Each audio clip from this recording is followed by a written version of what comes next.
coordinator of the workshop, Professor Pamela Singla, our colleagues and other eminent guests present here to kindly light the lamp.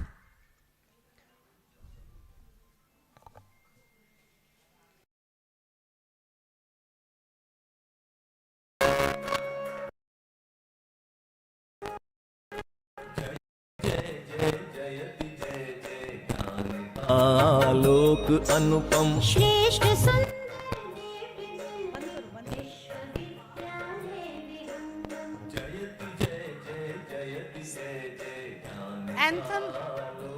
Anthem should be anthem. No anthem right now. Anthem is not there. Anthem close. Anthem, it's anthem.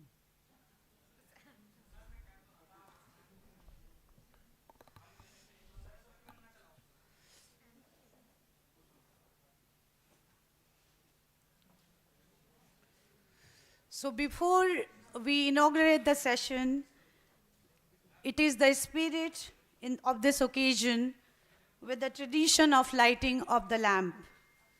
We warmly welcome all our guests in this process of lighting the lamp.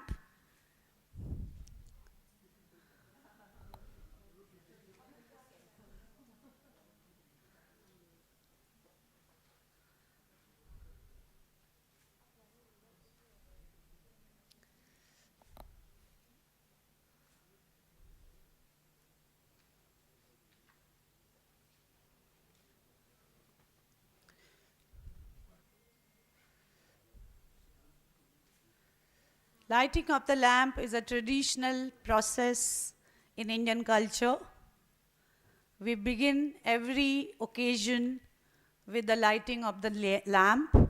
Tamso ma Jyotirgamya is the motto which talks about let us take us to light from darkness. Thank you everyone for participating in lighting of the lamp. Now moving further, we invite our distinguished guest towards the dais. I request Professor Pamela Singla to accompany our esteemed guests towards the dais. I invite our honorable chief guest, Dr. Vikas Gupta sir. I invite the president of the IASSW, Professor Antoinette Lombard. I also invite our keynote speaker of the day, Dr. Rukmini Banerjee, on the dais.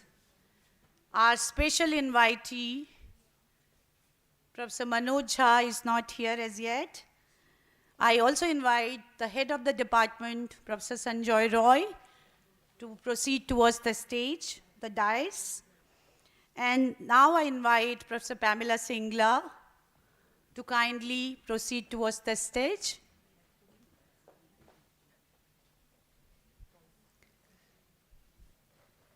Now I request all the eminent guests to stand up for the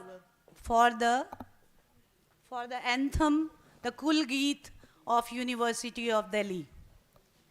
Please play the anthem, the Kul Geet of University of Delhi.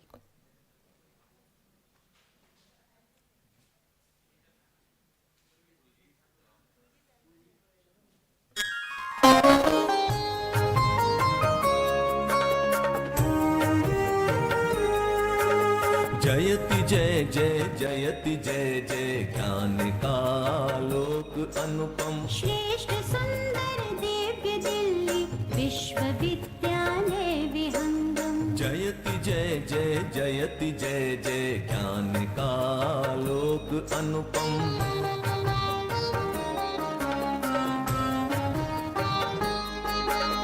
सकल वसुधा निज कुटुंब की भावना संस्कृति सनातन आधुनिक शिक्षा पुरातन ज्ञान धाराओं का संगम देश की स्वाधीनता हित भूमि का शतकोटि वंदन निष्ठ धृति सत्यम के मंगल दिव्य भावों का समागम जयति जय जय जयति जय जय ज्ञान का आलोक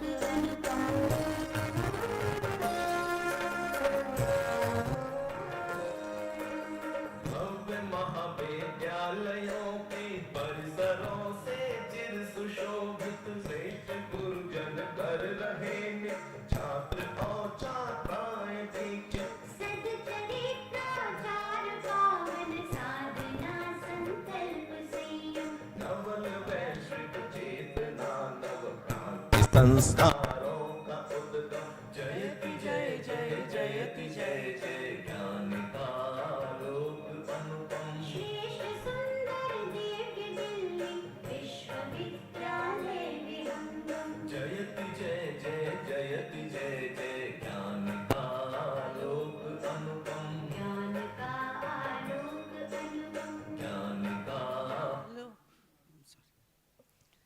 So I request all the eminent guests to be kindly be seated on their respective seats.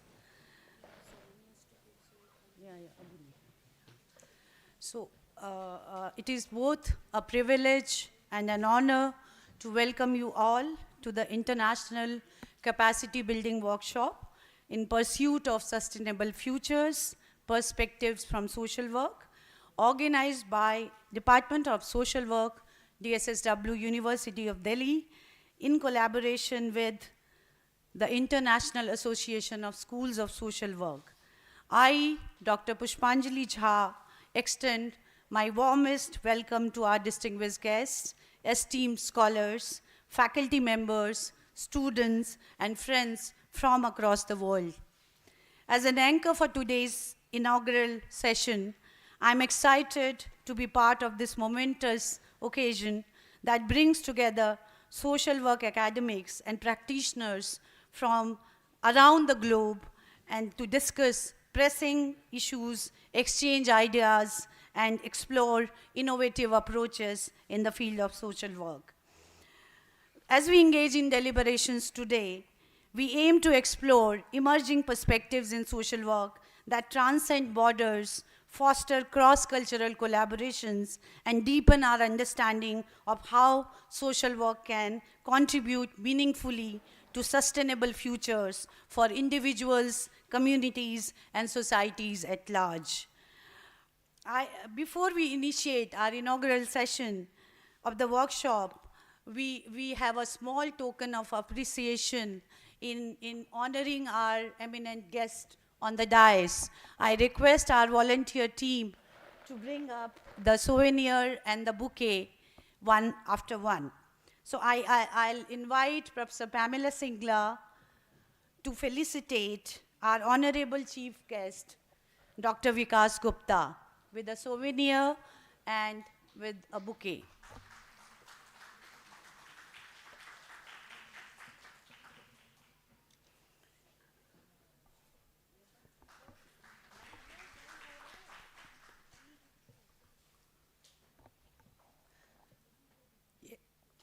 Bouquet. Oh, there's no bouquet. Okay. So we have a small token of appreciation as a souvenir.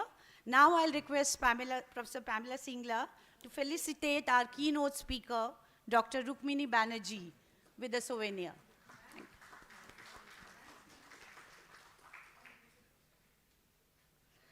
I'll again request Pamela ma'am to be there and felicitate IASSW President, Dr.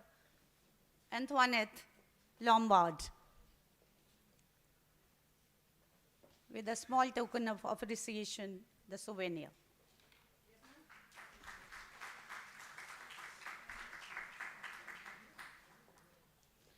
Now I'll request Professor Sanjoy Roy, the head of the Department of Social Work, University of Delhi, to felicitate Professor Pamela Singla ma'am.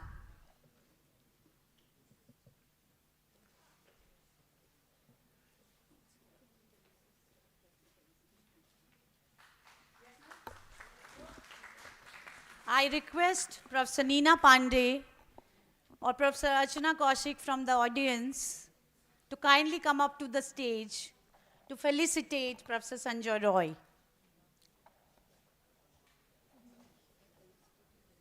Okay.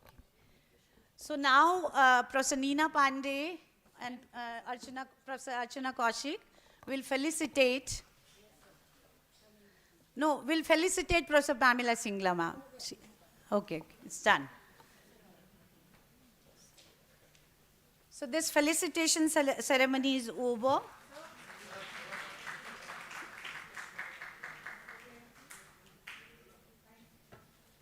Thank you. Thank you, Professor Pandey and Professor Kaushik. So, so we welcome you again and we move forward towards the inaugural program of the day. The first event of the inaugural program is the introduction to the workshop, which will be done by Professor Pamela Singla. Now I invite Professor Pamela Singla to provide the introduction to the workshop. Professor Pamela Singla is a professor at Department of Social Work, University of Delhi, and the board member of the International Association of Schools of Social Work. She is the coordinator of Delhi IASSW board meeting and the capacity building workshop being organized today. This workshop would not have been possible without her visionary leadership and dedication. She is an alumna of the University of Delhi since her graduation days, and having further obtained her MA, MPhil, and PhD from Department of Social Work, University of Delhi. Professor Singla teaches social policy and gender studies. She has done her research on women-centric themes. Her academic work undertaking empirical research with diverse groups has brought the voice of people to the classroom.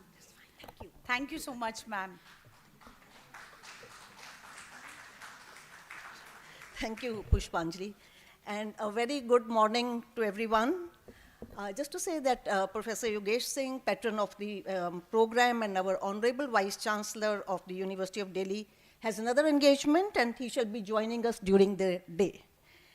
Dr. Vikas Gupta, Chief Guest of the program and Registrar, University of Delhi, and a highly acknowledged academic administrator. Dr. Rukmini Banerjee, Keynote Speaker, CEO of Pratham. For your information, since we have our international delegates, Pratham is one of the largest non-government organizations in the country working since 1995 towards improving the quality of education in India. Dr. Banerjee is an economist by training with immense work experience in the field and an alumna of the University of Delhi's St. Stephen's College and Delhi School of Economics. Professor Antoinette Lombard, President IASSW and Professor at Department of Social Work, University of Pretoria, South Africa. Her global perspectives have always enriched our deliberations. My colleagues, Professor Manoj K. Jha, who is a special invitee for today's program, is a senior faculty at the Department of Social Work, University of Delhi, and member of Parliament in Rajya Sabha, and he is on his way. Professor Sanjoy Roy, head of the Department of Social Work, board members of ISSW, esteemed members of the university administration, heads, principals, colleagues from the department and other universities, our partner organizations, our sponsors of the program, Anil Agarwal Foundation and Centum Foundation, alumni, guests, research scholars, staff, and students. It's my pleasure and great honor to welcome you all to the International Capacity Building Workshop, jointly organized by the Department of Social Work, University of Delhi, and the International Association of Schools of Social Work. And it's an almost 100-year-old global organization with a membership spread over 80 countries. We are happy to have with us today delegates from USA, Slovakia, South Africa, Cyprus, Germany, Botswana, Italy, Uganda, Chile. We welcome you all to the University of Delhi. The Capacity Building Workshop is a regular event with the IASSW. It's being organized for the first time in Delhi by the University of Delhi. The members of the Board of Directors of ISSW volunteer to host the event in their respective countries, and this time we took the opportunity to organize it in the University of Delhi. The aim is to collaborate on ways in which social work education can promote social connectedness for an inclusive and sustainable society. Friends, the theme of today's workshop is In Pursuit of Sustainable Futures, Perspectives from Social Work. The workshop shall provide profound insights into emerging perspectives in the field of social work and will offer great opportunities for cross-cultural dialogue and a platform for networking among the participating institutions. And it comes at a crucial time when we face global challenges such as climate change, inequality, poverty, hunger, rapid transformation of labor markets, all of which require a interdisciplinary and cross-border dialogue. The one-day event focuses on key themes spread over 4 sessions. The first session focuses on building stronger communities through indigenous knowledge. The next session locates the progress of these communities in the SDG journey through global dialogue and local action. Third session examines the current welfare states and emerging welfare models. The final session focuses on strengthening global partnerships and collaborations.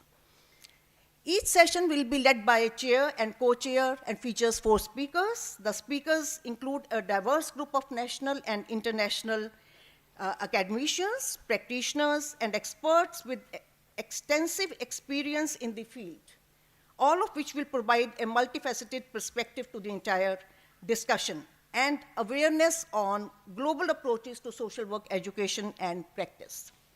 We are indeed happy to have participation from our partner agencies, from faculty from colleges and departments, research scholars, master students, and practitioners.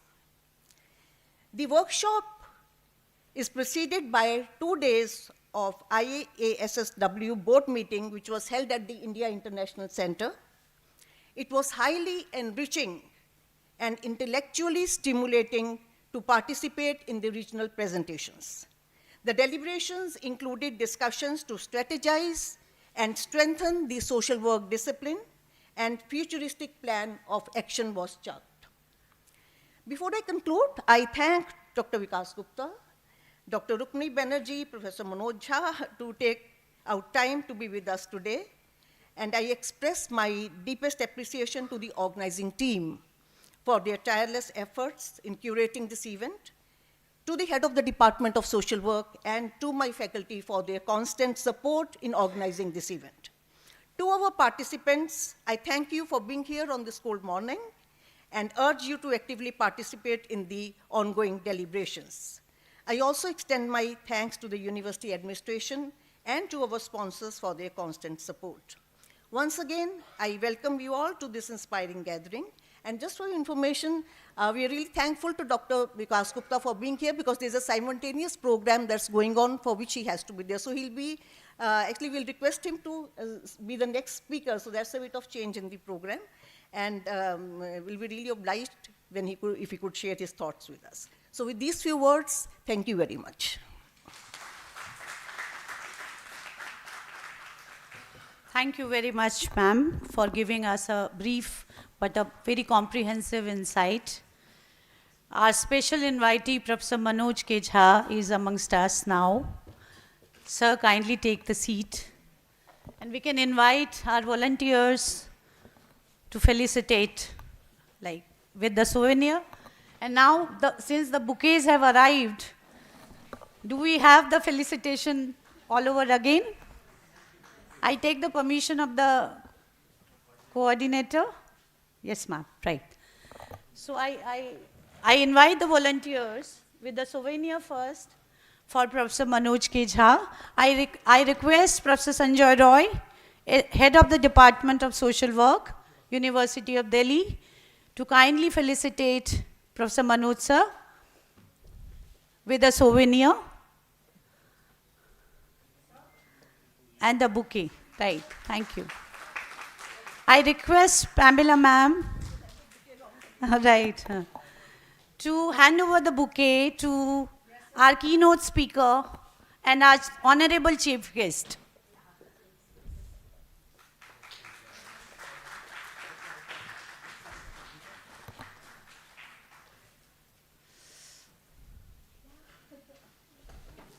I request Professor Manoj K. Jha sir to felicitate with a bouquet to our IASSW President, Professor Antoinette Lombard.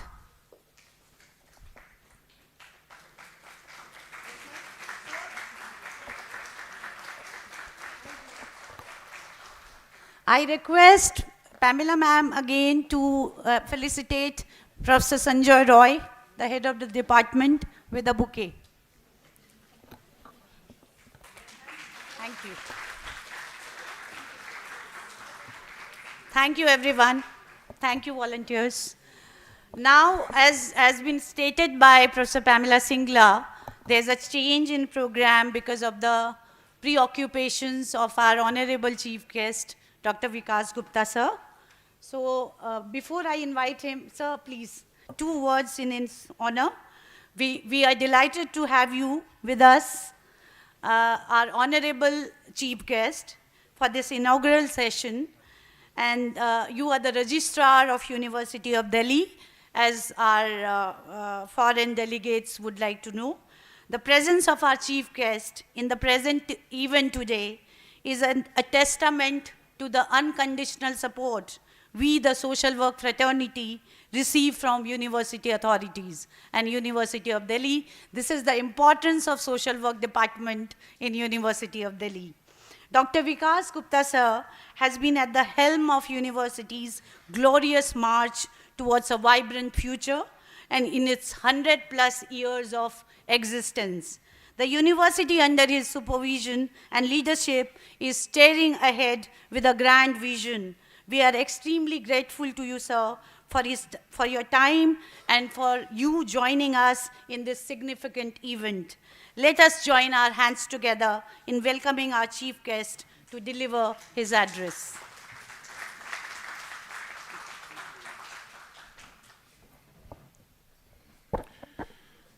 A very good morning to all of you. Namaskar. Professor Rukmani Banerjee, the Chief Executive Officer of Pratham Education Foundation. Professor Anthony Lombard, President, International Association of Schools of Social Work, and Professor, Department of Social Work, University of Pretoria, South Africa. Most respected Professor Manoj Jha, Honorable Member of Parliament, Rajya Sabha, and a senior faculty member of Department of Social Work. My dear friend, Professor Sanjay Roy, Madam Pamela Singla, the coordinator of the workshop, Professor Niragni Mitra, the chairperson, International Relations, distinguished dignitaries in the audience present here today, faculty members, officials of the department, my dear talented students. I wish you all a very good morning, and let me take this opportunity to wish you all a very happy, healthy, pleasant, and prosperous New Year 2025.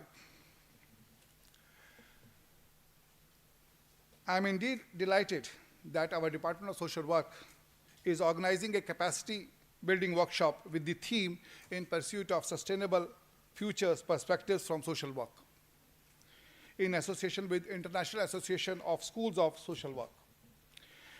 The Department of Social Work of this university is a prestigious department under the Faculty of Social Science of the university, which has a glorious past.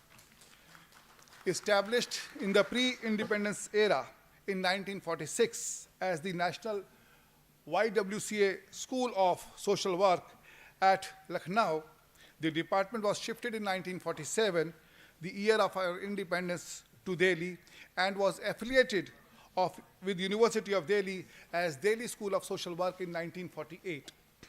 It was only in 1979 that Delhi School of Social Work took the shape of a full-fledged Department of Social Work under the Faculty of Social Sciences. Therefore, although the department is 45 years old, but school has already completed 75 glorious years of its existence and association with the University of Delhi. It gives me immense pleasure to share with you that Department of Social Work has prominent national presence. It is exemplified by the fact that the department is among the top 3 departments of social work at the national level by 2 esteemed magazines, the India Today and the Outlook, for the year 2023 and 2024. In fact, the department has maintained the 2nd rank among the Department of Social Work at the national level for almost a decade before this. This national ranking of the department reflects the vibrant academic environment of the department. As we all are aware that our university has secured a 328th global ranking in QS World Ranking, 8th ranking in the QS Asia University Rankings for Southern Asia, and 6th as the NRF ranking, National Institute of Ranking Framework in India. The performance of the department is equally encouraging in terms of academic rankings. The department has remained a front-runner in carrying out the institutional social responsibilities of the university for decades. The adoption of 5 villages in the rural parts of the NCT of Delhi almost a decade back, and its nurturing active involvement in the Unnat Bharat Abhiyan are some of the important activities of the department, among many others, which I am not mentioning here. The department was conferred with the status of Center for Advanced Studies in Social Work by the University Grants Commission in 2014. The academic legacy of the department is also reflected in publication of a journal, Indian Journal of Social Work, Education and Practice, in the year 2023. Another unique feature of the department is a department logo which highlights social justice and human rights. Some notable activities of the department include establishment of the Center for Community Development and Action, to usher in positive social change for better life and living, and establishment of Center for Child and Adolescent Well-being, initially known as Child Guidance Center. The theme of the workshop is particularly encouraging and bears contemporary relevance as sustainable developments in the new norm for the world and sustainable future is the new objective of the globe. Therefore, any activity has to align with the sustainable development goals which has been set by the nation across the globe. I feel that social work as an academic discipline and social work as a means to bring change in our life and living has enormous potential, and it needs to be harnessed and channelized in an appropriate direction for larger common goals. I think this workshop draws its relevance and importance on this backdrop. The Sustainable Development Goals, which include, Madam has highlighted few of them: no poverty, zero hunger, good health and well-being, quality education, gender equality, clean water and sanitation, reduced inequalities, responsible consumption and production, climate action, are such goals where social work as an academic discipline has a tremendous potential to contribute globally. Therefore, I feel that it is the responsibility of every such academic department to explore the possibilities of inclusion of these goals in their academic discourse as well as in their extracurricular activities to encourage the students who are the youth of our nation to involve themselves more constructively than ever before and set the tone for the community to observe the fundamental tenets of the Sustainable Development Goals sooner than later. I am sure such a concerted efforts will help build a sound social framework with the involvement of all the stakeholders and with the backing of the responsible academia, and eventually help the community, the society and nation and the globe at large to reach the stated parameters of Sustainable Development Goals for a better life and living for the humanity and every living creatures on this planet Earth. I would like to highlight here that the path-breaking National Education Policy 2020 encourages multidisciplinary approach in academic curriculum. Therefore, there is ample scope for the Department of Social Work of this university and universities across the nation to encourage multidisciplinary studies in social work, which encompasses those areas of knowledge and understanding which are relevant for steady progression of social work as an academic discipline, and also allows greater participation of the society in this academic activity. I'm sure the academicians entrusted with this responsibility to further knowledge of social work will seize this opportunity and allow social work as an academic discipline to flourish more enthusiastically than ever before.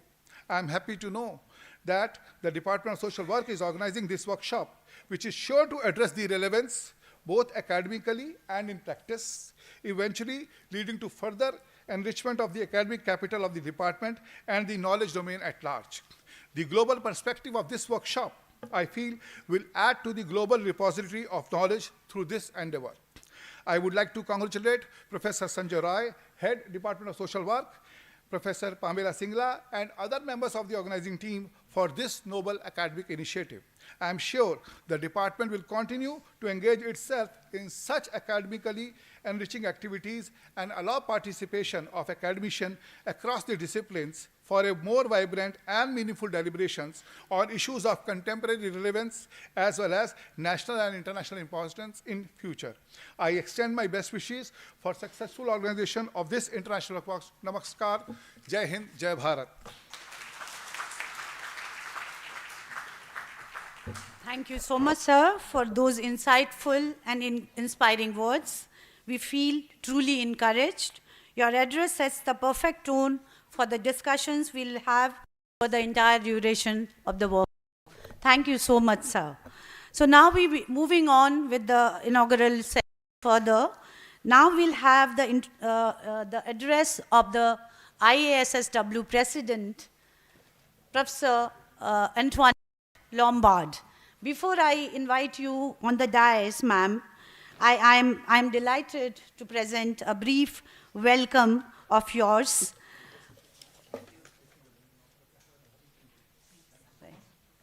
Thank you. Thank you, sir. Thank you.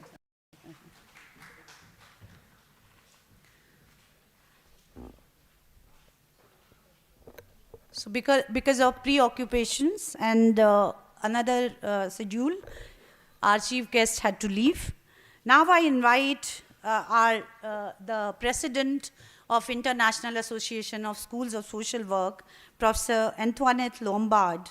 She is the president of the IASSW, and to share her vision and open the workshop on behalf of the organizing committee, that is DSSW and IASSW. Professor is an eminent academician in the field of social work. Her leadership has been pivotal in shaping the direction of the current agenda of social work globally. The president, Professor Antoinette Lombard, is the head of the Department of Social Work and Criminology and a professor in social work at the University of Pretoria, South Africa. She is a member of the Academy of Sciences of South Africa. She was also awarded the GEMS Billups International Consortium for Social Development Leadership Award in the year 2013. She is also the program director of Fordham University's Ubuntu Exchange program with the University of Pretoria, South Africa. She is the chairperson of the Global Agenda Committee in the International Association of Schools of Social Work. Let us welcome with huge round of applause Professor Lombard, who will deliver the ISSW presidential address.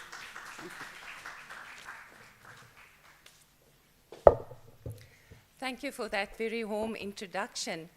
I recognize our distinguished guest speaker, the leaders of the university and the Department of Social Work and colleagues, the colleagues of ISSW that's joining us and their accompanied family, the practitioners and also our social work students that have joined us today.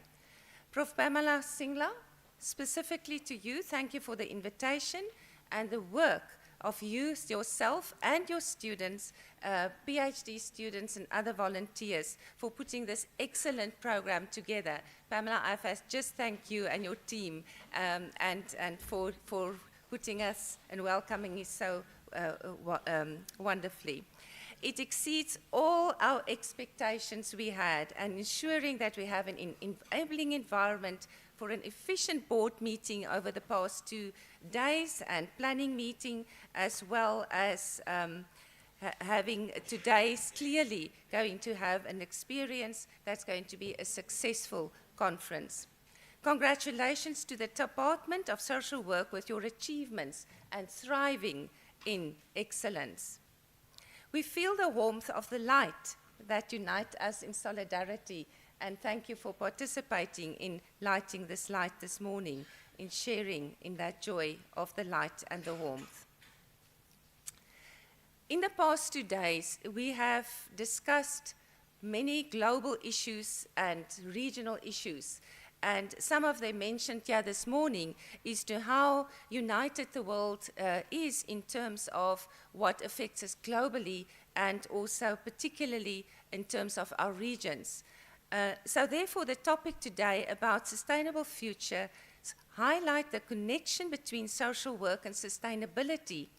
Sustainability is not only in environmental terms, but also includes economic, social, and cultural dimensions. As a global profession, social work is a key role player in contributing to sustainable development by focusing on social justice, economic and environmental justice, in partnerships with global, regional, and local partners, so that we can all work together in achieving a more equal, peaceful, and sustainable society. Having a sustainable future means being equally concerned about preserving the planet by creating the conditions for people to thrive in. This thriving should be equal, fairly, and respecting living with dignity. It is well documented that it is marginalized and vulnerable groups that are mostly exposed to degrading environments and mostly at risk when natural and other disasters struck. In the framework of sustainability, social work provides a critical lens on how policies, resources, and practices can support long-term social resilience, environmental equity, and economic fairness. As explained in the Pact for the Common Future, resulting from the summit that was recently held on the future and the outcome in September 2024, we reaffirm that gender inequality and the empowerment of all women and girls is an essential prerequisite for sustainable development. Eradicating of poverty in all its forms and dimensions is the greatest challenge and indispensable requirement for sustainable development. Sustainable development and the realization of human rights and fundamental freedoms are interdependent and mutually reinforcing. In addition, the rapid technology changes presents opportunities and risks to our collective efforts to maintain internationally relevant as a social work profession. A sustainable future isn't just about individual well-being and collective strength. Social workers play a key role in building community resilience, whether by supporting families, advocating for social safety nets, or addressing systemic issues like poverty, discrimination, and inequality. A truly sustainable future will be one in which all people, regardless of background, having the opportunities, the resources, and the support to live healthy, fulfilling lives now and in the future. ISSW and regional associations and local universities like yours have a pertinent role in preparing social work graduates that can contribute to a sustainable, peaceful, and equal society. Our international body is as strong as the regional associations. And on the contrary, also, we need the region's contributions to make sure that the international body contributes globally to the position of social work being recognized as an important role player to contribute to a sustainable future for everyone, everywhere. I want to honor the University of Delhi for inviting us. Clearly a prestigious social work department and supported by your university, as we've heard this morning. And where better would that be an opportunity for you to invite you to honor us as ISSW to be an institutional member so that you can help us build social work across the globe. Thank you very much.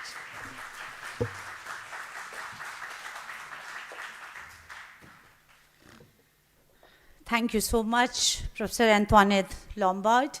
That was really brief but very comprehensive in terms of discussing the global stakes which we have towards the sustainability of this earth, and then also an equitable development process where we attain sustainable development goals for all. Thank you so much, ma'am, for your very insightful address. Now it's time to invite our special invitee of the day, Professor Manoj K. Jha, sir. And then huge round of applause is in store for him. Before I invite him on the dais, I'll make a brief introduction of him. He's a professor at Department of Social Work, University of Delhi, where he has served in multiple capacities, including the head of the department from 2014 to 2017. Currently, he is donning the twin responsibility of professorship at the Department of Social Work, and as well as serving as the member of Indian Parliament in the upper house that is called Rajya Sabha in India.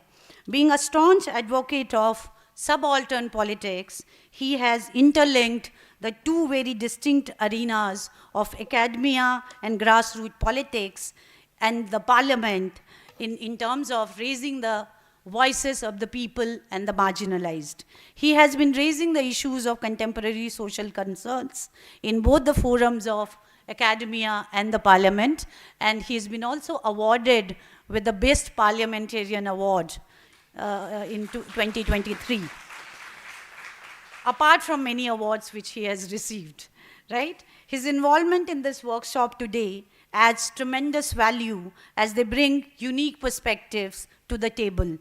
We are honored to have him with us today, and I would now like to invite him to share thoughts on the relevant agendas before the social work fraternity.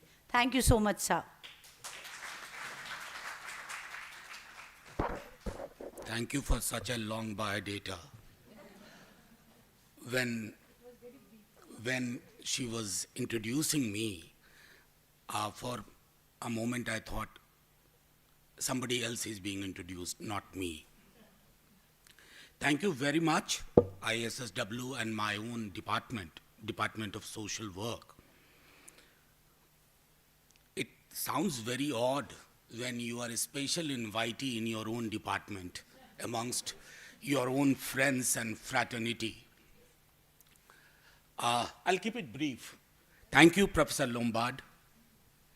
Thank you, Rukmini ji. Dr. Vikas Gupta is not here. The university has multiple activities to cater to, so he had to attend.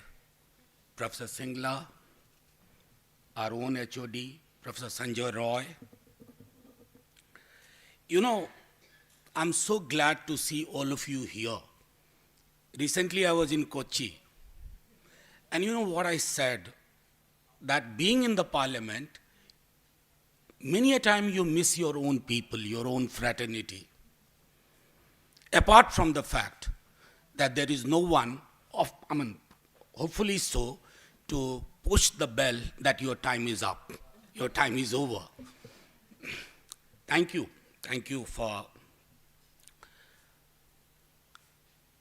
so many years, since the days I was a student of social work, and now when I'm referred to as a senior faculty, and seniority means lot many things. It also means that your time is up. So, always we heard social work at crossroads. There have been seminars all over the world. No part of the globe is untouched. And I wondered many a time, how long shall we remain on the crossroads?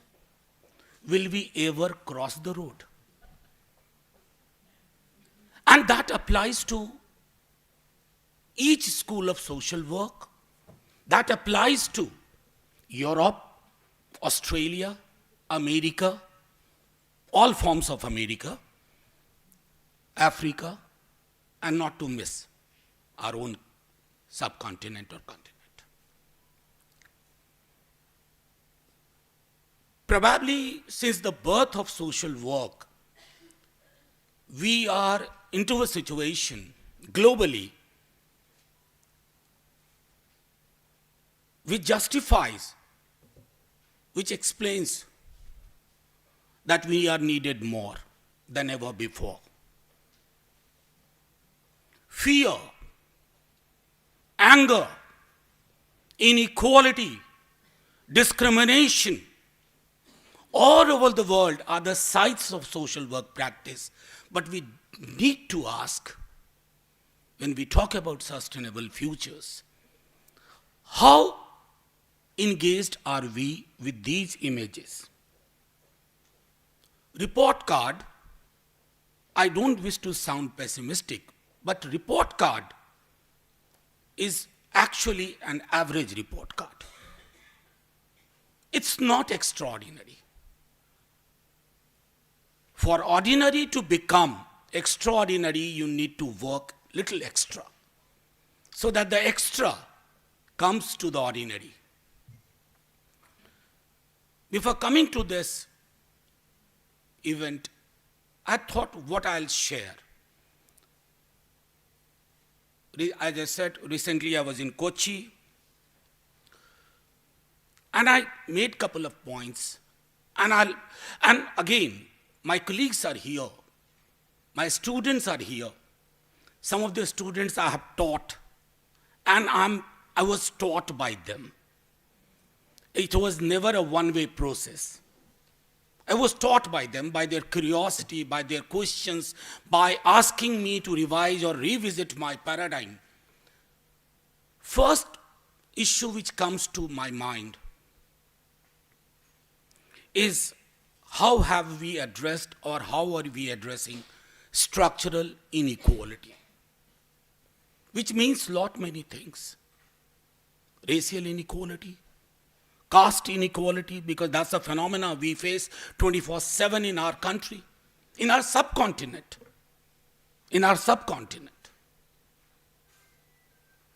In terms of class, in terms of gender. The fact is, and I repeat, I don't dispute that addressing individual concerns are very important. But more important than that is, look for those concerns' roots in the structural arrangement of the society. We fail short of that. That's something which schools of social work, association of schools of social work, or department of social work, or practitioners like Rukmini ji, she is doing a wonderful job. I am aware of it. We get data from her, which we use in the parliament. So that's my second. Even Dr. Vikas Gupta ji spoke about social justice. It has become just a slogan. And sloganeering is good for politics, not good for a profession like social work.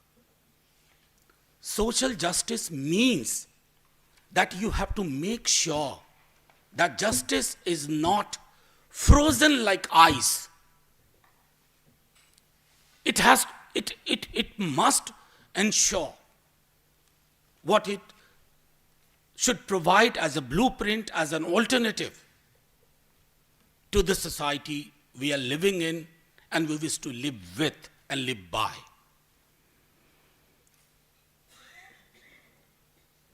Third, which I would say, xenophobia in one form or the other is impacting the whole world. Look at the kind of leadership which is emerging in every part of the globe. The one who can scare most is the most popular one. The one who can make you love each other is probably considered a little weak, not up to the mark. Our job is to fight against that xenophobic tendency everywhere. Because ये क्या वजह? Sorry. I'll wind up. Don't worry. इन घंटियों से बड़ा डर लगता है. I'm scared of anything when I'm speaking. You know, we have a chairman, which is like a speaker in the lower house. We have a chairman who also happens to be the vice president of India. And he also is the visitor of our university. So when I, in the upper house, in the upper house, and when I speak, I wish he shouldn't be around. Somebody else should officiate on his behalf because he is very particular about the bell and the timing. Anyway, so xenophobia, structural inequality, justice, and then challenging dominant ideology. You know, the fact is, let's borrow something from somebody, Karl Marx. Karl Marx. I mean, please, whenever I refer to Karl Marx, I just get scared. People will call me Marxist. It's not the case. Borrow something that the base and superstructure. That's for our profession as well. Unless we challenge the dominant ideology, because dominant ideologies are hegemonic ideologies, and hegemony is a roadblock for liberation. And our goal, if it is ultimate liberation, I think Professor Lombard spoke about poverty. We get data every month about rising income inequality. And I'm not going back to Piketty. I'm confining myself to local raw data about inequality. What our report card says on that? Generally, not much. That is why it is important that in order to create lasting, sustainable futures, we need to have a holistic approach, a kind of interdisciplinary approach. And in the name of interdisciplinary approach, what we do, we borrow some phrase from history, some phrase from economics, some phrase from psychology. That is not interdisciplinary approach. It has to be a methodical engagement. One solution for anything is never the correct solution. Multiple ideas, we must learn to engage. Now, finally, I must say that particularly for the students who are seeking a career,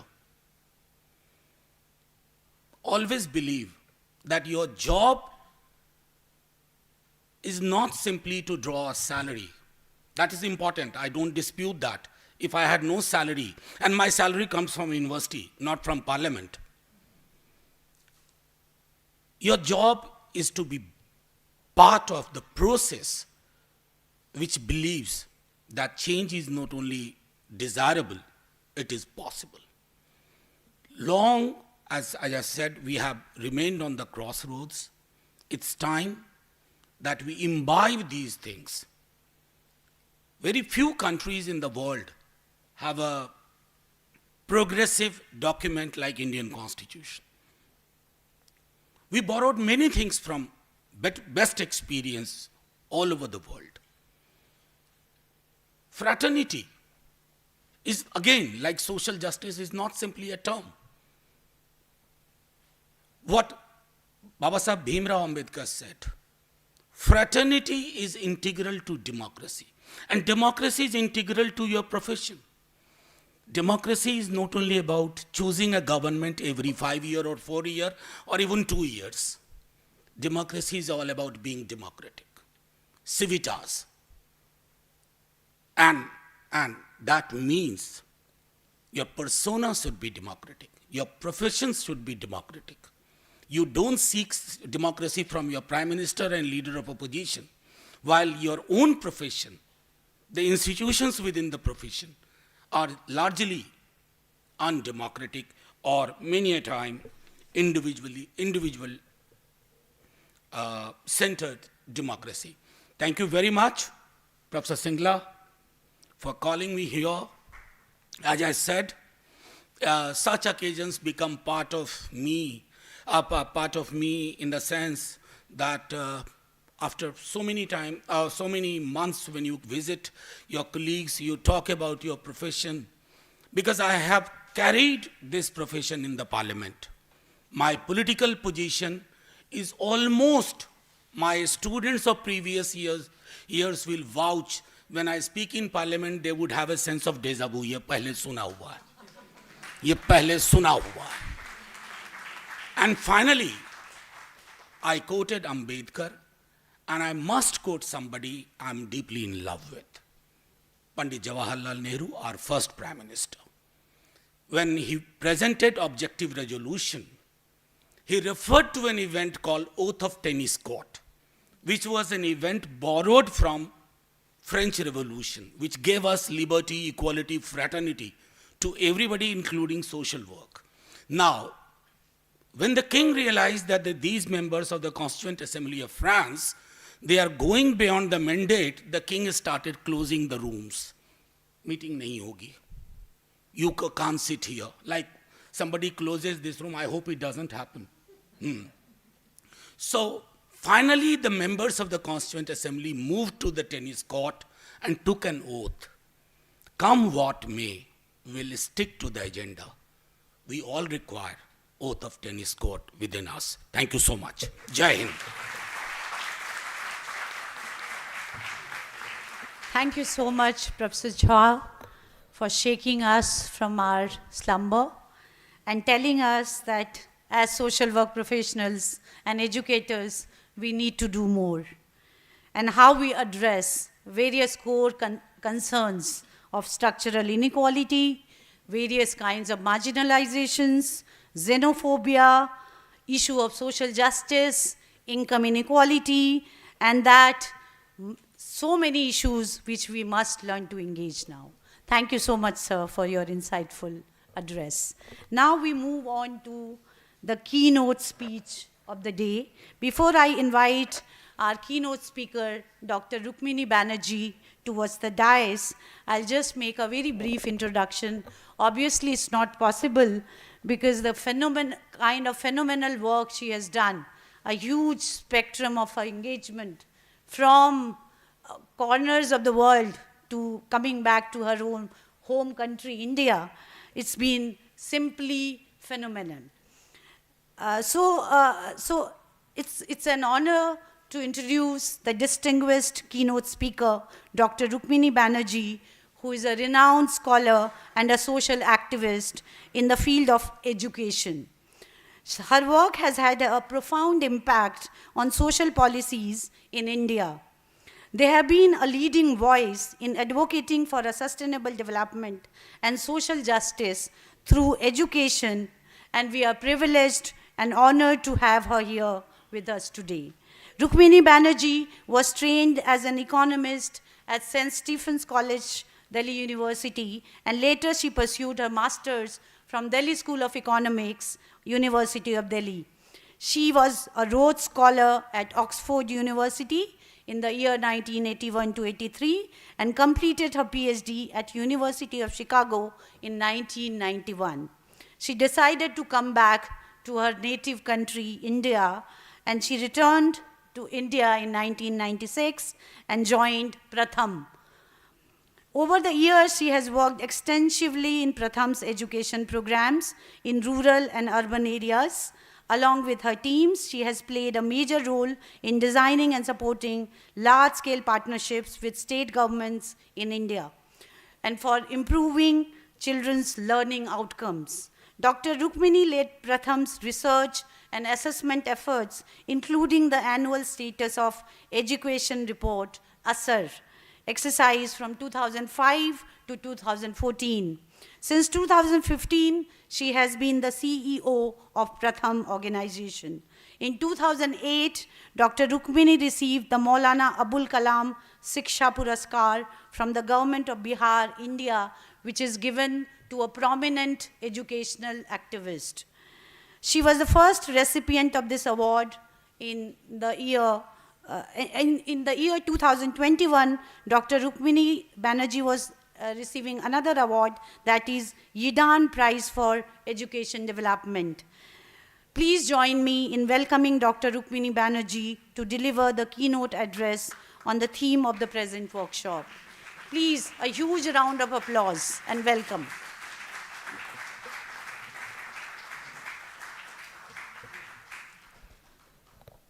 Namaste to everyone. Good morning. I think the warmth in the room, especially from introductions like what Pushpanjali did, takes care of the cold that is outside. It's a huge honor and a privilege for me to be here. So many professors on one dais, very intimidating, particularly with people not only from Delhi University but also from abroad. And for a practitioner like me, these are rare opportunities. I was a student on this campus, and I hesitate to say when, but she's already let the cat out of the bag. Almost 45 years ago, I lived just down the road, and I think it is really wonderful to come back. I don't even think this building existed at that time. I think these were all just open, open fields. Delhi School of Social Work was very, very well regarded even in those days. And I have to say that I used to visit the campus of the School of Social Work very often, not for academic reasons, but for the parathas that you would get there, which were fantastic. So I was actually looking forward to having this meeting there to check out whether that past legacy still exists or not. But more on the real reason why I suppose you've invited me. When Professor Singla got in touch with me, I said to her that, I don't know anything about the discipline of social work, and I'm not sure that what I have to say will have any relevance for either the faculty or the students. But she gave me the full confidence. She probably knows, why she invited me, and said that whatever we have done in the past 30 odd years in our own work would probably have some resonance with what you're doing here today, and which many of you are also practicing in the field. So I'll take that liberty. There is no watch, no bell, no nothing. So please don't hesitate, like he said, to ghanti baja dijiye, then I will stop. I spend a lot of time in schools with children, and you know that the period in school is 45 minutes. So if you don't want me to go 45 minutes, do not hesitate to cut me off whenever you think it's time to end. I'll do three things. One is I will give you a little bit of a background of where we started and how, because that will give a sort of maybe a good introduction to a couple of things that I feel perhaps can address some of the sub-themes of your conference today. And let's see if I actually manage to do that. So Pratham started almost 30 years ago. The date of actually starting is unsure. We have two founders, one a chemistry professor from Bombay University, and one faculty from Nirmala Niketan, Farida Lambe. Some of you will know her. She's a well-known name in the social work field in India. Two completely opposing academic views, and I think two completely different views of how social structures and social movements can happen. Both worked in the late 80s in the adult literacy movements in India. These were, I think, very, very interesting times when a lot of people from academics were involved in large-scale social movements for thinking about how do you make adults literate, particularly female adult literacy. I think Bombay was perhaps one of the only urban, large-scale movements for how to get this done, and two of our founders were very involved in that. I think it's quite common, and I see this, the older you get, the more you look back and the more you can see patterns that you hadn't seen when you were actually in the pattern yourself. But I think at least in the field of education, when you work with adults, at some point you think it's time to work with children, and when you work with children, at some point you think it's time to work with adults. And I think they were at that point that they had been working with adults, especially with women, and were beginning to think that perhaps from adult literacy, you need to start actually the seeds of the work with children at the beginning of their careers. And this is when in Bombay the riots happened. I'm not from Bombay myself. I'm actually from, my origins are from Patna. But I know that for people in Bombay, the riots were, and still are, I think, at least for people who are old enough, a very big watershed. Because it's not like riots are uncommon in India. We've had them, I'm sure, for a very long time. But Bombay people, at least looking from the outside, Bombay people think of themselves as very cosmopolitan, as citizens of something much larger, and therefore having such violence happen in their own city, I think shook the very foundations of many people, including people in academics and people who worked in the social sector. And so it was a time of reckoning, and I think that both our founders were very keen that whatever they do going forward should make attempts to unite the city and to have something that everybody living in a common physical space should aspire for. And that is from where I think the origins, our origins are from that kind of a moment, where one, there was a move towards starting to think about children, but also a really important characteristic would be to say, how do you bring a city together after something really violent has happened, to want to aspire together for certain things that are goals that both locally or nationally or globally we should aspire for. And this was around the time of late 90s. There was a move within education to really think about universal access, to make sure that all children had access to school. It was a Millennium Development Goal at the time. It was a national goal as well. And I think a lot of it came actually from the large movements for adult literacy. Whether women became literate or not, I think there is lots of views on that. But I think what it did do is create a big demand for a good school education for their children. In all of this, in a city like Bombay, many of you are familiar with Bombay, large crowded city, lots of problems, but also lots of resources. So what is it that if you want to do, what is it that you will want to do if you want all children in Bombay to go to school? Where do you begin and how does that go forward? The two founders, I think, took a very interesting step, and it's a characteristic that we've still maintained. I think the logic looking back was, look at your current reality, figure out where the gaps are, and you start from there. Madhav has a very good line, I'll say it in Hindi and then I'll translate it. Haath mein jo hai, wo hatiyar hai. Whatever you have in your hand, hatiyar means weapon, but I think he means tools.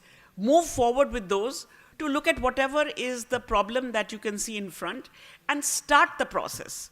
Don't wait for something very large and major to get constructed and then move. So Bombay, even at that time, had 1,200 or so municipal schools. It's a very unusual city.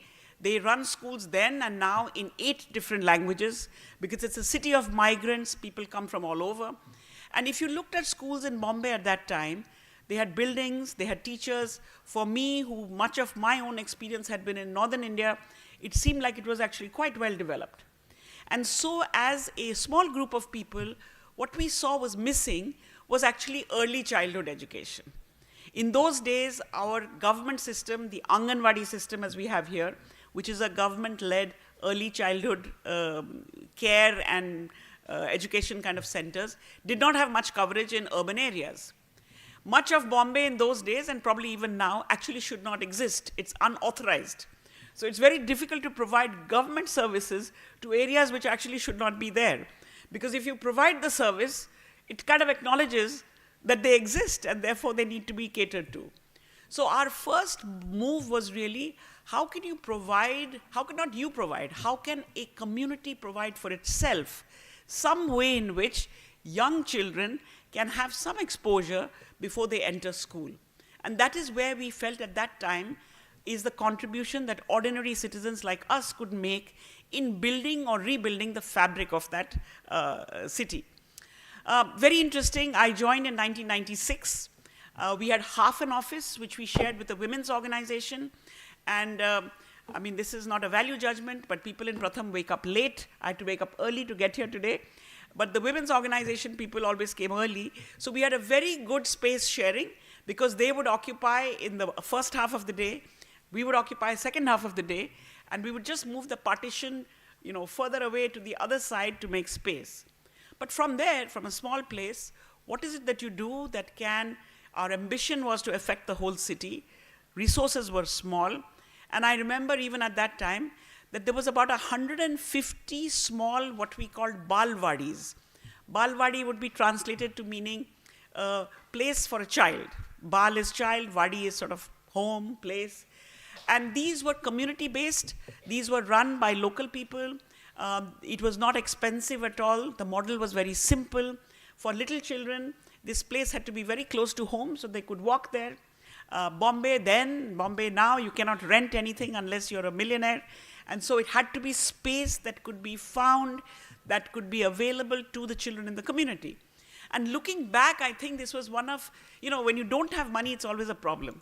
And then 10 years later, when your hair is a little whiter, you look back and you feel that was one of the best things that happened to you, because you made yourself look for strategies that otherwise would not have been visible to you if you hadn't had the resource constraint that you did. So space had to be found.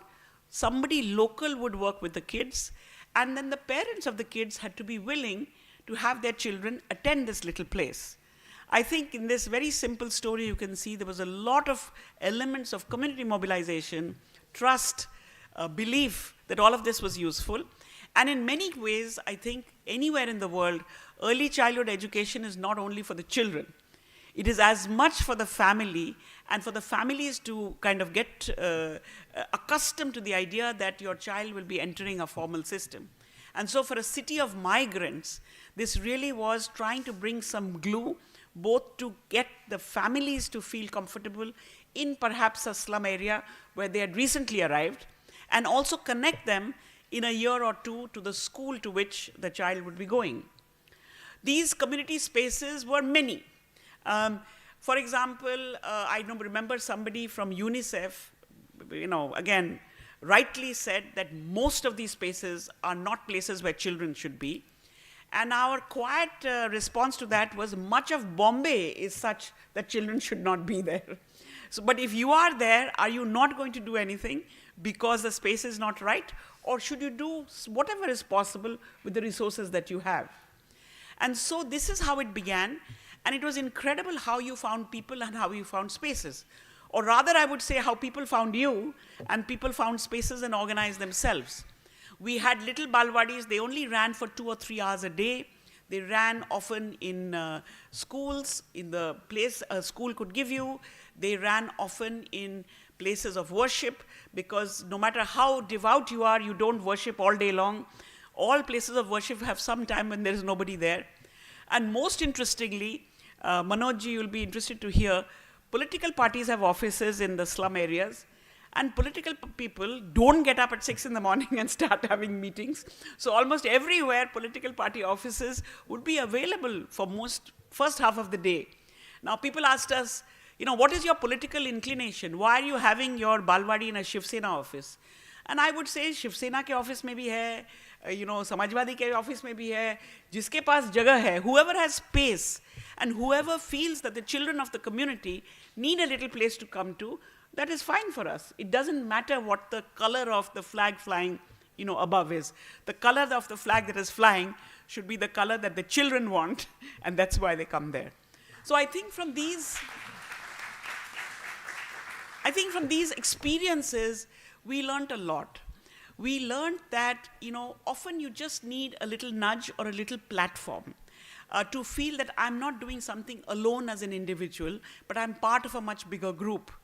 And so from 1996, when these discussions were happening over about 150 of these, till 1998, similar discussions, by that time, this Balwadi thing had spread all over the city, and we were dealing with about 3,500 little centers, which we had not planned. Often people ask us, what was your strategic plan? What was your 5-year plan? I'm not even sure we had a 5-week plan. But what happened to us was, just as soon as somebody would set up a little Balwadi in their own slum, her friend or his friend in the next slum would say, if my friend can do it, and she seems to be having a good time, why can't I do it? So we had lots of people come up to us and say, we want to be part of your club. Well, the doors were open, and who were we to say membership yes or no? People learned from each other, people took trust from each other. It isn't like all of these 3,500 people were super motivated by serving the nation, but I think they could see that what they were doing was quite productive. They were learning something new, they were forming new identities, and they were part of something that was bigger. And I often feel that I know sustainable futures has many, many connotations, but if you feel part of where you are, and you feel part of something bigger, I think Manojji referred to this, then I think these things begin to grow, and then you will figure out and solve your problems as they go ahead. We cannot solve for everything from now, but we certainly can build muscle and build sort of DNAs which say that no matter what comes, we will get together and figure out a way to deal with the next round of solutions. I'll cut forward to a couple of things. One is that, just like you saw, that from one thing leads the next thing. In the case of Bombay as well, the 3,000 Balwadis actually covered almost all slums of Bombay. And the credit went to people who lived in those communities rather than to any other superstructure to bring them forward. But through that carpet of sort of network of people came other needs. So people would say, now I know what to do for my young child. But I migrated from UP or from Bihar 2 years ago, and my older kids, we came in a hurry. We didn't have time to get a transfer certificate, which you often need to, when you change schools. And plus, where I live, the school is in a different language. So what can you do for our kids to get them back into school, or for our kids who have never had the opportunity to go to school? What can you do for those?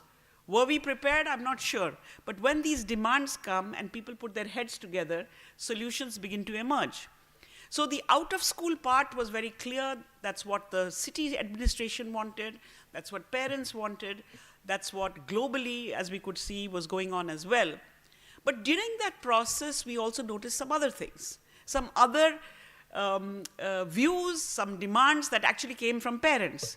They would say, little children are taken care of. The older children now, we have ways to get them into school. But there is something happening in school which is still disappointing us.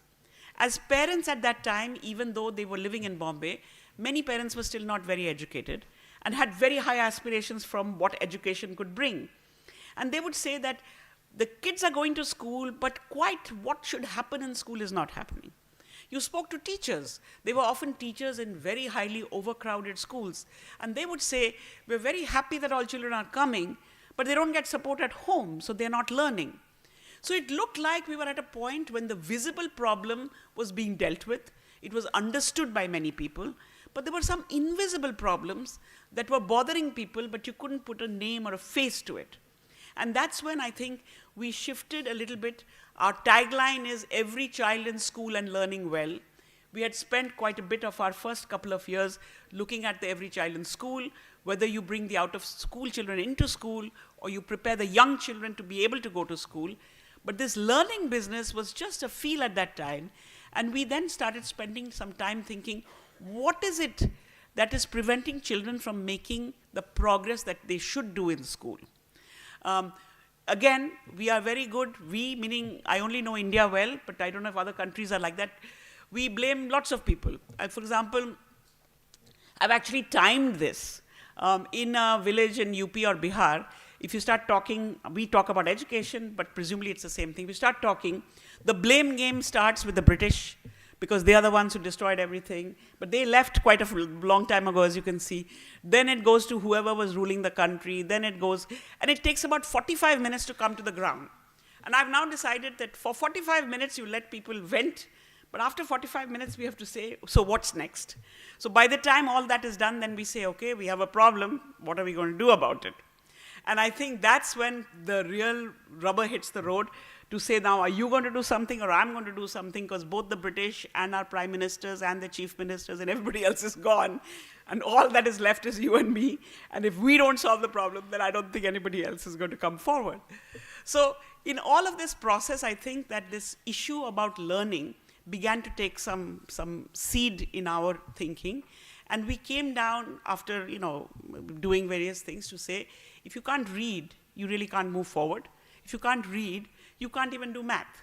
So a very fundamental building block is that kids need to learn to read with, of course, read with understanding, and you need to have some basic number knowledge and some operations. School systems have a particular linear progression in which this happens. In first grade, there is curriculum, there is expectations. Second grade builds on first grade, and you move like that. But for if some reason you didn't make it on the first step, then you get left behind. And then in our very large school systems, there aren't very many inbuilt structures to identify that you've got left behind and to do something about it. Parents at home often also are not that educated. They feel that the children have gone to school, and now the school will take care of it. And so this invisible problem slowly, at least in our minds, became very clear that you need to learn how to read. And learning to read can be done at any age. So for some reason, if you're already age 10 and you haven't learned, doesn't mean that another shot should not be taken. And therefore, how do you find what the problem is, and how do you develop a solution, were things that we began to work with. I'll give you one or two examples to illustrate this. So we were largely urban people. Our work began in Bombay, spread to many cities, Lucknow, Patna, Delhi, Bangalore, Ahmedabad.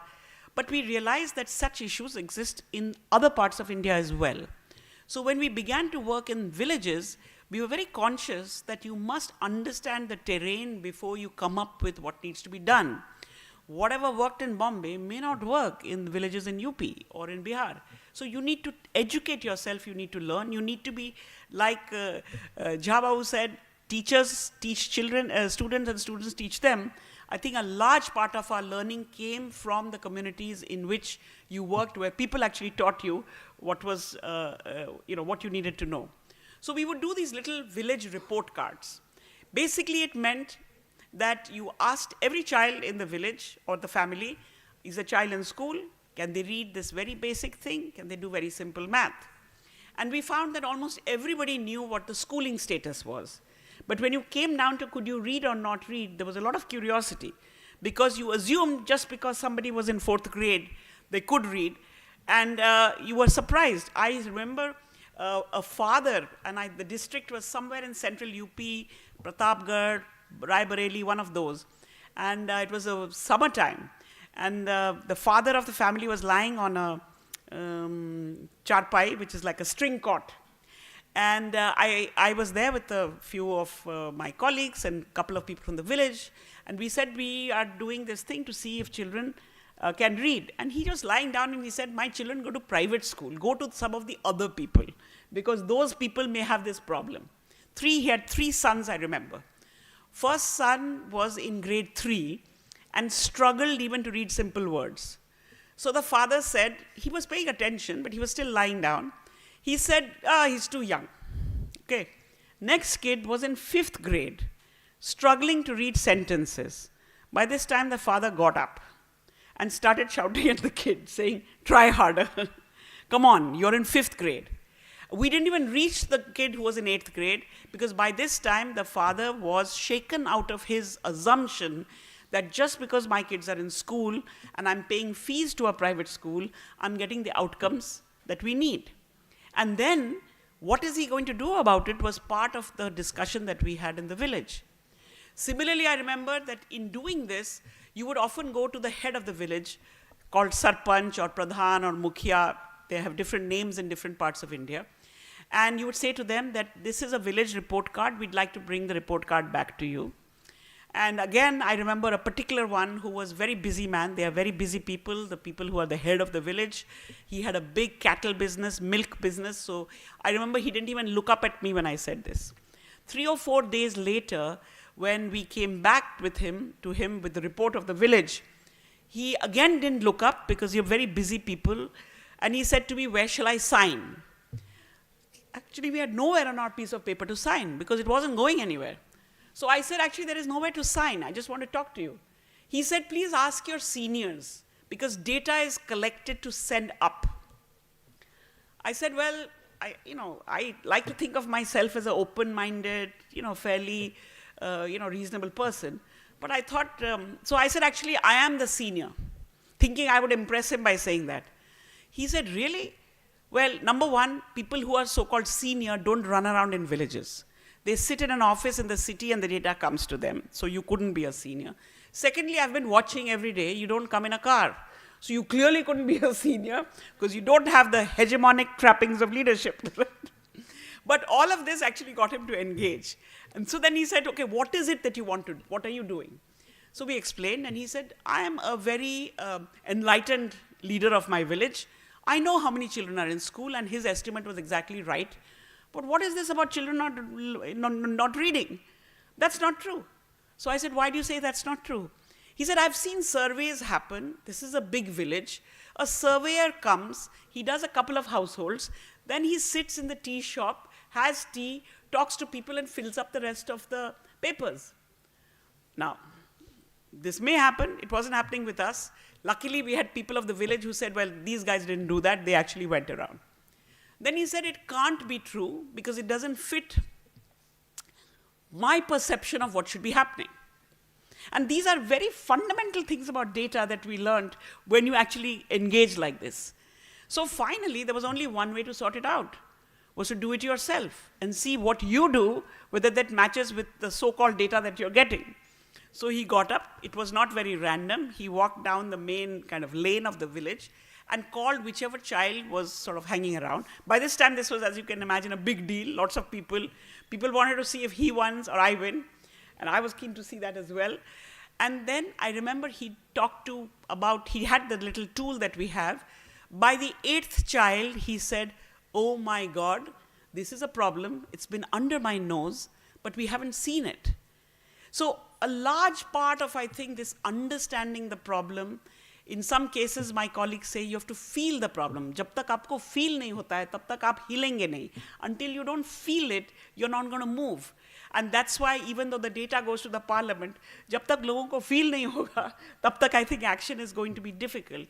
And so anyway, long story, but I think this process of village by village, child by child, trying to understand what the problem is, trying to involve people around to be part of the understanding, I think is almost halfway to finding a solution.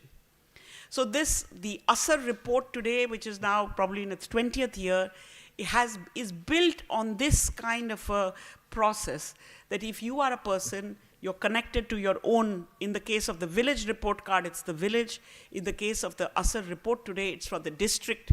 People in the same district do a sample of villages in their own district, because I think the local connection is very important, the local understanding for developing whatever is the solution that will be needed. If a problem is understood, if a goal is clear, solutions can be many. But we need to commit to saying that if I see a problem, I'm going to get to somewhere where I can find a solution.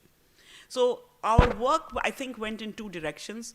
One was this ASAR, which has now become a report, but the tool still exists, still used in schools, still used in villages, still used in cities. And then the solution, which was how do you get kids who haven't learned to read, especially those who are 7, 8 or older, to pick up these basic skills very quickly. In many Indian languages, we call it kamal, because agar jaldi se hota hai, to lagta hai ki kamal hua hai. Kamal means like wonder, amazement, something like that. That there should be that you've been in school for 4 years, you haven't learned to read, and therefore your image of yourself by the time you're 8 or 9 is also that I can't do certain things. How can that be turned around? Because it's not only about reading, it's about restoring the belief that a child has in herself or himself, that I can do it. And we, over a period of many experiments, 40, 50 days, yes, 40, 50 days is all it takes. Now these two things we did for ourselves, for our own realities, and we were very surprised. In the next 2 minutes, I will finish.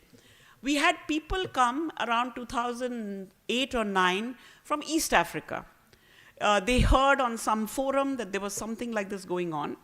And we were very surprised that people from Uganda, from Tanzania, from Kenya, later from Mali, from Senegal, would come not to a conference, but actually to be with us in the field. And we would show them the processes that we used. And we were very surprised that they found many of this actually useful for their own contexts. So again, I think locally doing things that make sense, locally the whole starting from the problem, going to the solution, I think can be compelling, whether people want to take all of it or not. The difficulty was not in our communication with each other. The difficulty was that internationally it looks, and you are an exception, I think, that people go to Washington or New York or Paris or somewhere else to meet people from each other's countries. It is not that easy for people to cross the Indian Ocean to visit each other. And perhaps, I think, with the collaborations that we see now, all of this is much more possible because we can be in each other's backyard to understand what each other is actually doing, not just saying, and take from there. One final comment I would say that on the work that we've been doing to find the solution for the learning crisis. As I said, in India we call it Kamal, but there is an English name for it called teaching at the right level, which has been coined actually by people who over a period of almost 20 years have evaluated our work.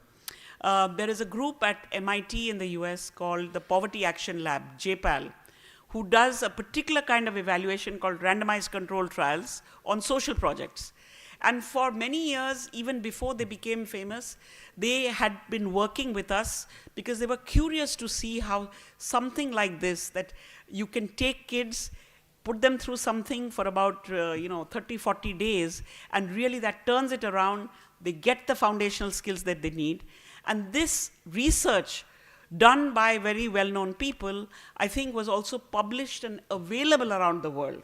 And so today, teaching at the right level is done in Zambia, in Nigeria, in Morocco, in parts of Madagascar, in Niger. And we never intended any of that. We did it for our own kids who were in our own schools and in our own communities. So I feel like the world is a big place, but it's also a small place. We just have to have the occasion to meet in the right place at the right time and have the opportunity to see each other's work. And I think that this is a very good place to say this. I'm preaching to the converted anyway, but I think that the more we can be with each other in our own contexts, the more we can learn both about the context in which we come from. A final thing, there was a professor from Tanzania, from the University of Dar es Salaam, who came on one of these trips. And I was with him in a village near Meerut, which is not far from here. And as we were going through the village, doing this testing, talking to families, he said to me, you are really a democratic country. Now, you may have noticed I haven't used that word at all, because we are very used to going somewhere, understanding the problem, doing something about it, interacting with the local people. And he said that is not so easy in many countries to be able to do. And I think that my own, the value that I gave to my own context was greatly enhanced because I somehow started seeing my own reality through somebody else's eyes and thinking that there are things that we take for granted here that perhaps are still being fought for in many other places. So I will stop here because I have a nudge and then I have a little slip. And as you can see, I can go on forever. You're a very good audience. You're listening carefully. But I really would like to thank you for the opportunity to come here. And I hope that some of the things that I've said, whether it is community knowledge, community interaction, how things can happen very locally, but perhaps permeate globally, these are all possible when human beings talk to each other with an open mind. Thank you very much. Thank you so much, ma'am, for that kind of proactive engagement.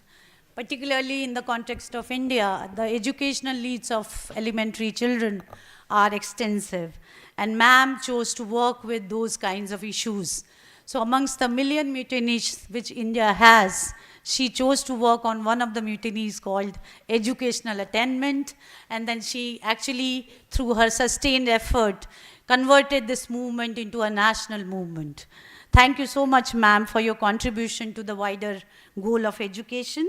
And secondly, I'd also like to thank her because she has made this model a replicable model around the world, utilizing local resources and basic skills of community mobilization.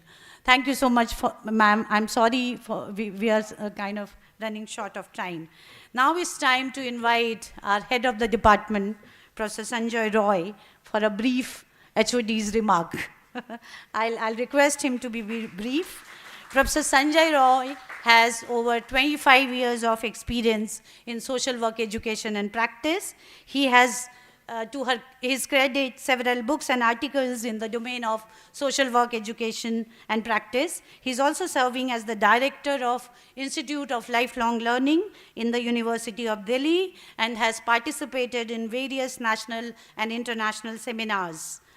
I invite him now to share two words. Thank you so much, Dr. Pushpanjali. I believe that a person can learn two ways. One is reading books, another is by the association with good people.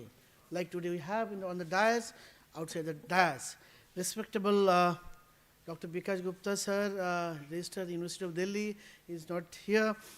Professor Anthony Lovert, President of ISSW, dear friend. Professor Manoj K. Jha, sir, Member of Parliament, rather our very dear colleague. And Dr. Rukmini Banerjee, CEO, Pratham Education Foundation, very dynamic executive officer of ISW, Ms. Rashmi Pandey, Dr. Genestic, Secretary ISSW from Uganda, my very dear friend.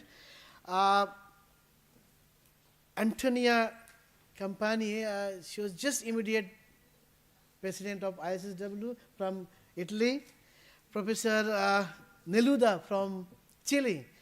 Professor Golam from USA. Professor Kohler from Germany, and other board member of ISSW.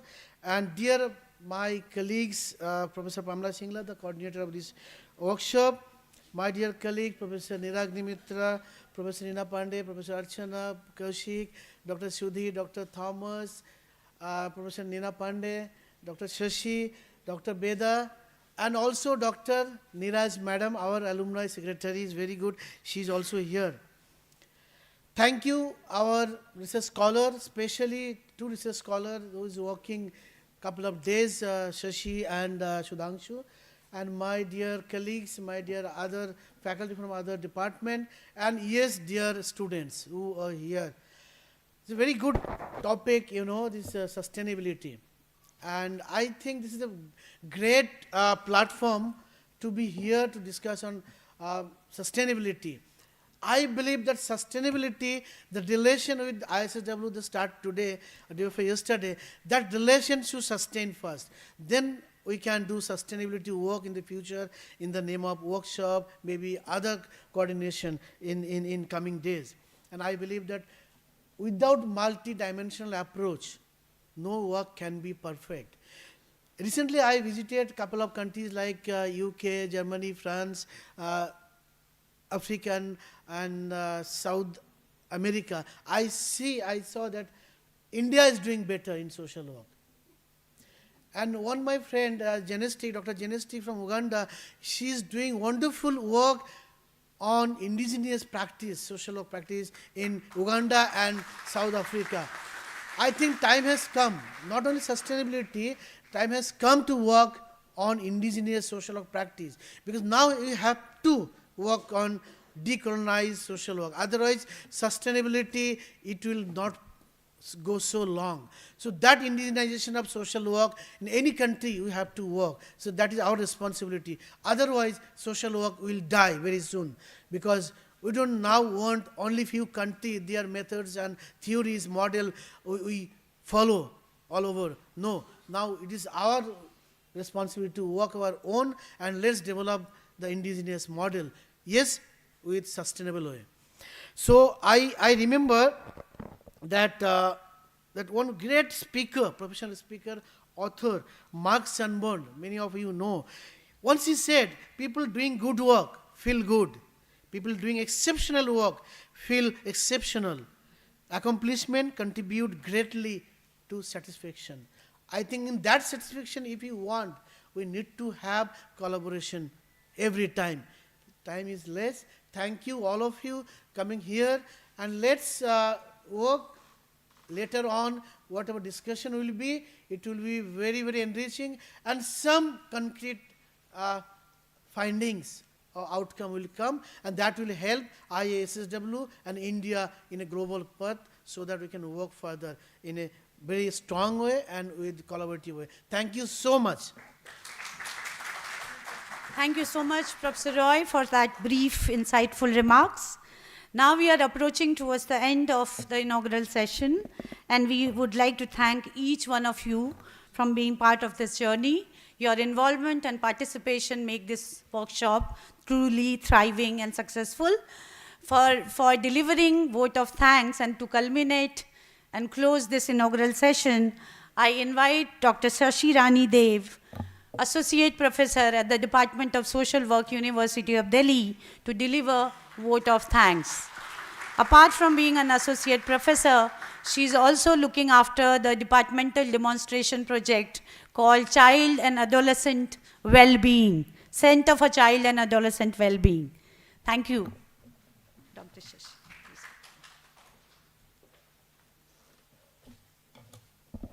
Thank you, Dr. Pushpanjali, for introducing me to the audience. And first of all, a very good morning. And it was really a very nice morning, I would say. First of all, we need to thank the Mother Nature that it allowed us to, come to this platform and to share our, views with each other. Because in the morning, I was really, thinking about how we are going to organize this program if the weather is not suitable. So thank you so much, and respected distinguished guests and representatives of ISSW, respected our registrar sir, Dr. Vikas Gupta, who left and he had some other commitments, so he could not spare much time with us.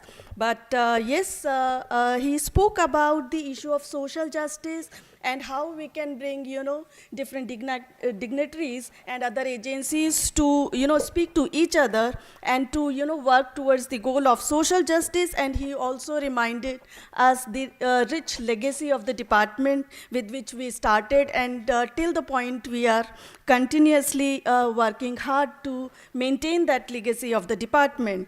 And at the same time, I would like to extend sincere thanks to our, the ISSW President, Professor Lombard, President ISSW, Department of Social Work, University of Pretoria, South Africa.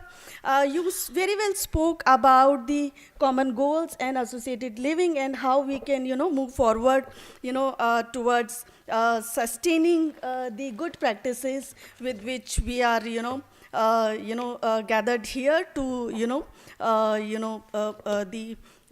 work together. So at the same time, I would like to extend our sincere thanks to our special invitee. Sir, you spoke about that, why I'm a special invitee at this forum. You were always special to us, and you will be special to us, because we always love to hear from your side and how we are learning lot many things, that how you are bringing, expressing your views so boldly and fearlessly at the platform where it is really, really required. So we are learning lot many things, and you hold a special place in our hearts. So thank you so much for your presence and reminding us that how collectively we can speak about social justice and how, we can engage each other, at the sites of our engagement, which are the real sites of engagement in terms of social inequalities, poverty, and discriminatory practices, which we are witnessing together. So we need to work, collectively to attain the dignified places to work together. So at the same time, I also would like to extend our sincere thanks to Professor Rukmani Banerjee. You were speaking lot many things, and I was jotting down the notes when volunteer came and said, ma'am, please don't speak much about, so that is why I'm getting nervous that I have written so many things to, share with each other. Like you were speaking about how, we can proceed further, when it comes to recognizing the small issues and then the local issues which are there, and how we can engage the community people with their perspectives, with their knowledge, and holding the hand with each other to work towards sustainable practices. And because we are also having a center for child and adolescent well-being, and I was learning lot many things how we can, go along with each other. So thank you so much for bringing insights from the field. And yes,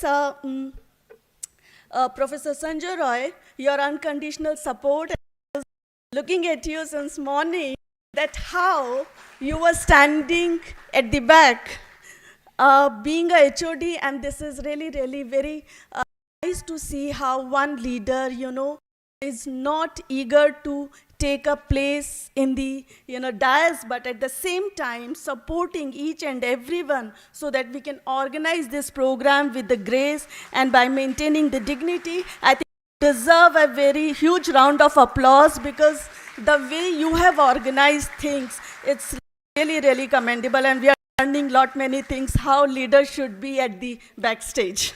So thank you so much for supporting us and motivating us to organize such kind of programs. And I think I will do injustice if I will not mention the names of the volunteers and students who are day and night from past 1 week. I have seen how you are working in the department. I have seen how you are coordinating with each other.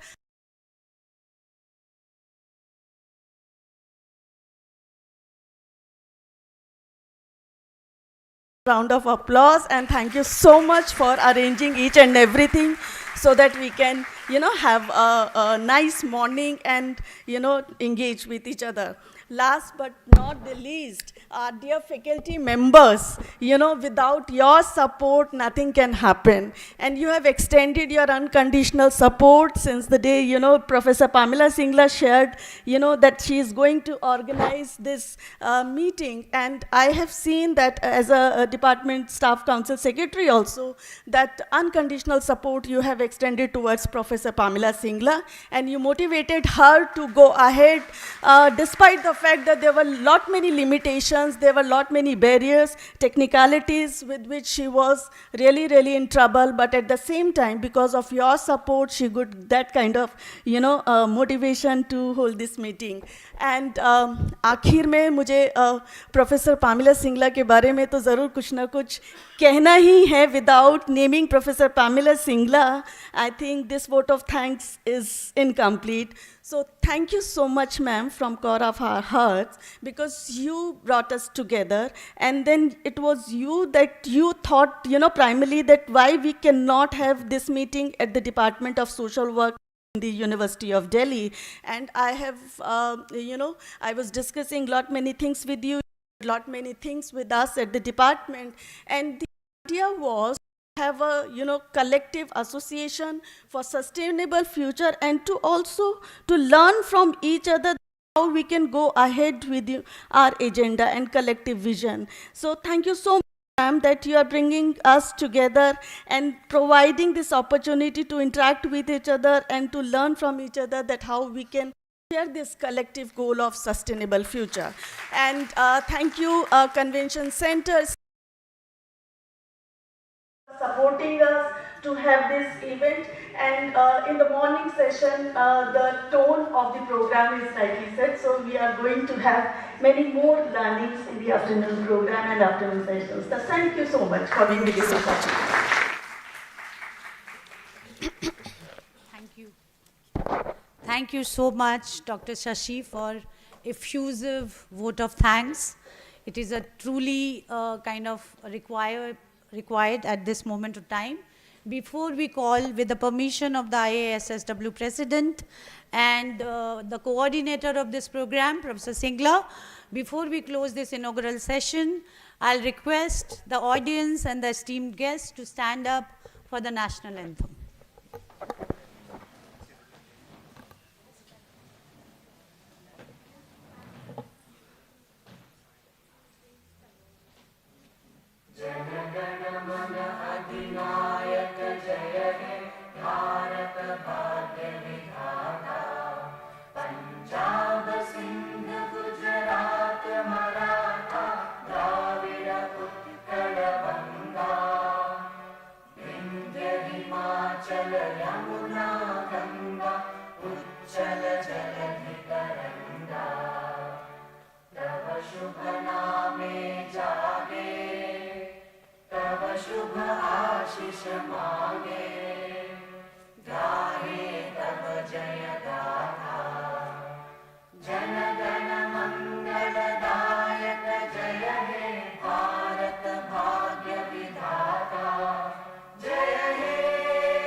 Thank you very much.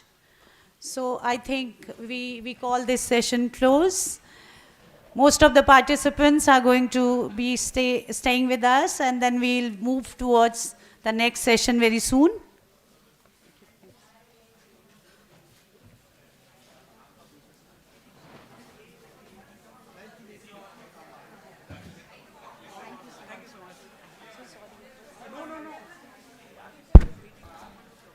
Can we please request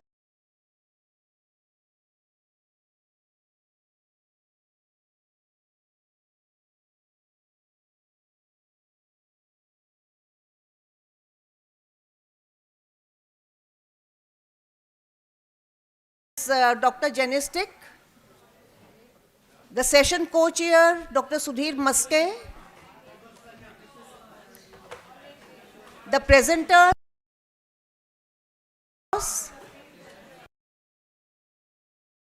Dr. Sanjay Kumar, Professor. Can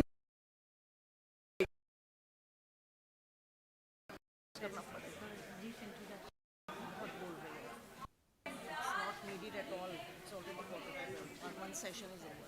You just have to call them.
This particular session is Building Stronger Communities, Indigenous Knowledge in Social Work, Education and Practice.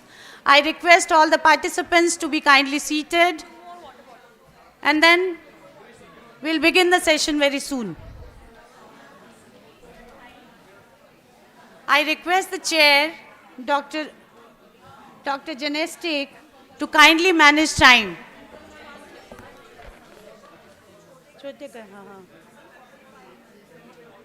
So, Dr. Janestic, you have 45 minutes time to culminate this session, right? Yes.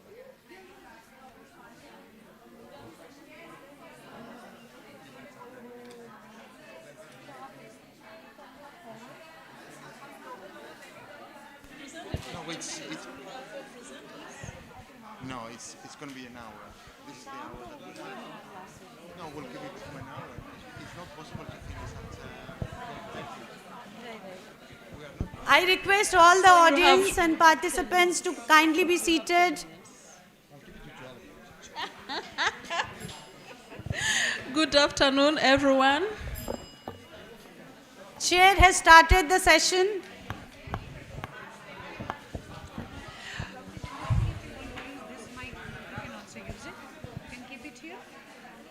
I'll use this one.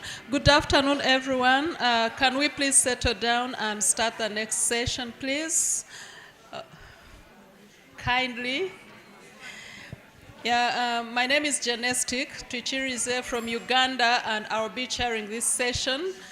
We are really out of time, so I would have to manage. We have to manage very well. This session is about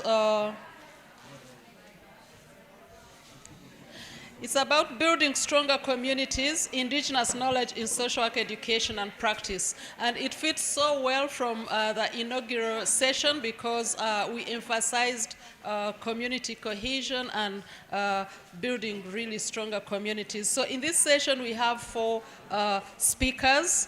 And due to time limitations, we are going to be extremely strict. Each one of you is going to have 10 minutes to present your work. And the audience is encouraged to write down any comments and questions that you might have. We shall have about maybe 5 minutes at the end to discuss or raise any comments. So without wasting any further time, I have the opportunity to invite our first speaker, Professor Christos Panagiotopoulos. Professor Christos is a professor of social work at the University of Nicosia in Cyprus, but also the president of the European Association of Schools of Social Work. Prof, you're most welcome. 10 minutes.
Good morning. Is it okay? Okay, yeah. Good morning to all of you, and a very warm welcome from ISSW and EASSW. I'm here under 2 identities as a member of the International Association, but also as the president of the European Association of Schools of Social Work. I'm aware of the time, and I know that Janestic, she will keep on running behind me to catch me if I go over 10 minutes, so I'll try to be as fast but as focused as I can. Today's presentation is, I have decided to present a European-funded project under the European Union, which actually elaborates on the theme of this table, which is building stronger communities through indigenous knowledge. But indigenous knowledge that is not stemming from communities, but is stemming from academic and student communities. Therefore, the name of this project, as you can see, is strengthening the skills of social workers into a situation of crisis. And perhaps someone reading or seeing this title could think, okay, why should I bother attending this presentation when I know what is crisis, or we have been taught what is crisis. To be honest, and I had the same idea when I was starting this project with some esteemed colleagues from European universities and centers across Europe, Portugal, France, Austria, Italy, Poland and Cyprus, where I'm coming from, I soon realized that no, nothing is, it should be taken for granted, and we have always to reassess and evaluate our knowledge and our skills as academic, as practitioners, and as students. The topics that were researched into this project were precariousness, democracy, ethnicity, social work practice with vulnerable groups, extremism, and environmental crisis and climate change. I think these are topics that we are all aware of. We teach them in our programs. We work with our students and with our communities, as also it was demonstrated by the keynote speaker this morning. Why this project? There are two main reasons. First of all, an urgent need to increase the skills of professionals in the face of Europe's difficulties in welcoming, integrating, and caring for an increasingly precarious and invisible population. And also, it was a desire by this consortium to link the higher education and the social profession as much as possible. The main aim of the project was to prepare future social workers or even existing social workers, because the main outcome of the project, it will be delivered through an online digital manual for the new challenges of a Europe in crisis, and to harmonize training in a dual approach of academic excellence and social relevance. Sometimes we teach our students, but we have no link with the community, we have no link with what's going on outside. The past few days we had a board meeting, and we had a discussion with my esteemed colleague for Uganda, Janestic, and she was saying that one day she took her students out in the community to show the slums around perhaps the university, and students were shocked by what they saw. So sometimes our students do not have an idea, or they don't have the relevance with what's going on outside in the community. I'll skip some of the slides, because as I said, I'm aware of the time, and I know that Janestic will raise her hand when I reach 1 minute. So you can briefly see the objectives of the project, and what do we expect, or what did we expect, because the project is ending by the end of this year. The main aim is to link academic training to experiential learning, to bring what is outside inside. What we have to understand is that academic community is not a community that lives in a university and doesn't have relevance with what is going on outside. We should take events, and we should take examples from the outside world, as our British colleagues have said, is hard-based evidence practice. It should be incorporated, it should be embedded in our teaching. And the final outcome of this project will be to build a digital training tool. There are 5 steps. I will mainly focus in 2 steps.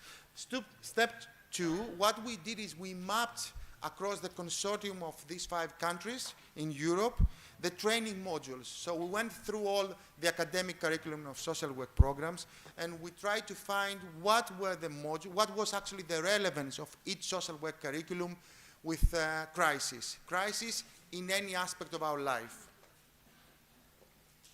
And the third step, which was also the third work package, was to explore innovative elements and didactic strategies of addressing issues of a collective crisis and competence development. That came as an, after we assessed all social work curriculums, we took some examples from each country, and we deepened within this example through interviews with lecturers, with head of departments, with students and stakeholders. And the final step will be, and is not yet accomplished, to develop a training manual on these 4 themes: social work and pandemic, with health and mental health issues, social work and migration, and especially forced migration. And we are especially focusing on forced migration because Europe is mainly affected by all these waves of migrants who have been forced by the countries due to war or to other pressing situations. Social work and social violence, radicalization, extremism, hate speech, social work, and community breakdown and separatism. I think all these themes are well aware and known to all of us, even if we are talking if I'm bringing an example from Europe to here, to Asia, and especially to India. So what are the lessons learned so far? What we learned through assessing all social work curriculums in each country. Social work training has different traditions in different countries. That's why we need to be aware of the indigenization process. We have basic similarities. We found basic similarities amongst the 5 countries, partner countries, but social work has the task of supporting and empowering people in difficult situations and also contributing to a peaceful society. Don't forget that, and this could not be missing from our results. Most training programs focus on supporting individuals or specific or disadvantaged groups. The solution, though, of social crisis on a structural level is less often at the center of the training courses. This is something that was not found across the consortium of this project. The training courses of study programs deal with current social challenges, such as public health or migration, and could not be otherwise, especially coming out of the pandemic of COVID-19. Poverty and inequality also frequently play a role in the curriculum of social work programs. However, what we didn't find it was that most of the social work programs were not talking about eco-social work and about climate change.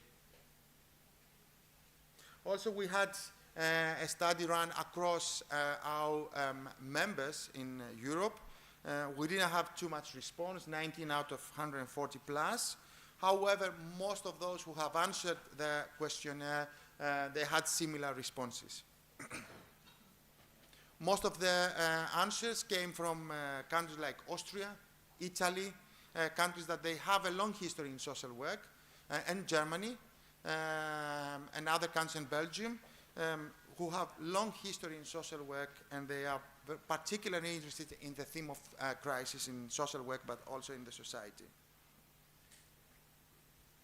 Now, when we looked deeper, and when we picked up a few examples out of all these social work schools, and we're talking about countries like Italy has more than, if I remember well, more than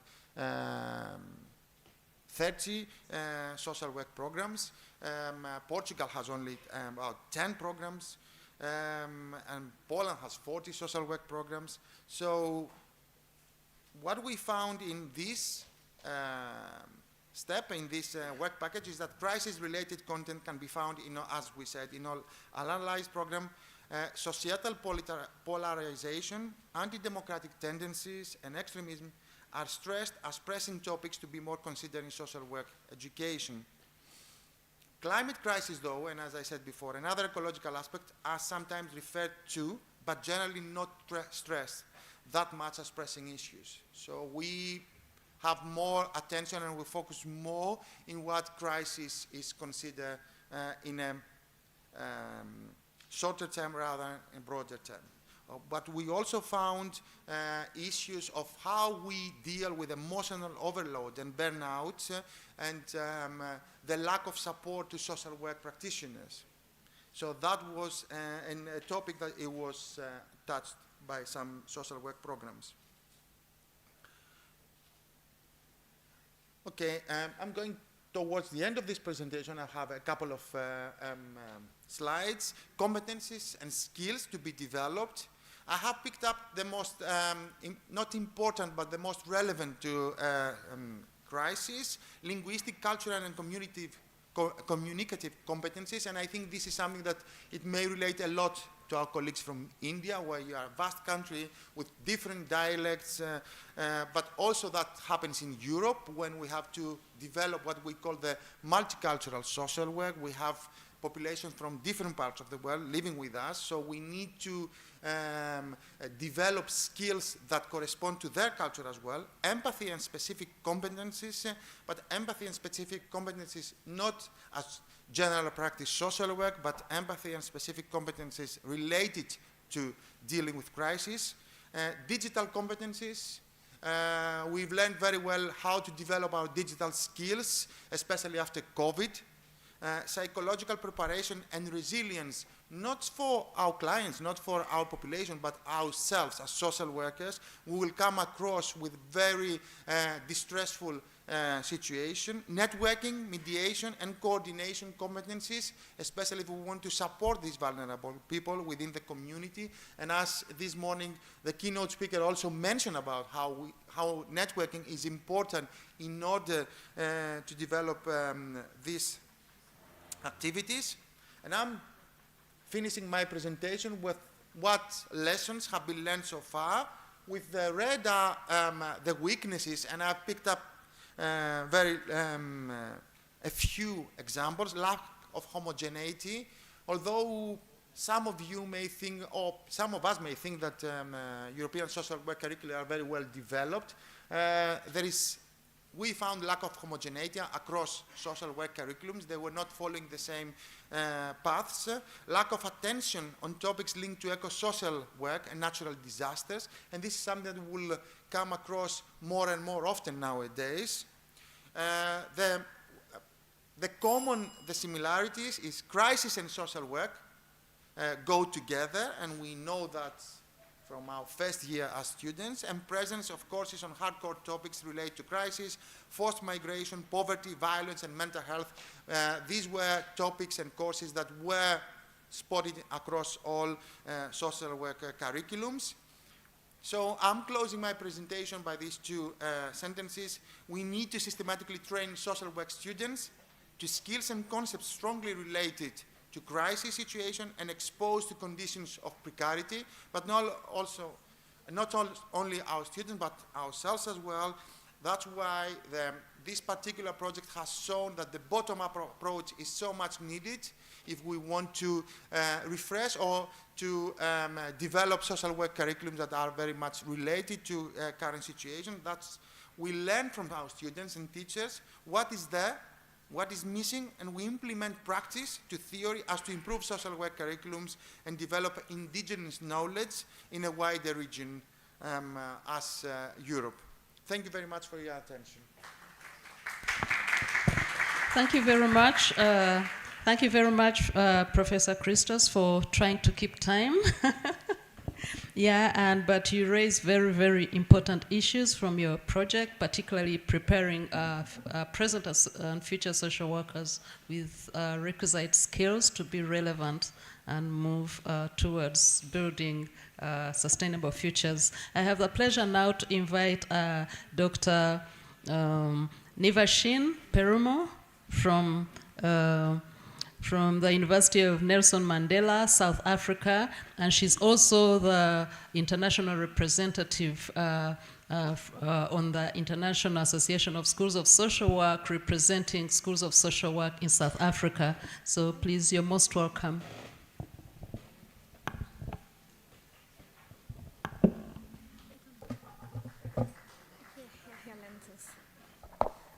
Please only start my time when I start talking.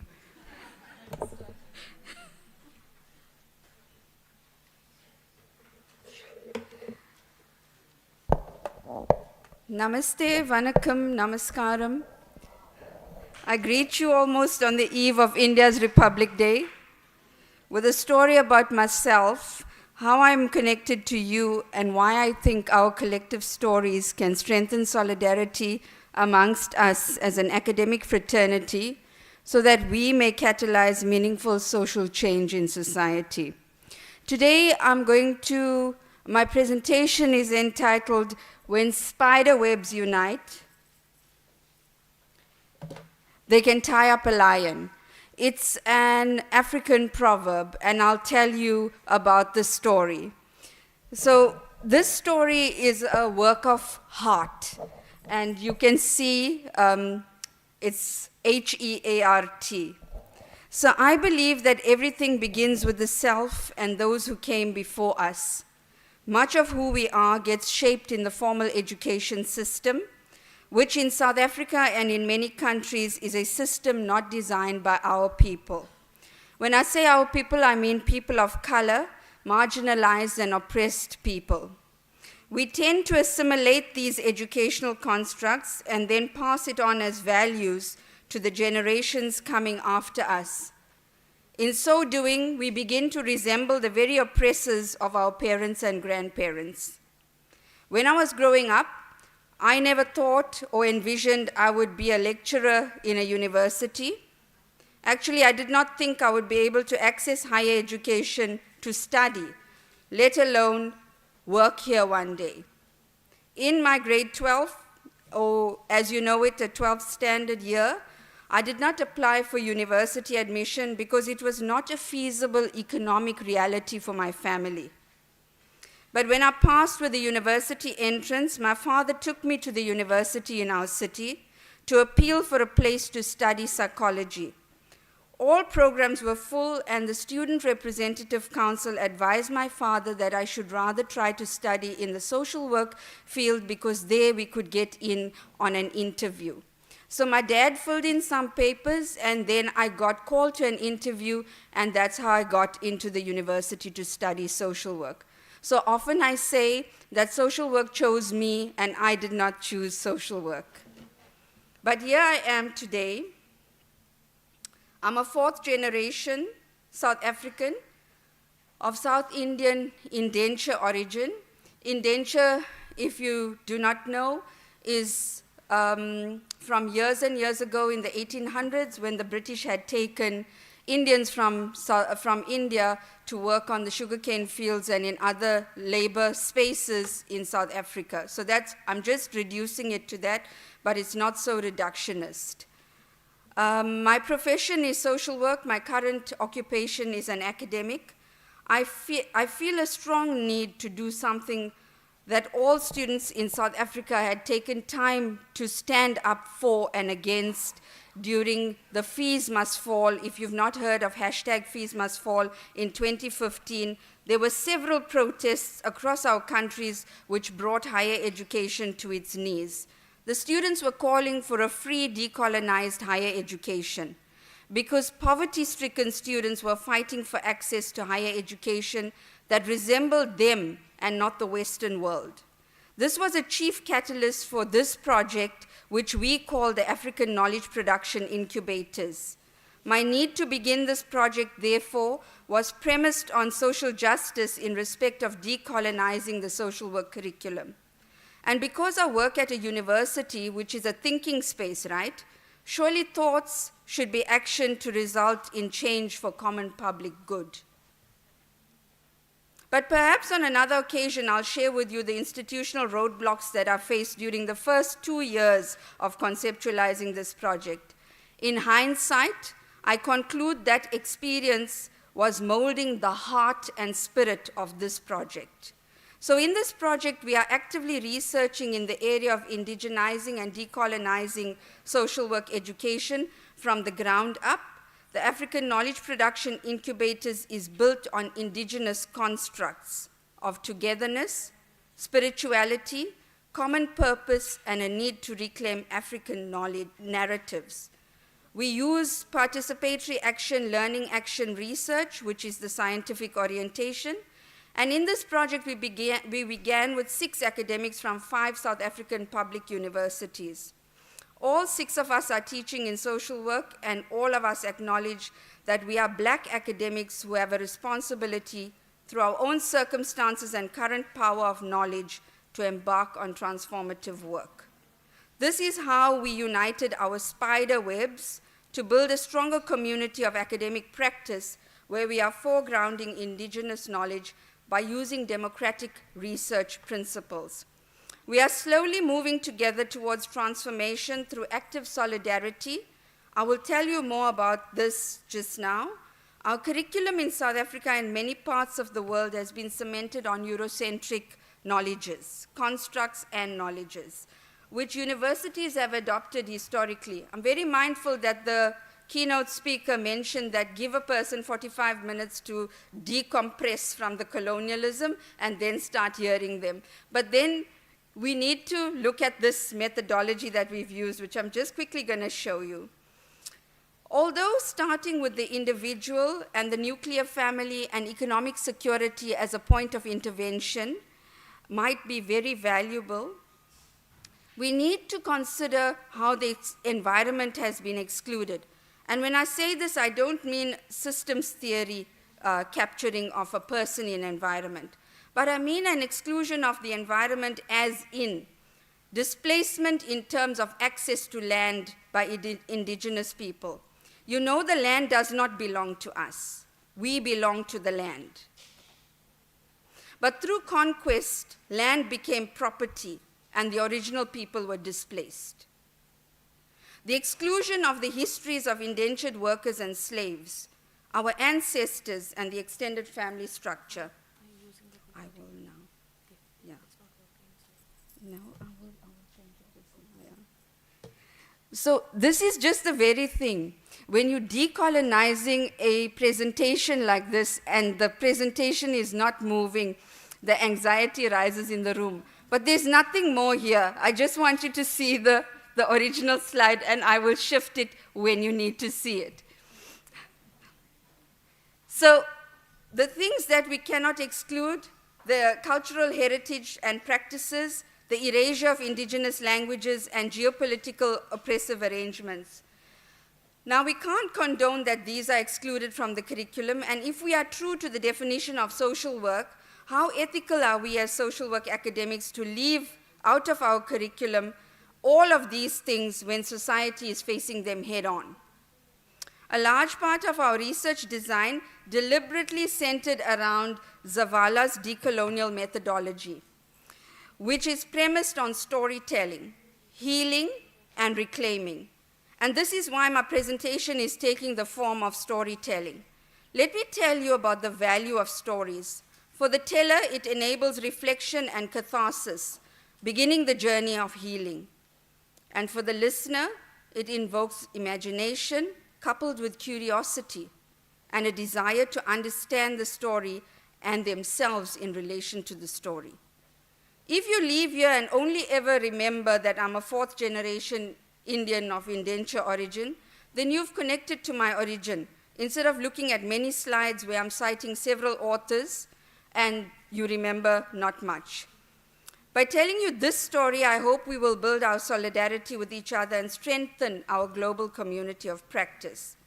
In this project, we retreated cognitively from familiar academic routines, interactions, and power relations to question and rethink established sources of knowledge. We did this together for a few days at a time, the 6 academics, during the past 3 years, and we called this incubation.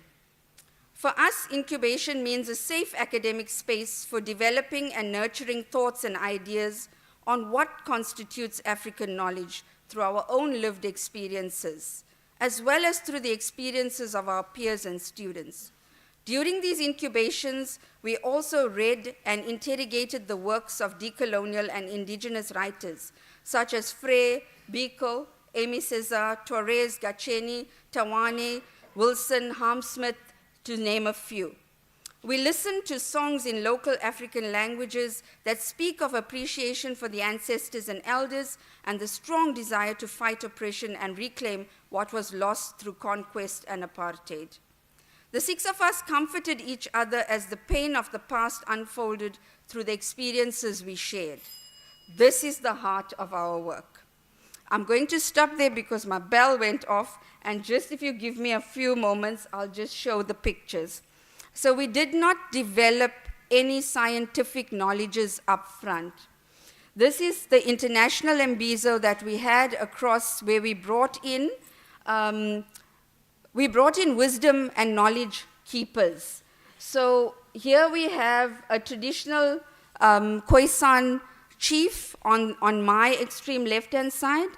In the middle, we have a PhD candidate from our university and a nun from India. And on that far side, we have a historian from Wits University who is a guide at the Wits Origins Center. So that took us through our origins, spirituality and religiosity, and then the origins of the original people of the land.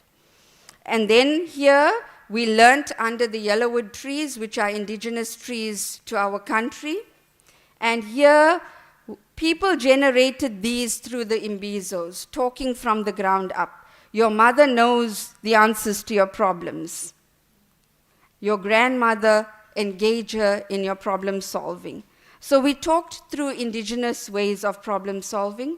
We developed 2 photo books. We told our stories in these photo books. Each person that was there, who were not necessarily academics, they contributed towards a photo book with their stories, and we did a non-scientific publication. And then in the very end, we had our scientific contributions. All of the people involved in the project have a chapter in this book, which was edited by myself and 2 other colleagues, and we have 14 chapters on indigenous work, and then we have the 1 scientific contribution in the form of a manuscript. I say thank you to you for listening to me. I will leave some pamphlets on the floor if you want to take one to learn a bit more. Thank you very, very much, Dr. Navishin. This is what we call walking the talk.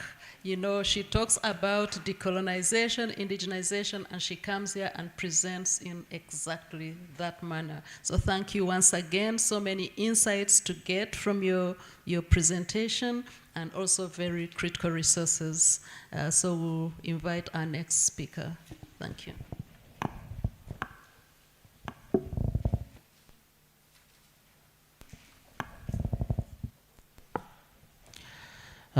Thank you, Genestic.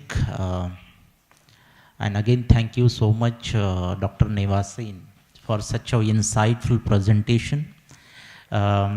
We have listened to perspectives, one perspective from Europe and one is from South Africa. The similar kind of work which you people are doing, my PhD is also on this, that shares. I worked on the autobiographical narratives, and even I produce articles on my own PhD work. Now we have 2 eminent speakers from India. I would like to invite Dr. Sanjay Kumar, who is a founder of Indian School of Purpose and Impact. Even he is a former director of SEWA, and presently he is a founding country director of Harvard Mittal Institute. Sir, you can share your views on the broad theme, that's the building stronger communities, indigenous knowledge in social work, education and practice. Thank you. Thank you so much, and thanks Pamela ma'am for having me here and inviting me here, and all the people on the dais. So, you know, as the co-chair introduced me, so I used to work with a women's organization. For about 2 decades, I worked there as the director of Seva Bharat, and later on I moved to Harvard University. I was the founding country director of Harvard has a center here. It's called Lakshmi Mittal and Family South Asia Institute. So I was the founding country director. So later on, I decided to start doing something on my own, taking some own initiatives, and blending these 2 together. My experience at the grassroots level for working for about 2 decades, and combining that with academic institution where I was the director heading the center here. So I decided to start something called Indian School of Purpose and Impact, ISPI. So what do we do? So basically I thought that you know, there are a lot of things happening on the ground in rural areas or in small towns and among the communities. but there is a big chunk of school students, the students who are going to very prominent schools, and the kids who belong to privileged community, privileged family. So, they don't get exposed to situation, or they don't have any idea about the rural areas, the communities. So, I decided to start a program through which we can link these kids, the kids who are who are studying in top schools, private schools, linking them or taking them to rural communities, and so that they can learn from them about the real problems, real situation, and at the same time, these kids are also able to give back to the community in some manner. So, so this is, the presentation is all about that. So, my thought about why indigenous knowledge matters in social work. One is preserving cultural heritage. Indigenous knowledge carries centuries of wisdom critical to sustainable community development. Then bridging policy and practice provides practical insights to implement policies that address grassroots realities. Then sustainable futures align social work with global and local sustainability goals. So, as I said, that this is a new experiment that we started last year for learning opportunities. It's a people-to-people interaction as a method of integrating indigenous knowledge into social work education. And why people-to-people interaction? As I said, urban communities and rural communities should come together and learn from each other. There is a strong component of cross-cultural dialogue, empathy, and grassroots understanding like education and governance systems. There's a small video, I don't know if this will run. Can someone help me?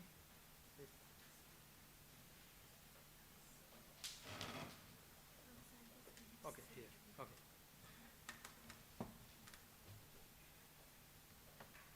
Is there a voice?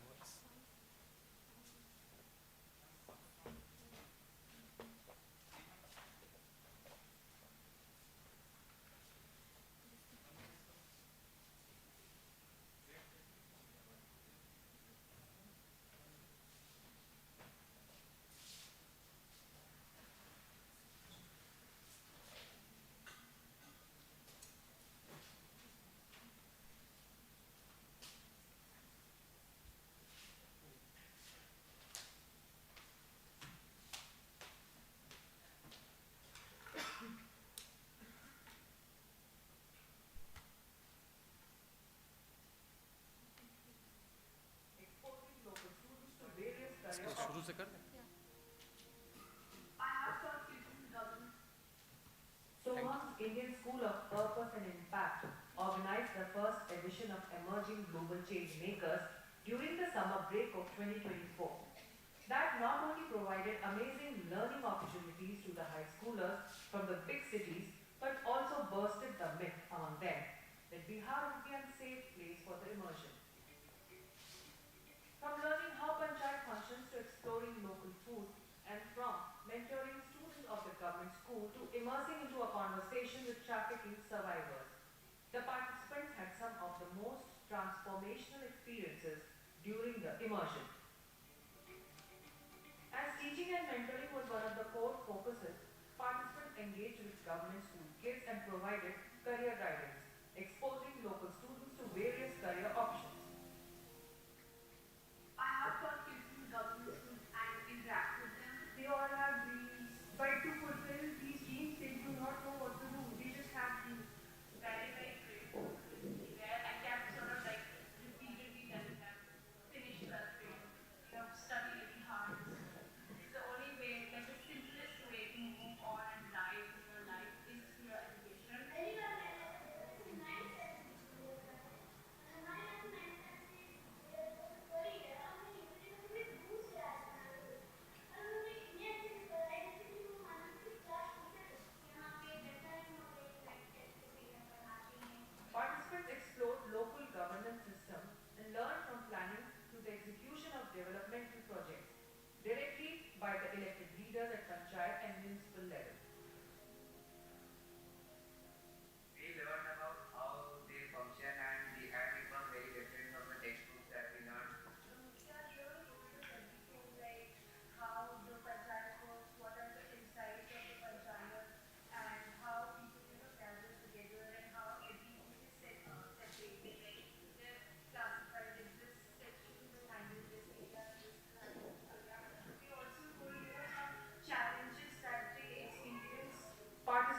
visited Araria district, where an NGO called Bhumika Vihar is working with women who are survivors of women trafficking and on gender issues.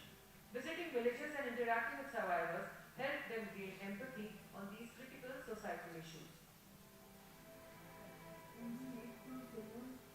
It was very upsetting to know that the society is too monstrous and the victims here, they're too weak that they can't speak up for themselves and they're too shy and they do not get the confidence to speak up for themselves. Because what Bhumika had done such an exemplary job that they're doing, they're coming here and they're helping victims out, making them start their businesses and really elevating their life. Furthermore, engaging in creative activities such as Madhubani painting and analyzing case study on women entrepreneurship further enriched their experience. Madhubani painting sessions allowed participants to immerse themselves in local culture. Bihar Immersion in Katihar offered students an immersive experience into the region's natural beauty, education system, and societal dynamics, moving beyond theoretical knowledge. This program developed essential skills such as empathy, problem solving, teamwork, collaboration, and close understanding of society and local governance. By engaging in hands-on activities and community interactions, participants developed a well-rounded perspective, preparing them to contribute effectively to society. The Bihar Immersion Program was a transformative experience that bridged academic learning with real-world applications. The immersion also gave them the opportunity to explore a state that has negative image for being unsafe. Participants never experienced any safety issue and truly enjoyed their time in Bihar. मेरे expectations से तो develop बहुत ज़्यादा है मेरे को बहुत मज़ा आया मेरे को पढ़ाने में पहले मेरे को लगता था कि बिहार में किडनैपिंग वगैरह बहुत होती थी यहाँ पे और मैं जब यहाँ आया ऐसा कुछ नहीं हुआ पीसफुल लाइफ है तो आराम से नहीं यहाँ पे लोग बहुत खुश रहते हैं और एक दूसरे को बहुत हेल्प कर सकते हैं और फीलिंग डेली के साथ दिखती नहीं है यहाँ पे बहुत कुछ नहीं होता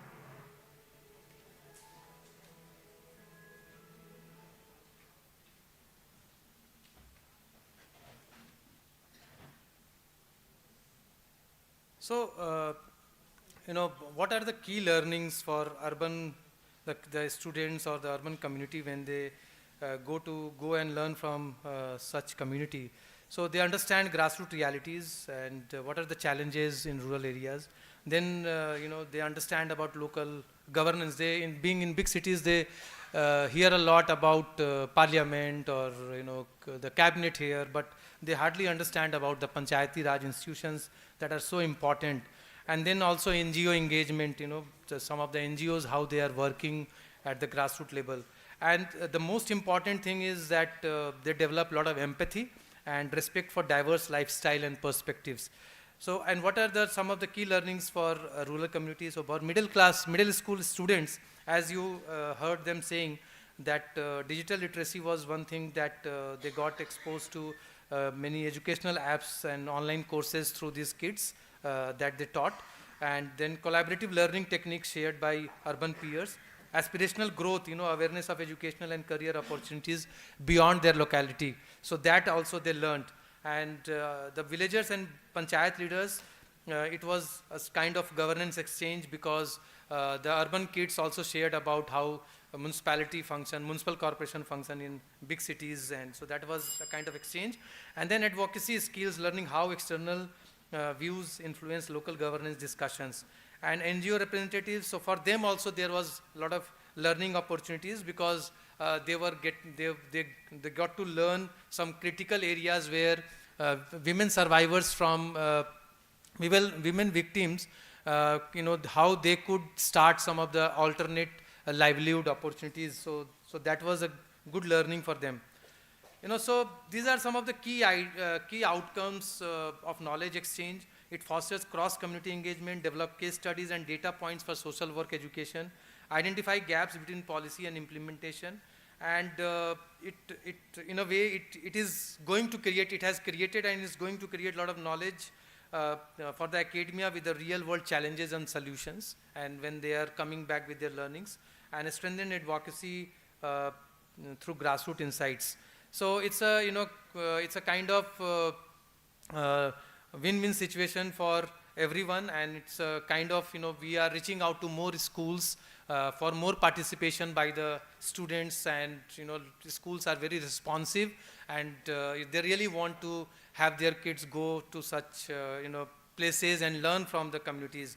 So for educators, it fosters partnerships between academic institutions and local communities for knowledge exchange. For students, they get to actively engage in cross-cultural community-based interactions to identify the gaps between theoretical knowledge and ground. For policymakers, leverage these insights to develop effective, inclusive policies. So we are going to, promote this further, and we are hoping that a lot of kids from these big schools, the top schools in our country, when they are exposed to such communities early in their career, in their life, they would be, they would understand the situation better, and when they go to different fields, in whatever field they choose to work in, they will have a lot of sensitivity, and they will have a lot of empathy towards the community, local communities. Thank you. Thank you so much.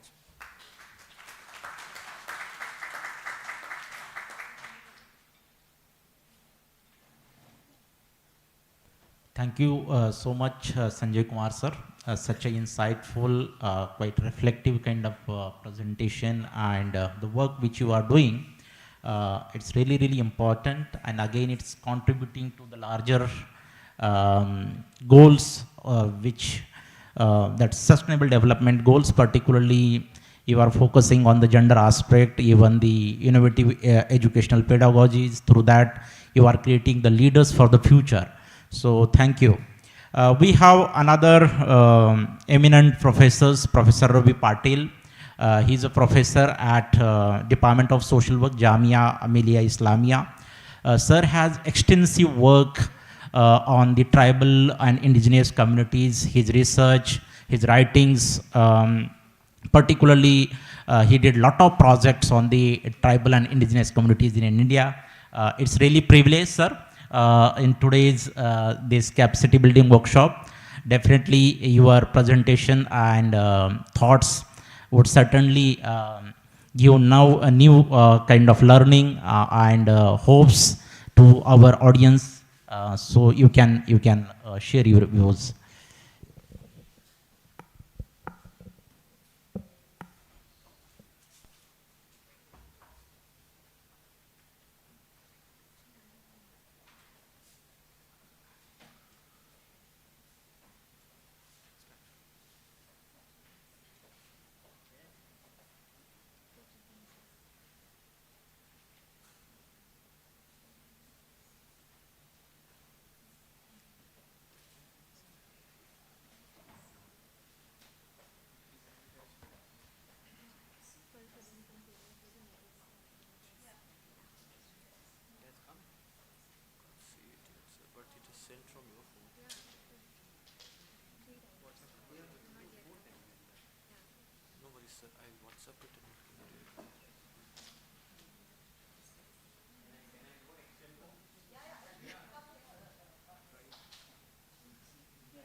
Thank you, Professor Pamela Singla, for giving me an opportunity to speak here.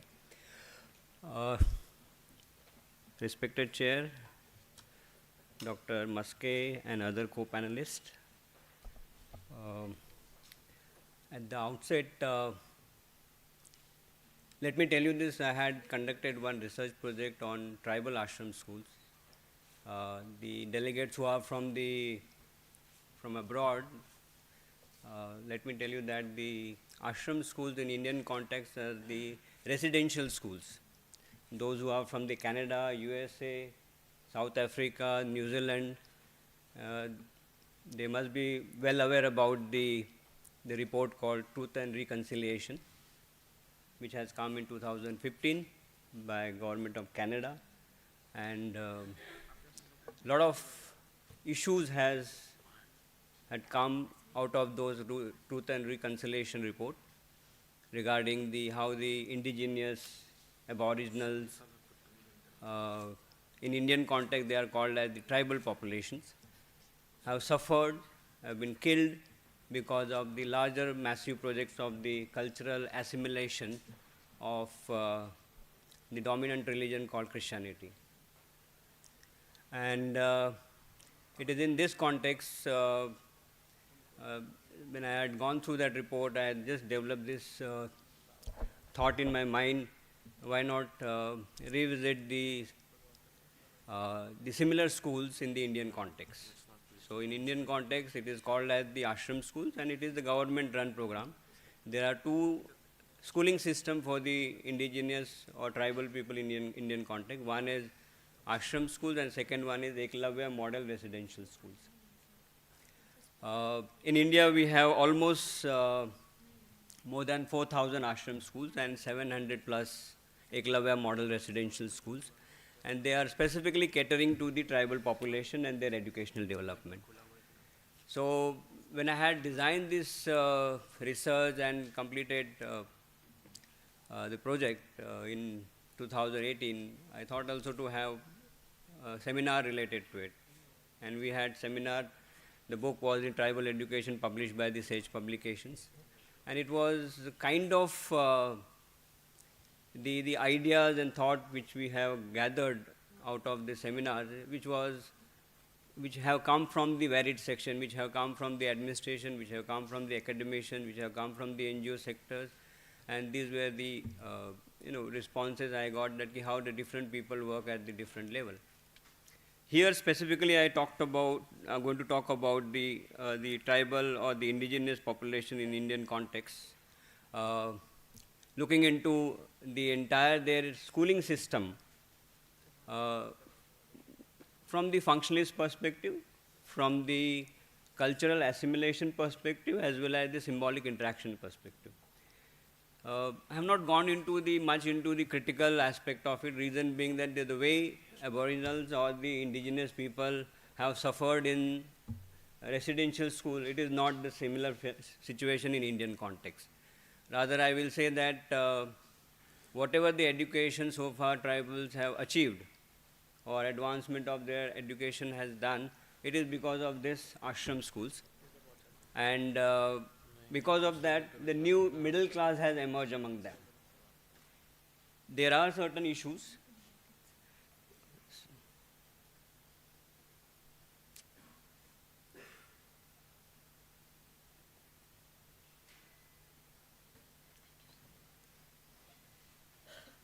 Although there are certain issues, and those issues one can say that there are certain systemic issues, as well as some of the accidental issues are there. And the systemic and the accidental issues I can relate in terms of that how these schools are ill-equipped in terms of infrastructure, in terms of the lack of teachers, in terms of the teaching aid which is required, in terms of technological equipment which is required, computers required in the schooling system. At the same time, how these schools are ill-equipped in terms of the teaching fraternity, because majority of the teachers who teaching in these schools are not from the tribal background, are not from the indigenous community background, they are from the other background, general category.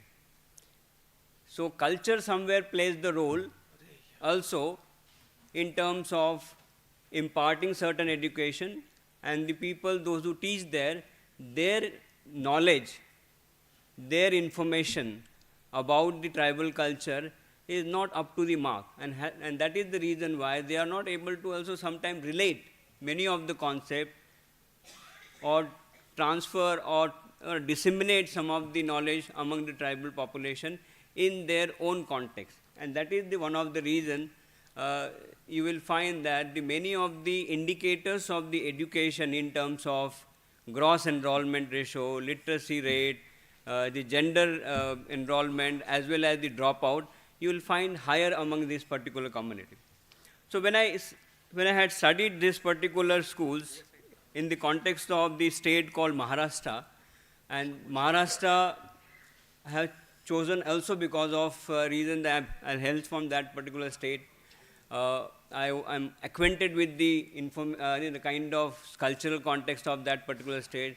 The language is also one of the context, and that's the reason why I thought of studying these tribal ashram schools in the context of Maharashtra.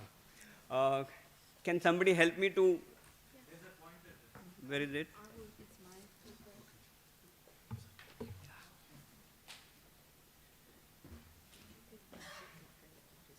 Yes, thank you. So I just prepared this one, and this is what my understanding, my reading so far about the indigenous and aboriginal communities in this country. When you see all their human development indicators, they fall low in every indicators. And in Indian context, you will find that out of almost 29 states, 20 states and 2 union territories, you will find these tribal populations. Among them also there are sub-tribes, around 834. And similar fashion, among the scheduled caste also you will find more than 750 plus subcategories are there. So it means that the kind of apathy or the vulnerability you may not find uniform among the entire tribal population or aboriginal population. So when I look at it, their profile in the Indian context, largely many of them, 90% of them are the forest dwellers, or they from the rural background, and hardly 10% they are lives in the urban side. When I talk about the tribal education, this is what their present status in terms of education, where you see that their literacy level is below the general population, comes around 58% as per the 2011 census, maybe marginally improved by this time, around 60%. At the same time, you will find that the gender population which is represented in education, which as per the different report it says that very low. So in order to provide them better facility, Government of India in 1991 have come with this particular scheme called as establishment of ashram schools in the tribal area specifically. And as I said that at the all India level, there are 4,000 plus ashram schools or residential school, and 708 Eklavya model residential schools are there.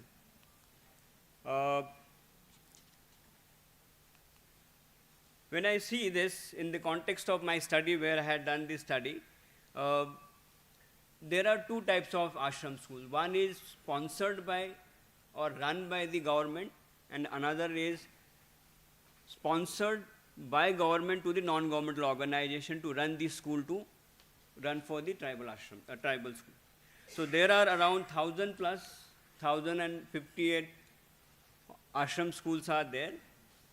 502 are the run by the government, and 556 are the aided ashram schools are there. These schools, as I said, that having the multiple issues. As I said, the one is the systemic issues which are related to infrastructure. Another one is the accidental issues. Maybe some of the times you will find the issues related to harassment, issues related to suicide, issues related to the students run away from such schools because they are not able to. You have to give me extra time. And because of that, these schools are always remains in the news. So there are 2 reports have come from Government of Maharashtra. One is from Dr. Salunke committee, who has focused on the issues related to health hygiene and the harassment, and where he found that around the 1,200 students died in these ashram schools because of different reasons. Some are health reasons, some are the unknown reasons. In 2015, Tata Institute of Social Sciences, you all must be aware about, Professor Bipin Jojo, he has come out with the report. And he also came out with the finding that these ashram schools are not catering to the educational needs of the tribals. And there is a special attention is required, particularly in the context of the Maharashtra. So when I see these all issues, I thought that I should develop the study, and I had selected the 4 districts from the Maharashtra. Around 357 schools had selected, and from these 350 schools, I have selected from each school 3 respondents. One is the principal, second is the warden, and third is the students. So around 1,057 respondents I have interviewed from these 4 districts. As I said, the 4 districts is Nasik district, Dhule, Nandurbar, and Gadchiroli. These are the tribal dominated districts which having the more than 25% of the population. Now what I found here in this particular, these are the results and the interpretation, where I found that in general, despite the fact these residential schools or the ashram schools are there, the literacy rate, gross enrollment ratio, gender parity index, as well as dropout rate has marginally increased. But it is not par with the kind of dominant group. The second one is, it is also, which is found in this report, that the scheduled caste educational performance, despite of 30 years of intervention from the government, it is slow and as well as low. It could be the reason because of whether they relate to the education imparted among them. Whether it may be the reason that whether do they really find it comfortable and adjusted in that situation of the ashram schools. At the same time, you will also find that the girls' enrollment in such school has not gone beyond 50%. So different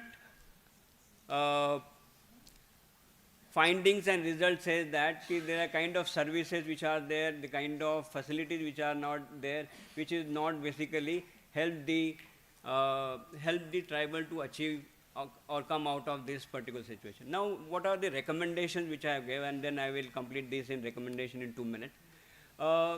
Why this is happening? It is happening because the comprehensive policy at the all India level, which is required for the sustenance and the maintenance of these schools, are not there, and that is the one of the reason. And for what is required in that context, I said that the central and the state level, we have the federal states, central and the state level, we require the comprehensive policy to monitor such schools. I also say that there is also required that the situation of ashram schools across the all India level is different. Hence, the regular pan-India survey is required so that you will monitor these schools, how these schools are working. The delegates who are from the foreign as well as who are representing the International Association of Schools of Social Work, cross-cultural study is required.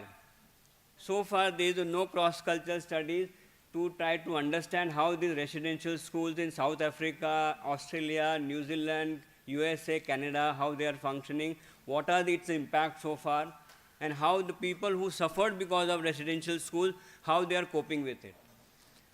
So these are some of the suggestions I have given. Now coming to particularly about the social work, school social work is missing in such contexts.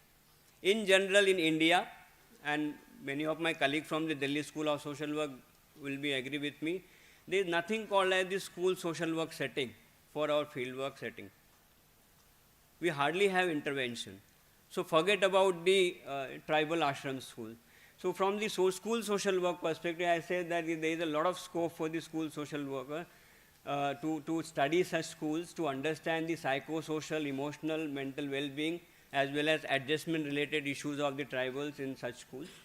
At the same time, there is also required to certain kind of regional context studies which is required from the social work perspective. And these are some of the best practices I have seen which I can relate it to indigenous social work perspective. When I say that indigenous social work perspective, I do not mean to throw the colonial social work out or throw the baby with the bathwater. I say that there should be some ratio, 60% from the Indian context, 40% from the foreign, and we should open to learn from every context. And it is in that context I say that there are 3-4 best practices I could found there. And these are again implemented not by the social workers. They are from the IS officer, Indian Administrative Service Officer, that they have created the tribal parents, school management councils to monitor to day-to-day ashram schools and their governance. It is also monitored the teaching learning practices in the tribal context. Integrate this is one of the best finding I found, which comes under the best practices.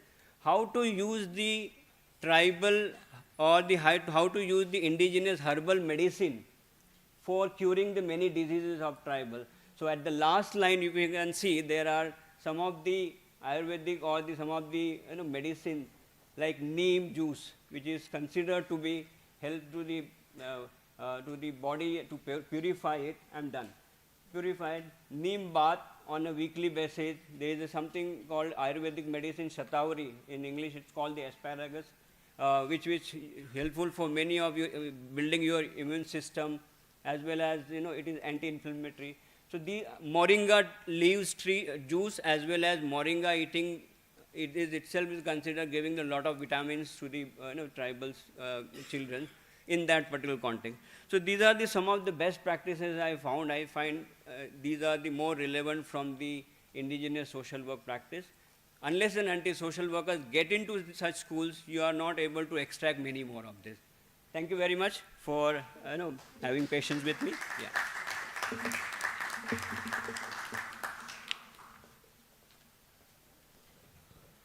Thank you so much, Professor Patil, for sharing your ideas and the work which you have done among the tribal communities. Because we are running short of time, so we'll just, our chairperson, she will summarize. We'll make some.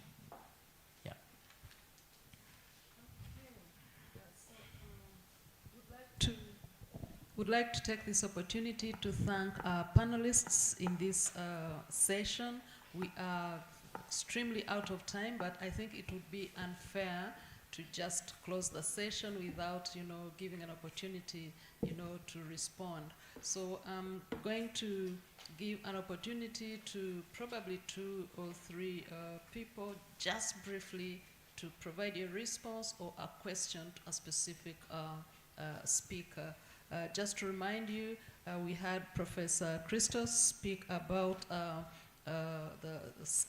skilling social workers, for future challenges. And then we have Professor Professor Niva Shin giving us a very interesting project that she was engaged in about decolonization and the power of, coming together, the cobweb kind of symbolism. And we had 2 other speakers. Dr. Sanjay talk about the rural-urban kind of interaction to open the eyes of students. And finally, Professor Ravi talking about the indigenous communities and the challenges they face in the education system. And he has provided very, very insightful best practice and recommendations. So if you have any response, please put up your hand. Yes, we have 1, 2, and just 2. Please go ahead. My question. Good afternoon, everybody. Wonderful presentations by all our esteemed speakers. Professor Christos, I have a question for you. I wanted to know which all countries' curriculum did you include for your study? That was my first question. And second question related to the same is that in Europe you have university system is different from applied sciences university systems. Like, so I mean, you've included both the syllabi or just of the applied universities. That's all. Thank you. Thank you. Okay, thank you for your question. We had the five countries which were part of the consortium, and these countries were Portugal, France, Austria, Italy, Poland, and Cyprus, 6, sorry. And then we ran a survey that it was distributed through the network of the European Association of Schools of Social Work. And then we had responses from Ireland, Belgium, more schools in Italy, Scandinavian countries, some countries in the Balkans like Croatia and Bulgaria, Greece and Cyprus. So the consortium, it was mainly concentrated in 6 countries, and that's one of the rules of the European funded projects. And the rest of the countries were about 20 that took part in that survey. As far as your second question, we have countries in Europe that they social work programs are offered through universities, and countries that are offering the programs through the University of Applied Sciences. There are no major difference. Some countries, though, they offer 2 degrees, social pedagogy and social work. In some of them, social pedagogy is offered through universities, and social work is offered through the University of Applied Sciences. The reason that we distinguish the difference between applied science and university is because we have what we call the practicum placement, the internships called. Thus, our students have the opportunity to go out in the field and apply what they've learned. So, just responding to your question, there are countries that they follow what we call the University of Applied Science, and these countries are mainly Central and Northern Europe, and other countries like Southern Europe where they don't have the University of Applied Sciences, like universities are offering social work programs, but there are no major differences in their curriculums. Thank you. Next question. There was a question there. Yeah. Thank you so much, ma'am. My name is Soraka Fahad, and I'm a research scholar in Delhi University. So my first question is to Professor Christos. That you have mentioned one key element is social work and pandemic, where you have mentioned about the build digital training tools. So what were these tools? Can you just give a brief gist about that? Because my thesis is also somehow related to the artificial intelligence and public health domain. My second question is to Professor Sanjay Kubar, sir. You have mentioned about the major outcomes in which in your knowledge exchange program, in which you have mentioned about the identify gaps in policies. So, sir, what we understand is that there are 2 perspectives to understand a certain policy. The first perspective is there are policies, there are gaps in terms of implementation process. The second perspective is there are gaps in terms of accessing or to trying to create a awareness towards that policy. So have you found something related to the second perspective, or is there is only a gaps in terms of policy implementation? Thank you. To the first question is the digital tool you've mentioned is actually an online digital manual that it's almost at the end.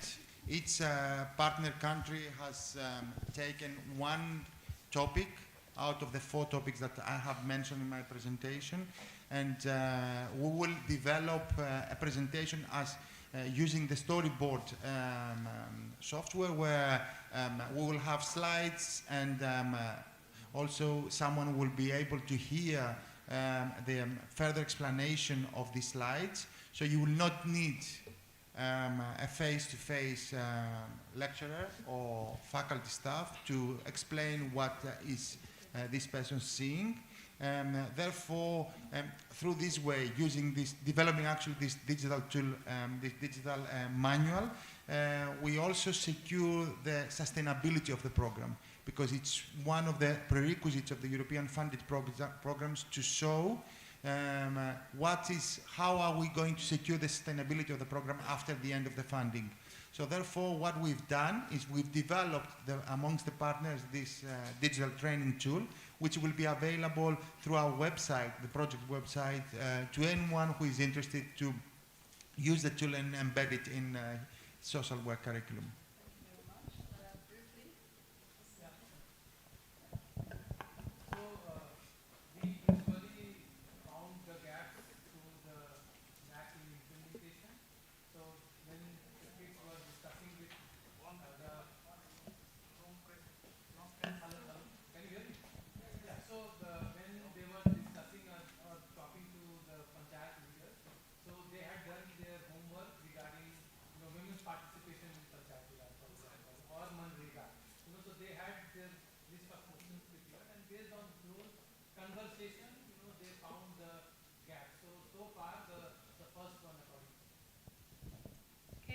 Thank you very much. Over to you, Madam Moderator. Thank you, Professor Genestic. Before we disperse and end this session, I would request Professor Genestic, the chair of the session, to felicitate the speakers. Right? I request our volunteers to bring in the souvenirs. Dr. Genestic, Professor Christos. Kindly give your hands together. Now I'll request Professor Genestic again to present it to Dr. Nevashni. Please put your hands together. I'll request Dr. Sudhir Maske to present it to Dr. Sanjay Kumar.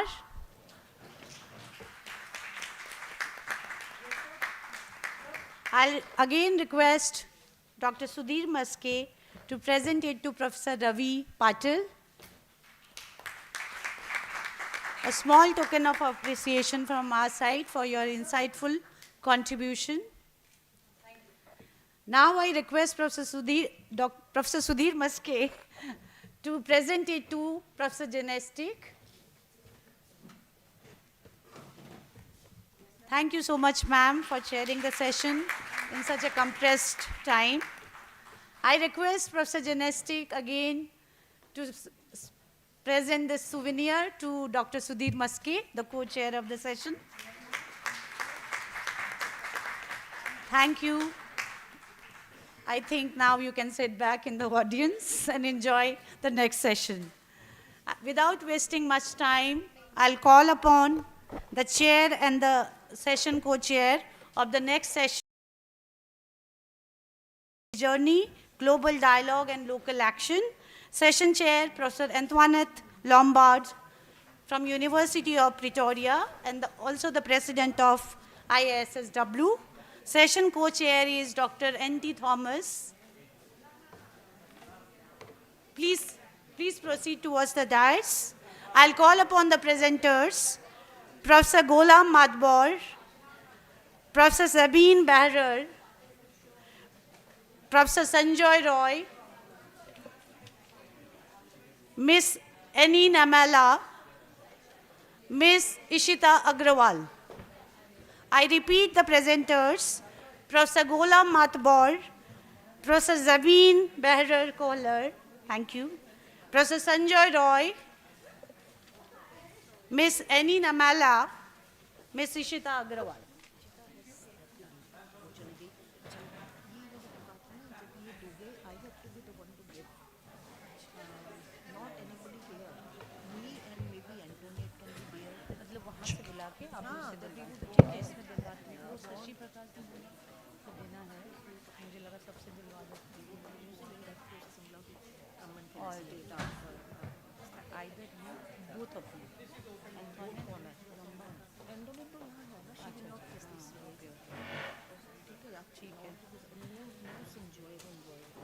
Okay, ma'am. Okay, नहीं वो present उसका नाम है present. I request the chair and co-chair to kindly be brief because we are running short of time. So our lunch is awaiting. Thank you. I think he's not come for the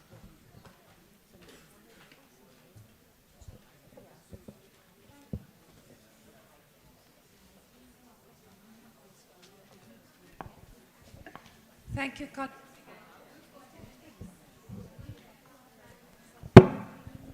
We move into the next section, if you can take your seats. And then we give time to our speakers on the SDG journey, global dialogue and local action. We're going to share the chairship as well on this side. And I'm going to, we have the 4 speakers. The speaker that is not going to present is the third one, Professor Sanjoy Roy. You can delete that name, so at least there's four speakers with a little bit of time. So we're going to share the speakers, and I'm going to ask my co-chair to just start with the first one. Thank you. So we begin. It's my pleasure to introduce our first presenter, Ms. Annie Namala. She is an Indian social activist and has been working for Dalit rights. She is also the director of Center for Social Equity and Inclusion. She is a vocal voice in the inclusion, especially fighting for the untouchable movement. She was also appointed as a member of National Advisory Committee for Implementation of Right to Education Act in 2010. So without further ado, I'd like to invite Annie ma'am to take over and give your insights to all of us. Yeah, maybe I'll still speak from here. Thank you so much, Dr. Pamela, for this opportunity and also being able to share at this time. I come from the civil society sector, so a lot of my reflections will really reflect the civil society sector. I think first of all, I just want to touch upon 3 or 4 dimensions as we are talking of the SDGs from a global dialogue to a local action.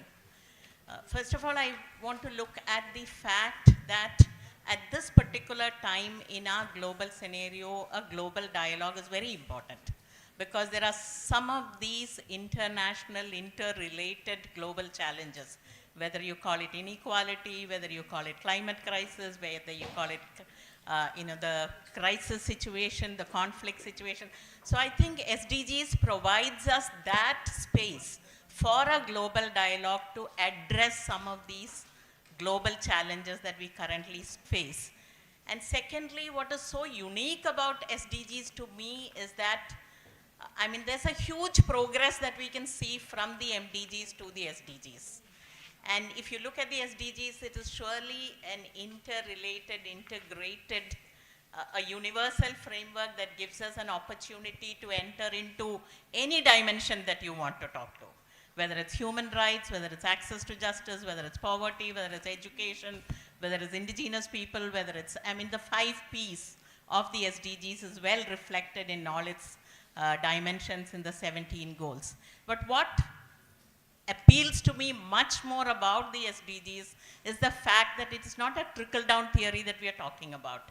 It is not a growth-only process that we are talking about, but 2 principles of the SDGs which talks about the leave no one behind and reaching the furthest behind first.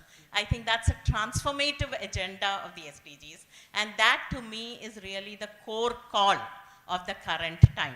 So in that sense, I would say SDGs does provide us a transformative global dialogue space, a frame where we can come together to look at strategies, to look at new ways, to look at cooperation, to look at learning best practices. So I think it is really a kind of a framework that allows us at this time to move forward addressing some of the key challenges that we have. And now if we come to local action, I think global dialogue becomes a talk shop if you don't really move into local action. And I think that is really the key of the whole process of SDGs, where we are looking at local action. And if we look at local action, I would say there are 2 main streams for local action. The first stream is the member states themselves, because the SDGs are commitments by member states to the global world and the signatories.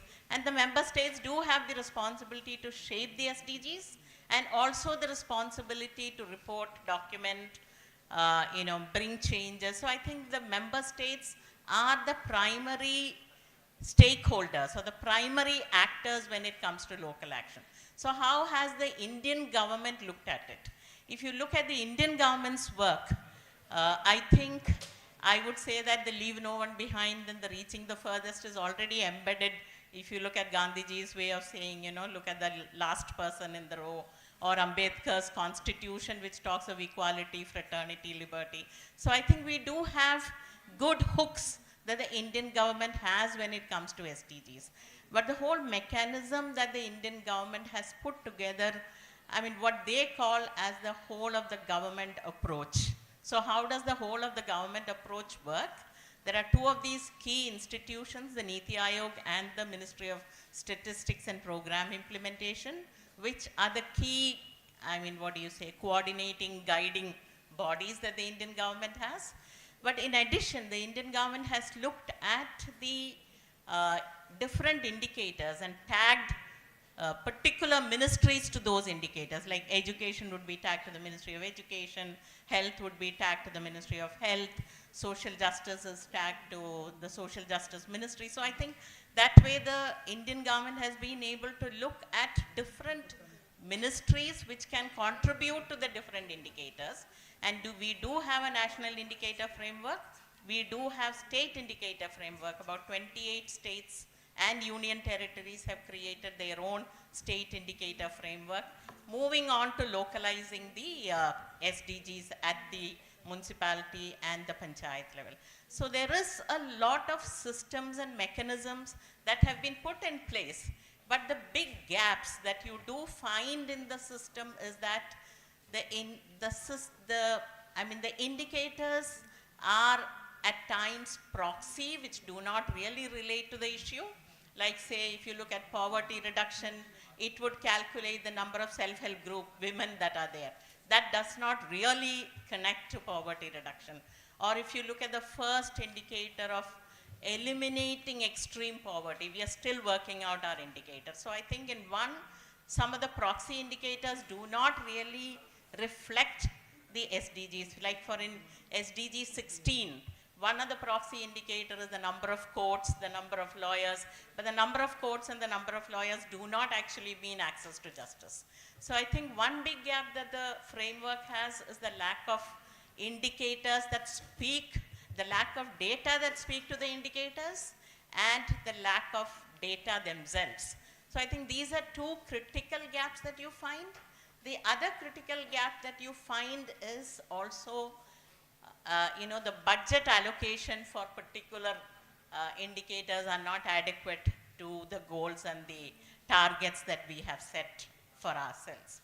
A last challenge that I see with the Indian system, or I suppose it would be with other countries also, not just India, is the lack of an agency building in the most marginalized communities, which can actually spur the SDGs. So I think these are the challenges that I see in the first local action, stakeholder.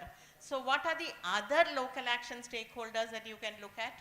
One surely is the non-state actors. And if you look at non-state actors, I would say there are a number of them. Civil society organizations being one key non-state actor, then there are others like academics or corporates and many others. But what happens with the non-state actors, of course, we do have a strength in terms of being able to pilot, in terms of being able to innovate, in terms of being able to bring in some real-time data. So I think there are some strength that non-state actors have in SDG localization. And if I speak of particularly the civil society organizations, I would say the core of us work with the marginalized communities. So we have a natural engagement with the Leave No One Behind communities, a very sustained presence. And I saw one of the earlier speakers talking about an experiential knowledge. And I think many of the civil society organizations bring a lot of experiential knowledge into this whole process of local action. But again, the challenges with civil society organizations become the continuity is a problem, the financing is a problem, the scale is a problem. So I think the way that if there is a possibility that we can look at building synergies between the state and the non-state actors, I think that would sort of contribute a lot. And currently, the language is also one of the whole of society approach, not just the whole of the government, but the whole of society approach. So I would say that these are two local action strategies that we have. And if I look at the social work teaching profession, I would say social work itself has evolved with a bias to the marginalized communities, with a bias to vulnerable populations. So here you really have the opportunity to look at the leave no one behind population groups, build strategies, support local action processes, be part of the global dialogue. I just also want to say I've been part of a network called the WNTA, Vadana Thodo Abhiyan. When the SDGs came, we were very happy about it, and I just want to share can you just shift? I just want to share some of the things, how we were able to look at this whole principle of leave no one behind. Yeah, and I'll close with my 1 minute, I think. Can you just stick on to the next one? The next slide, yeah. So this is one thing that we did as soon as the SDGs came. We said, because India recognizes scheduled caste, scheduled tribe, religious minorities as vulnerable communities, but there are many, many other vulnerable communities, be it single women, be it fisher workers, be it urban poor, be it sex workers, be it LGBT community. So the first thing we did is, what do we mean by this leave no one behind groups that we are talking about? Who are the vulnerable at this point in time? So I think this is one thing that we did to identify sections of vulnerability population groups within our country. The next one. The second one we did was the lack of data for marginalized communities. Like the government national data sets do not have disaggregated data. So we went into what is called the 100 hotspots, where we looked at collecting real-time data of 100 households for some of these extremely marginalized communities. And I would say that we did one with nomadic communities just a few months ago, and the literacy level of nomadic communities is so abysmally poor. So I think it's important to get disaggregated data at the community level. And I'll stop with this. And I think we are all very familiar with the 4 A's of a rights framework: availability, accessibility, acceptability, adaptability. But how do we know that marginalized communities really use them, really access them? And we've come up this 5R of equity framework, where we say you first need to recognize them, you need to involve respect in all the kind of engagements that you have, their representation should be at all levels, there is the need for affirmative action and reparation, and there is also a need for interface with others at reclamation. Thank you so much.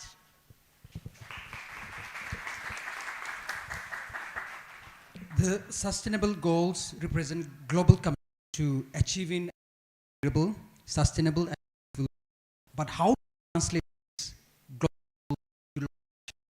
Thank you, ma'am, for taking us through about how strengthened partnership between locals, government, civil society, and particularly you talk about building agencies, and also you talk about that no one should be left behind. So thank you so much for the insight, and now I'll hand over to my chair.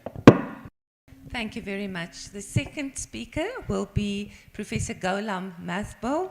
School is the Dean from the school, Professor and Dean of the School of Social Work at Monmouth University in the USA, and he's also chair of the school, the Council of Social Work Education's Global Commission's board member. I'm going to ask him to proceed. Thank you very much. Or should I go there?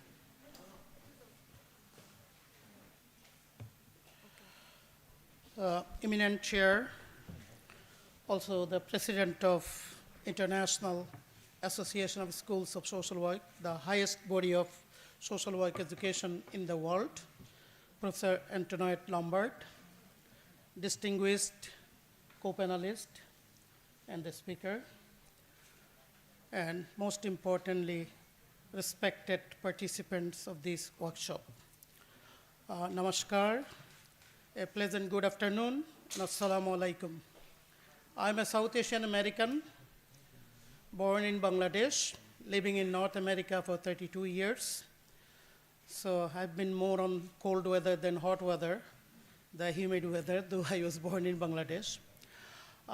In fact, I have been serving in 3 vital organizations for the social work, education, practice, leadership.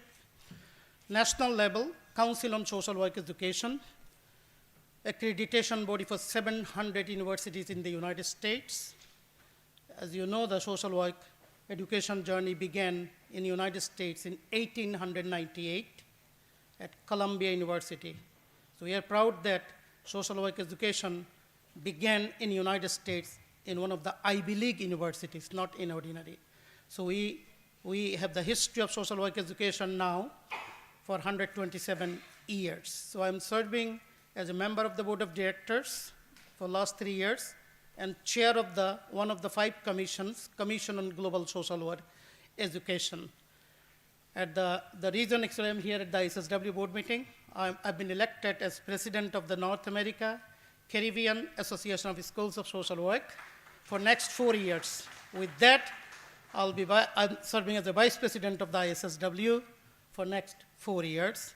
And it's really amazing for both of us, like particularly the president, Antoinette Lombard. We know each other for 30 years because both of us, we worked for ICSD, International Consortium for Social Development. In fact, this is my 9th day in India. I went to Kochi. Manish Shah was one of the speakers. And from there I came here. I'll be leaving actually tomorrow. And then 19, I'll be leaving for Bangladesh, then heading back to United States. So what I'm talking about here, we are a nationally ranked university, Monmouth University. Out of 700 universities, our ranking is 67, and we are famous for global social work. We have BSW, MSW, and CPFC, clinical practice with families and children, and global community practice. We are very famous for that, and now we have a DSW program, Doctor of Social Work in Human Rights Leadership, the first in the world. So that's what and our education, we will be celebrating 2025 as a golden jubilee, 50 years of School of Social Work Education at Monmouth University, human rights-based social work education, of course. So I think this is what the outline. I decided to talk about South Asia because my research, I did work in Pakistan, Sri Lanka, Maldives, Bangladesh. My main area is climate change and disaster management. I was about to actually be part of one of the projects that were funded by Social Sciences Humanities Research Council of Canada, $400,000, the fund on disaster management, resiliency building. I was going to volunteer for India, but Professor Miriam Samuel from Andhra Pradesh, right? She said, no, I will go for that. So I again became the chair of the Pakistan one. So that was an amazing experience. So what I have decided to, since I'm a South Asian, I have decided to talk about South Asian, how are we faring in terms of sustainable development goal, particularly the all 8 South Asian countries. So my information here, what I'm presenting, is coming from secondary sources of information. And we know the context is now at this, a post-COVID situation, economy, and all this happening, politically and economically, and also environmentally, has profound impact for social work, education, and practice. I believe, we know that there are 3 aspects of social aspect, economic aspect, and environmental aspect of sustainable development goal, as we know that there are 17 goals. And I think at the bottom you see, Professor Muhammad Yunus, Nobel laureate, he said, poverty is the biggest threat, worse than any other things. Oh, sorry. I believe, a student will do a better map than me. So this is South Asia. And why South Asia is important? 1/4 of the world population lives in South Asia, right? In 8 different countries. The region is very rich for its ethnicity, religion, tradition, you name them. But at the same time, there are, if you look at these two-side things, what's happening in the world, there are at times, there are bumps comes to our way, and there are division, and also the whole world is also becoming so divided as a result of misinformation, disinformation. I think one needs to be very critically and analyze, what's happening in the world. A lot of social media. We are now, in America, we are talking more about the artificial intelligence. It challenges and its opportunities. So this is something actually dividing us. I think one of the previous speakers mentioned that people-to-people relationship is not happening. It's happening leader to leader. That's what is the main problem in the whole world. So I think there are a lot of things, I said goal 1, goal 2, eradicate poverty, inequality. To me, and also greenhouse, all those self-explanatory, I'm not going to spend a lot of time. We know we had Millennium Development Goal from 2000 to 2015, 8 goals. Then we went for 2015 to 2030, Sustainable Development Goal. There are many countries, could not reach Millennium Development Goals. So the problem here is sub-Saharan countries and South Asia. That's one of the reasons I thought, I will talk about South Asia. We all know about it. I'm not going to preaching to the choir, so you know also what is Sustainable Development Goal. And social dimension, if you look at that, there is wonderful, the statement, quote from the Prime Minister Sharma Oli, struggle. So he talked about the human rights, he talked about the democracy. I think previous speaker also mentioned about this thing. So I think I tried to just put under social dimension of this disease some of the things happening. If you also look at, my data is old, so I apologize for that, where we are ranking among 193 countries in the world, the member states of the United Nations.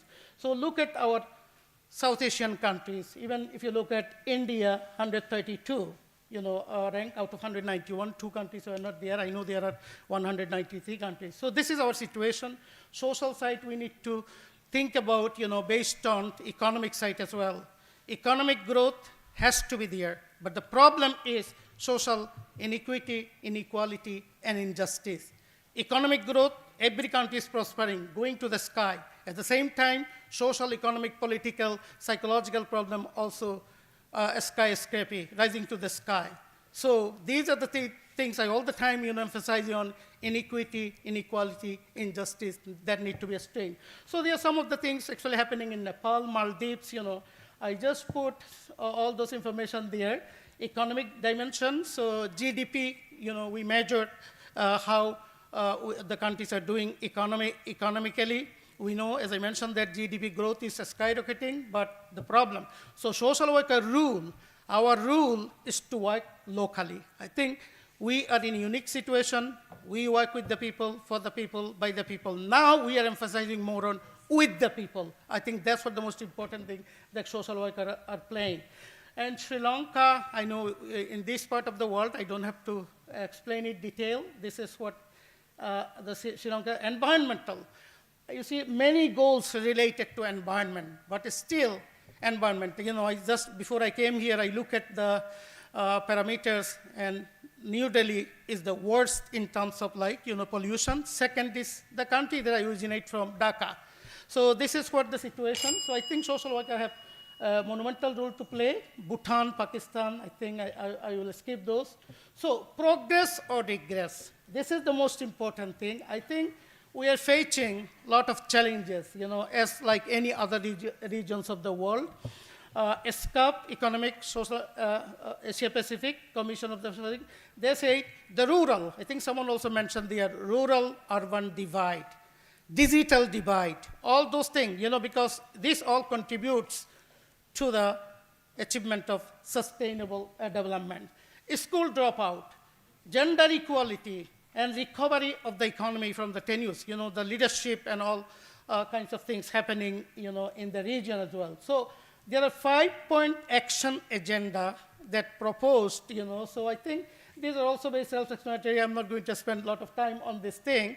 I think the most important thing I put here, management of sustainable development goals. So what we need to do is like the problems, who identifying the problems of sustainable development goals. So we are the people-oriented people, grassroots professionals. And also we need to come up with the policy and the planning at the technical level. People is emphasizing here with the local level. Practical is local, regional, national, and the global.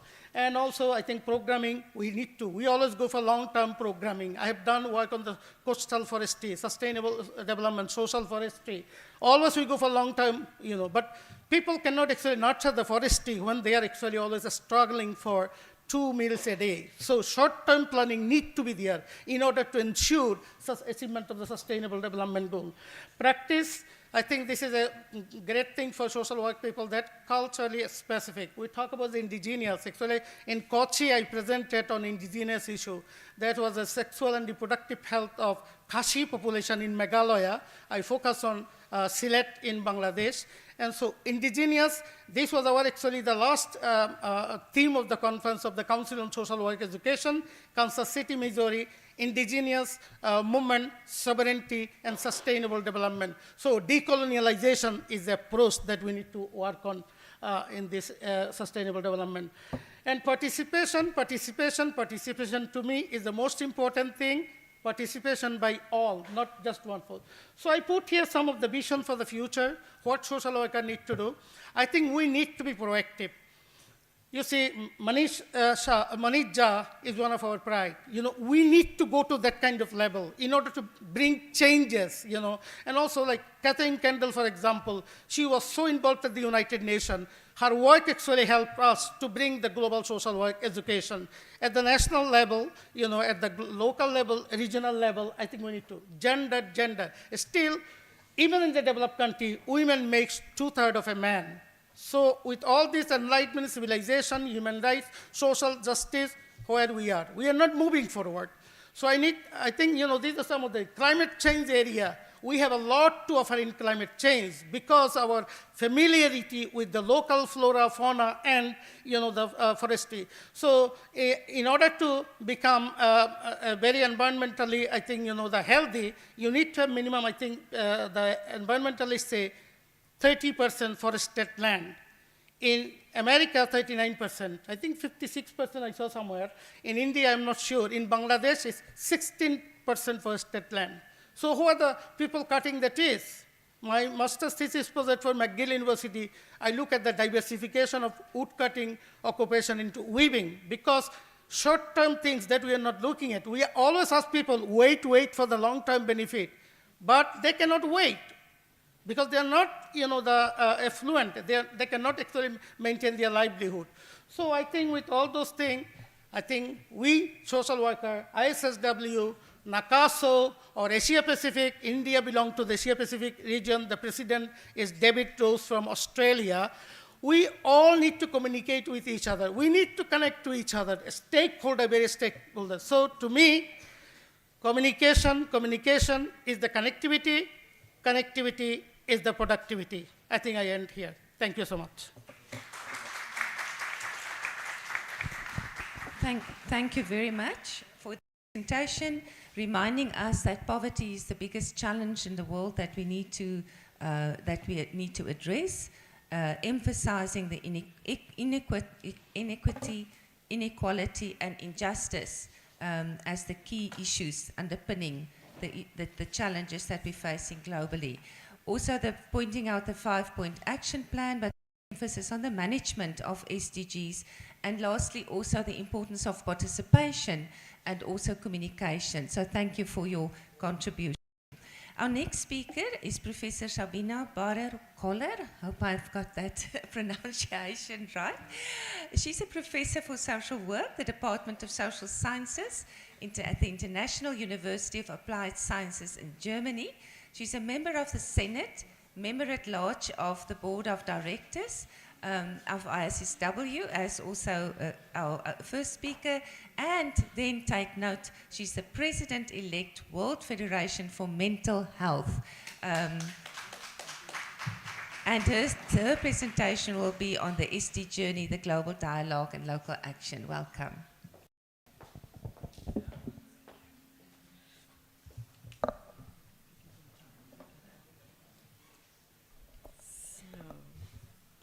Thank you very much. I hope you can hear me. Yeah, it's good? Okay.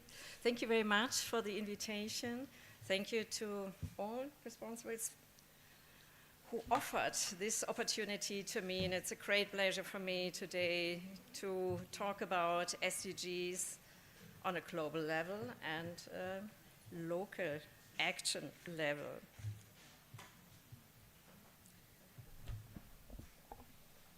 I'm sure that you are familiar with all 17 SDGs. I hope so.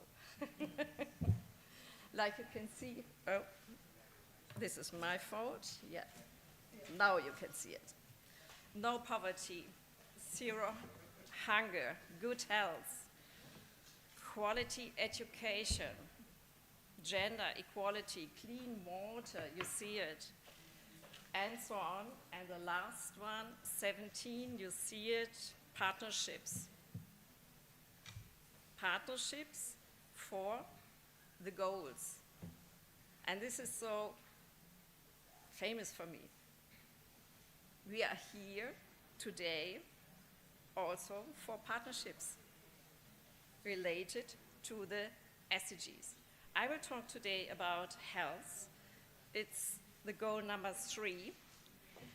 And the United Nations documented again and again, until today, they organized 1,299 actions. Closer. Okay. So you have heard the order to come closer to the micro. Okay. So we have more than 1,299 actions until today. And the United Nations underlined again and again that they have published 48 articles, very famous summaries related to the SDG number 3.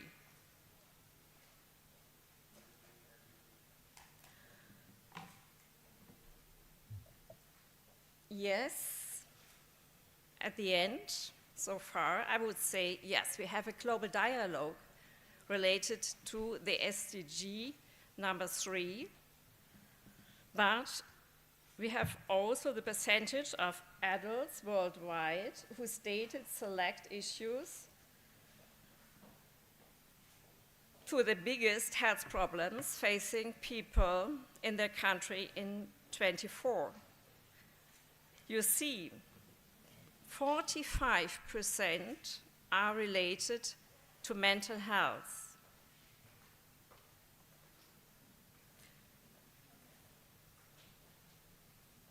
I would like to step forward with an information of a very famous international association for suicide prevention, and they have documented that we have currently more than 700,000 suicides worldwide each year. For me, again and again, and I'm working in this field since decades, incredible data. So the World Health Organization, and I'm also working for the World Health Organization, is involved in local actions. For example, in the suicide prevention in Thailand, in the suicide prevention in Suriname, in the suicide prevention in Japan, and, for example, in Nepal. So they are doing a lot to promote the whole topic and to talk about prevention.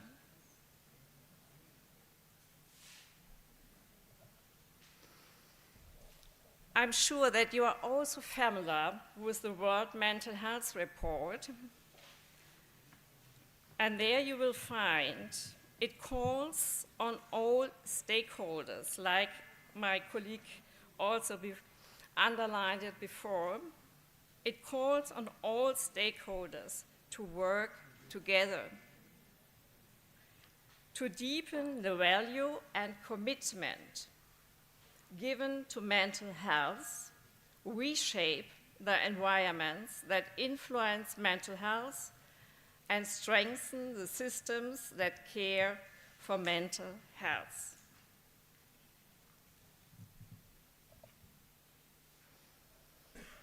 I would like to come back to your country. Mental health is also a hot topic in your country. And I found from my colleagues a publication published in the Lancet Psychiatry in 2020. The title is The Burden of Mental Disorders Across the States of India. 1 in 7 Indians were affected by mental disorders of varying severity in 2017. 1 in 7. The proportional contribution of mental disorders to the total disease burden in India has almost doubled since 1990.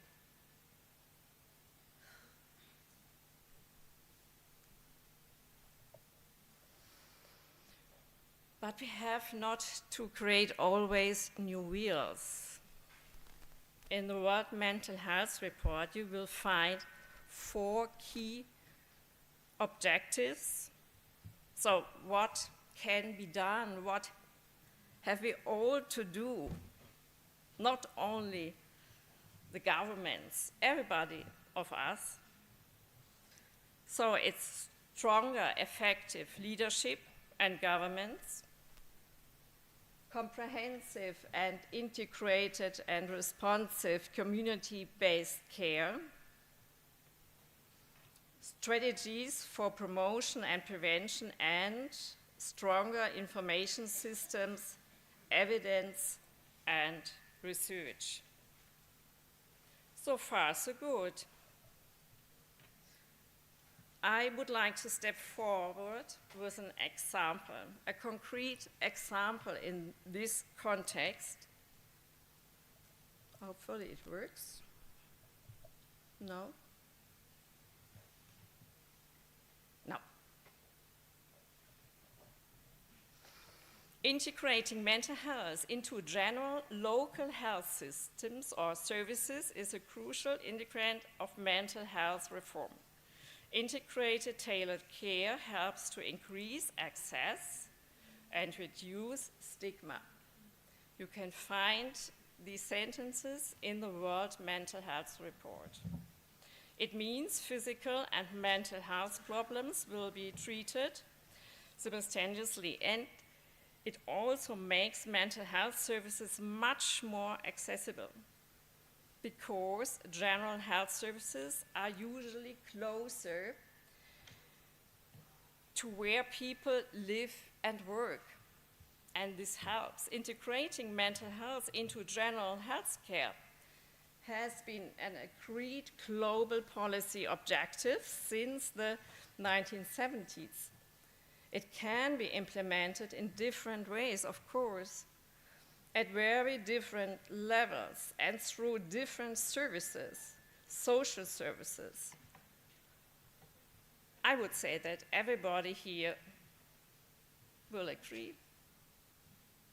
So there are ways to make it more simple, to open accesses to services and to help the people who have a mental health disease. If you would ask me as a professional in the field since decades, then I would like to summarize for you today and your work in the social work field. It is the information that is necessary and so important, the exchange, the communication, but also very important, the awareness. Everybody of us has to have it and to train it.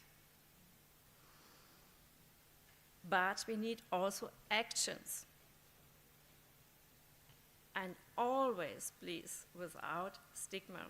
We still have a lot of stigma related to mental health. All over the world, all over. So, at this point, I have to thank you. It was a pleasure. Thank you very much, Sabina, for the speaker staying so well in your time frame.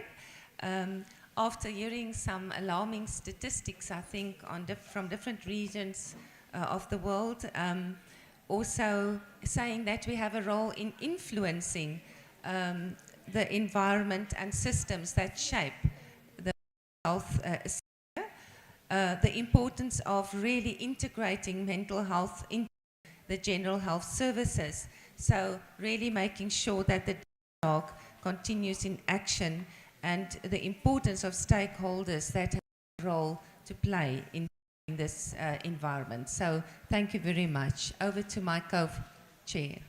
Are we done? Oh, our speakers are gone. Okay, good. So we have the privilege then to move to some questions. And I know the time is way beyond what we should be, but one or two burning questions. Keep it short, and we'll keep yeah, please.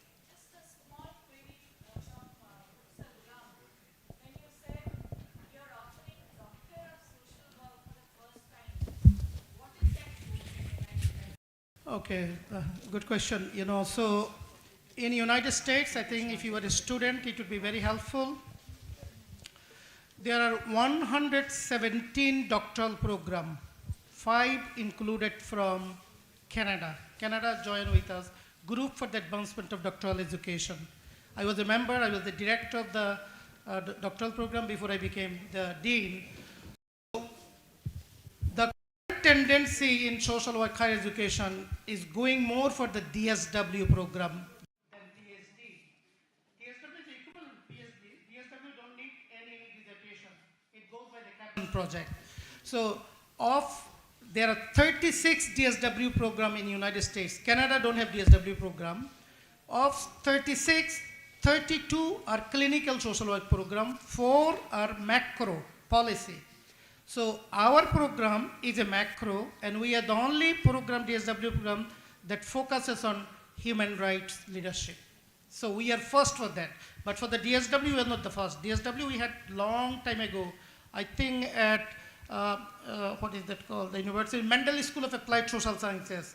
They started with the DSW program. So we are first as a human rights leadership DSW program. But I tell you also that more doctoral student in 36 DSW program than 85 PhD program, because DSW is more professional program. Thank you. Can I have an indication? 1 or 2 hands? Seems to me lunch is too hot and loudly now. So let me then say thank you very much to all our speakers. I'm going to ask my co-chair also if we just have a sentence to end off. But speaking to us about the SDGs and the importance of keep on the dialogue going, but also to look at the local action and seeing the progress, and that there is something to be done, and that the partnerships, the participation and the communication ongoing are really key in terms of making a difference and an impact. Co-chair, you want a last word from your side? You're done. Thank you for your participation. Oh, okay. So I invite Professor Pamela Singla, the coordinator of the workshop, on the dais to felicitate our eminent speakers for this session, the SDG Journey, Global Dialogue and Local Action. I'll request Professor Antoinette Lombard also to join in this process. So we have 3 speakers for the session and 1 co-chair, right? So I request Professor Singla and Professor Antoinette to felicitate Dr. Madhbor Gholam from School of Social Work, Monmouth University, USA. Now I request Professor Singla and Professor Antoinette to felicitate Professor Zabine Behrer Kohler, Professor of Social Work, Karlsruhe, and Member of Senate, Germany. Now I request Professor Singla and Professor Lombard to felicitate Miss Annie Namala from Center for Social Equity and Inclusion, New Delhi. Thank you. Now I invite Professor Antoinette and Professor Singla again to felicitate our faculty and colleague, Dr. N.T. Thomas, the co-chair of the session. Thank you so much. And then, as you know, as the chair announced, that lunch is too hot to be served. So lunch is awaiting all of you in the dining hall. And in the meantime, I'll make an announcement from Professor Navashni. She has circulated these pamphlets. If any of you would like to have it, you can collect it from here. It's kept here. And now I invite all the participants for the lunch. Thank you so much. In 45 minutes, we'll be done with the lunch.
Department of Social Work, University of Delhi. Presenter number 2, I think there is a substitute for Miss Manjula Singh. What's your good name?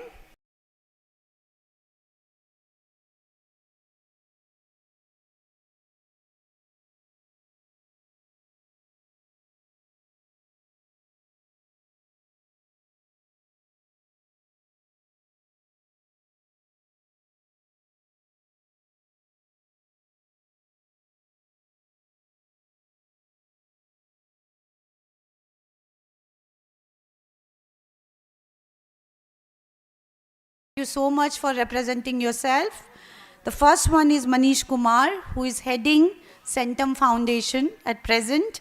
And second one is Mr. Tausif Siddiqui, who is from Mahindra & Mahindra, and he's the lead, team lead in Mahindra & Mahindra, and has had a very influential contribution to the initiatives of Centum Foundation. So we welcome you, sir. Please come towards the dais and be seated. Sorry we didn't have your names earlier, so we could, now we have. Now I invite the last member, that is Mr. Manas Satpathy. Please come towards the dais. He's the lead Center of Excellence for Climate Action at Pradhan, Professional Action for Developmental Action.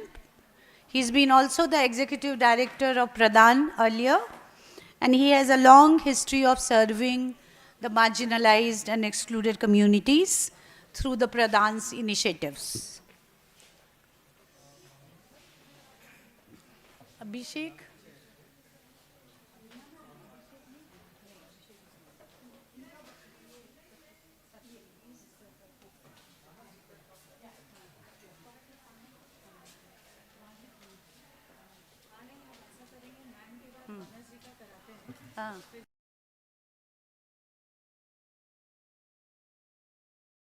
I would also like to announce that there has been stall put up outside by C3, Catalyst for Change.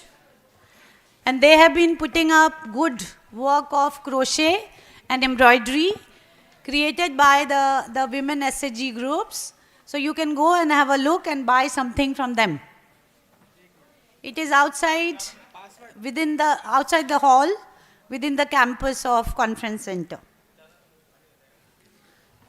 Now I hand over the session to the chair, Professor Neena Pandey. So we can begin?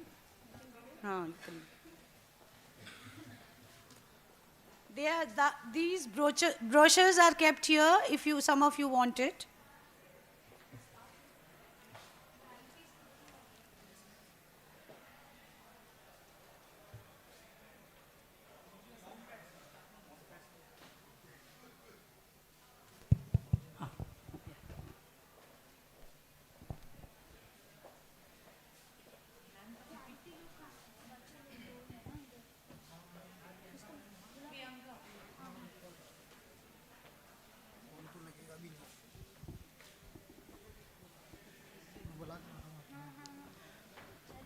So very good afternoon. We'll begin with this session. Afternoon sessions are really, really challenging. So, so I'm sure, but then we were all hungry and we have taken appetizer. I mean, food we have taken for intellectual appetite. It is very, very important. So we are back. So the session is on social welfare learnings from current models.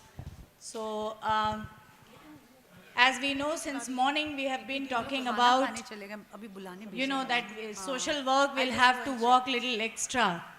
Social work will have to take responsibility, and I,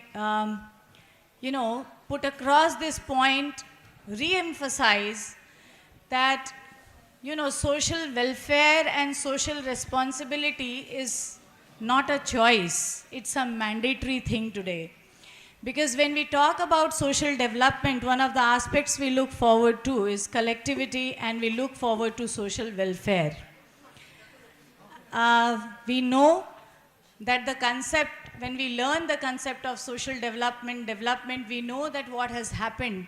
You know, when we copy things, when we copy the indicators, sometimes, and we are thinking about indigenous aspects needs to be incorporated. The idea is that we shouldn't be falling prey to distorted development. And that's the whole idea. So that is why the sustainable goal and the collectivity.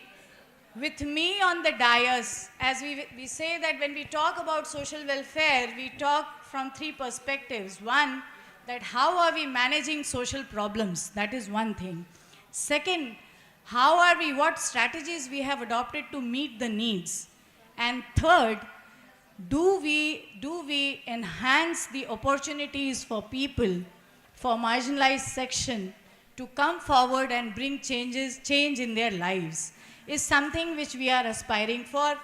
And social work is committed to social welfare and development. I just want to focus upon a Chinese proverb.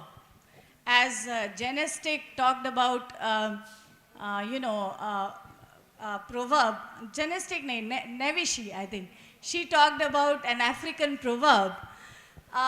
The idea of social work, actually we are operating into a softer zones, and since morning it has been emphasized that we have to take sides and we have to collectively be vocal about, and we'll have to engage with issues which are serious issues, like which are generating fear, violence, abuse, and etc., which are bringing in inequalities in society. So there is a Chinese proverb which says that, when the finger is focusing upon the beauty of the moon, the fools appreciate the beauty of the finger, right? So let's be cautious that social work will have to actually appreciate the beauty of the moon, and that can only happen collectively when we think big. We manage ourselves pretty well. We design ourselves in a manner that we are actually making people participate in addressing their needs. So having said that, my dais is full of extreme, experts on social welfare, and here people are going to talk about, their models which they are practicing in the field of social welfare and development. So with me, I have our own Professor Pamela Singla. She is the whole and soul in India with this program, which is happening. So a very warm welcome to you. Along with this, we don't have Manjula with us, right? So we have Anindya. Anindya, you are Anindya. Yeah, so we have Anindya with us. We have Mr. Tausif and Mr. Manish, representing Centum, representing Mahindra and Centum, respectively. And we have Manas Satpathy, who's representing Pradhan. So if I speak more, I am going to waste time. So I'll just pass on the baton to Professor Singla to start with. We have been given only 1 hour, so I'm sure that we will be focusing more on the models which we are practicing. So I'll introduce Professor Singla to start with as our first speaker. Her areas of teaching include social work education, gender studies, social policy, corporate social responsibility, unorganized and organized sector, and qualitative research. Professor Singla has researched on different aspects related to women's status and well-being, such as job satisfaction among women executives, women's participation in Panchayati Raj, safety of women in public spaces, which was sponsored by Delhi government, Ujjwala scheme, trafficking. Apart from this, she has spent her formative years in Iran. Besides presenting her work in India, she has been invited by various universities abroad. And as we know, she is one of the board member in ISSW, so I'm cutting it short, ma'am. You have a very big profile, but we would like to listen to you on social welfare. Over to you, ma'am, and you have 10 minutes to go. I'm just trying to see if you can start the PPT.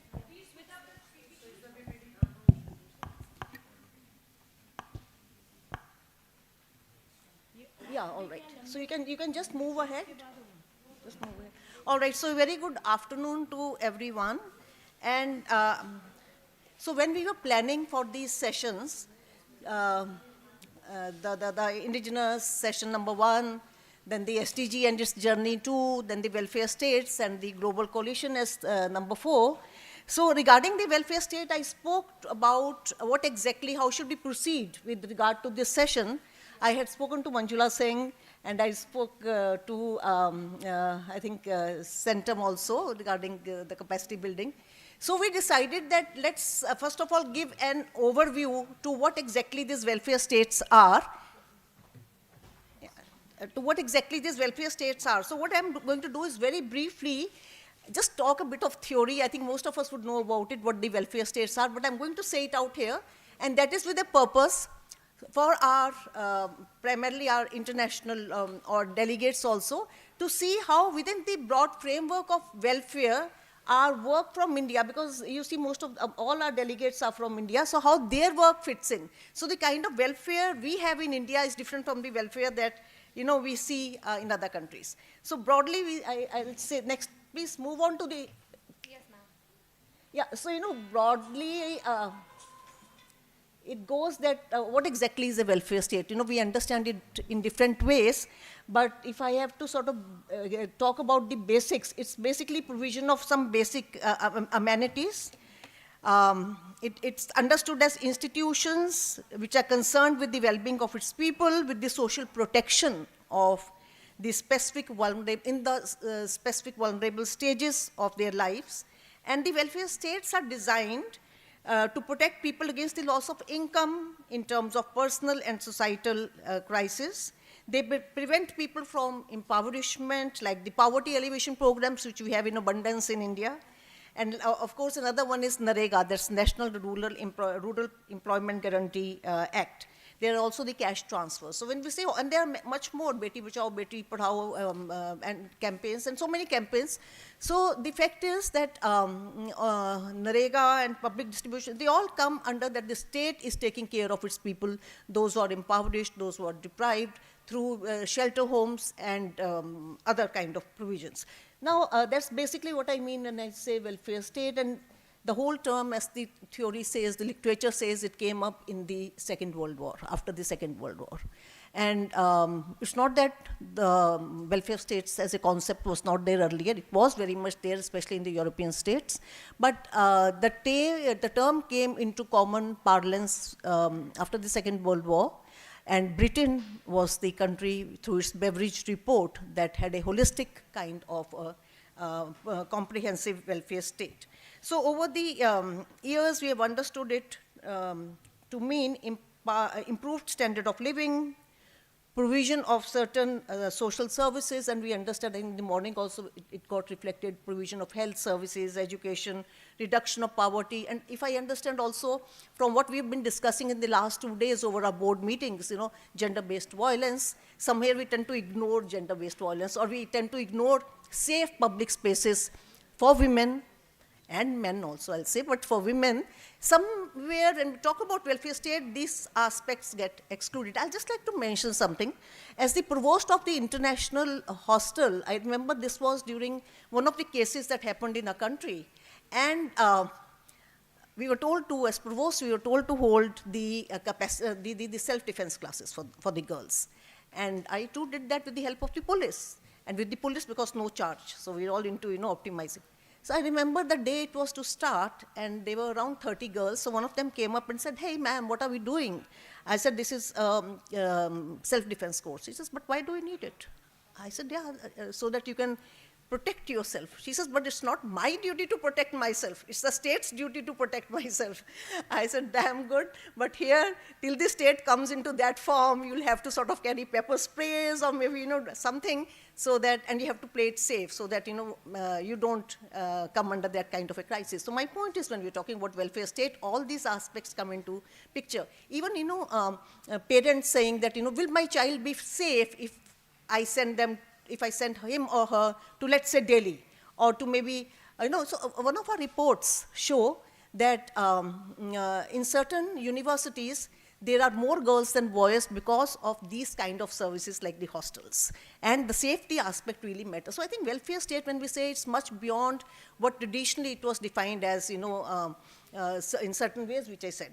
So, of course, traditionally, welfare state is full employment, a national minimum wage, free access to healthcare services, and so on. So, if I just say Christine, you know, although it's 2003, but I found her definition to be quite, you know, comprehensive. And she says it's the sum of all the governmental regulation and provisions that aim at enhancement of people's living conditions. Again, people's living conditions, you know, and poverty, it's like for us, it's not relative poverty that's of concern, it's the absolute poverty that's of concern. Whereas in certain other countries, like Nordic countries, I think it's the relative poverty that really, so the welfare state really needs to look into it. So the point is that all states are welfare state, it's only that a degree varies. So the whole idea of being a welfare state, as I said, in India, it has to be able to get that 25% of the population who is below the poverty line up right there so that they have the basic provisions. And it would be differently in the West. So when it comes to the welfare states, we have had two important scholars, Richard Titmuss in 1974 and Esping Anderson in 1990. So both of them have given their models of understanding what welfare is all about. And it's just that they are more or less on similar lines, but I'll just quickly, looking into the fact that time is limited and the chair is just going to ring the bell. So I'll just like to say that there are a few characteristics between both of them. And interestingly enough, when we're talking about welfare state of Richard Titmuss and Esping Anderson, both these models are based on capitalist society. They are both on the capitalist world, and both of them have a means test to confirm the eligibility for for the government benefit. So that's something very important that we have to have. Actually, we have to be eligible to be able to avail maybe the single mother benefit or the unemployment benefit, something that we really don't have, we're not too particular about in India. And then, so if you look at these models, they start from both of them, given by Titmuss and Anderson, they both start with minimum decommodification. The first model is minimum decommodification in the residual and liberal regime, moving on to high on decommodification. And similarly, from being highly selective, residual is highly selective on provision of services to being really good on provision, universal provision of services. So having said this, the concern gets to be that most of the literature is based on the Western world. So when we're talking about welfare states, I also try to see how can we really have a model based on South Asia or specifically India about welfare state, and the struggle is that most of the literature is confined to that, although we have now scholars who are writing on the Asia Pacific countries and the kind of welfare state there is. So, so what do we do then? So there's this whole concept of policy transfers. Through policy transfers, you get to understand what kind of policy models are being created in one part of the world, basically the West, and how can we learn from these models? So I had done a study of welfare state between India and Sweden. And it was a combined effort of me and another person, Anderson, I'm forgetting her name, just out of my mind. So we had done this combined study, and it was interesting to see how while we learn from Sweden how they can optimize their resources, but at the same time, interestingly, Sweden also has a lot to learn from us. In this pluralism, how do we really strive? So having said what I was just saying, the point then comes to be, is there an Asian model of welfare? So much is being said about, as I said, Banerjee has written, Kohler has written, but is there really an Asian model of welfare? But the whole point is, why do we really need an Asian model of welfare?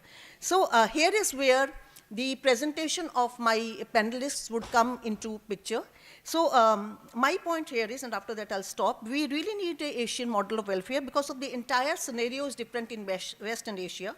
Unlike in the West, Asian countries are different, and we are based on the kind of responses we have towards poverty, towards vulnerability, towards social exclusion, income disparities. So our structure is different, and the kind of interventions given by the government, the kind of program schemes given by the government are totally different from what we have in the West.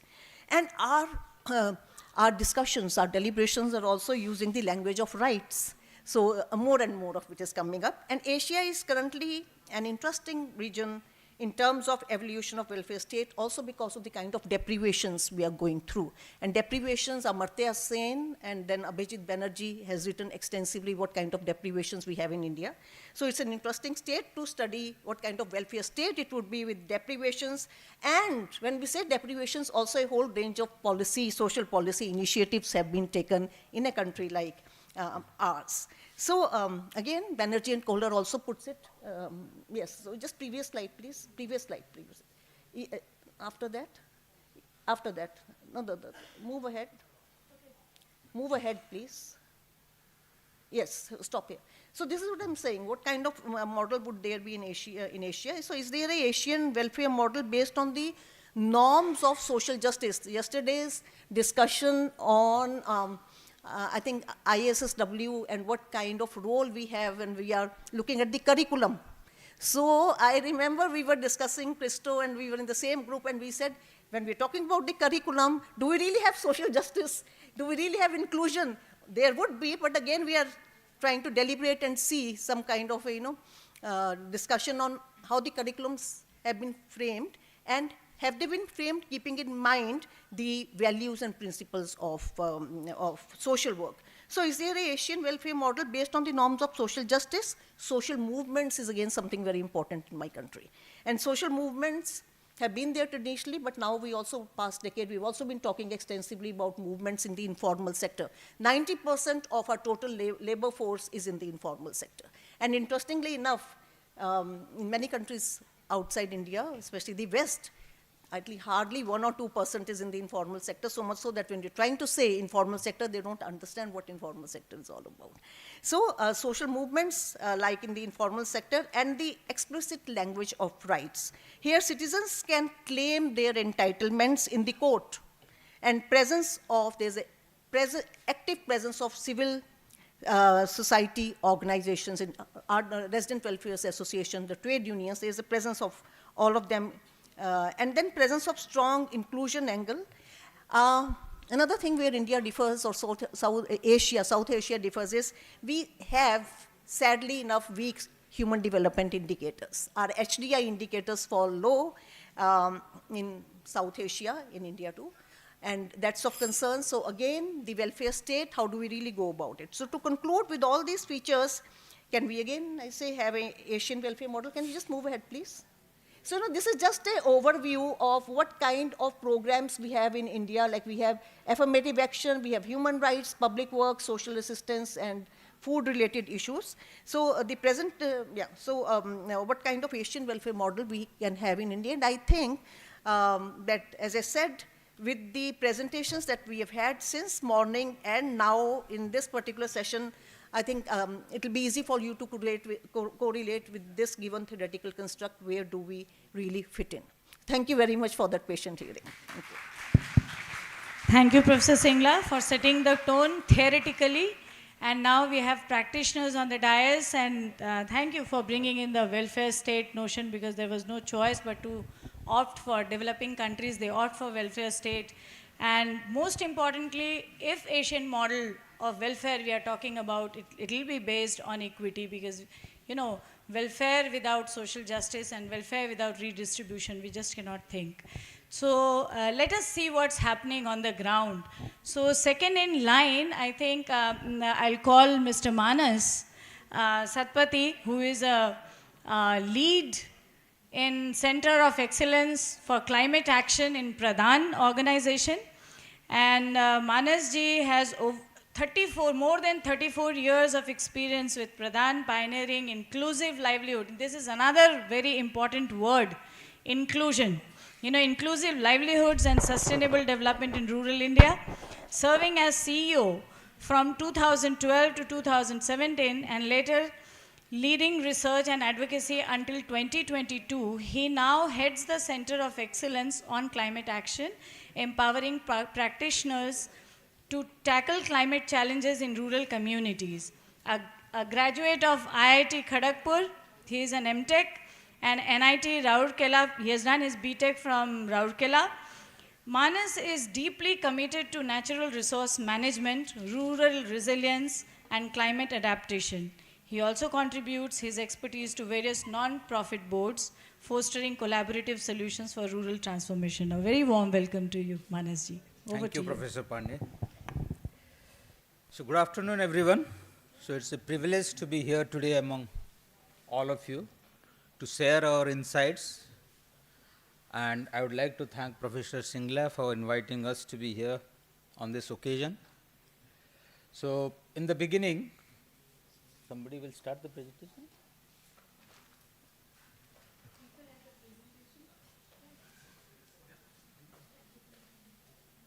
Yeah. In the beginning, let me share briefly about Pradhan. It's a 42-year-old organization engaged in promoting livelihoods in the pockets where the impact of economic growth is minimum. So the vision that we have is that of a just and equitable society where everyone lives and works with dignity, and the mission is to empower the most marginalized, especially women, to earn a sustainable livelihood and lead a life of dignity. And we pursue this with a belief that no matter how poor, everyone has the capability to drive the change that they need. So with this, we are working in the most poverty-stricken pockets, as I said. The map is this, that we are working in mostly the central Indian states, and in addition, southern states, we have just entered on the invitation from the state government there, Karnataka and Tamil Nadu. So we are working with around 28 lakh households and in partnership with many actors. Yeah. So the engagement model that has evolved, from day one it was not so, but it has evolved over these years, that the first step that we follow in every village that we enter is to organize the women into self-help groups. The social mobilization is the first step because we believe we do not know what they need. They only know what they need. So they have to come together.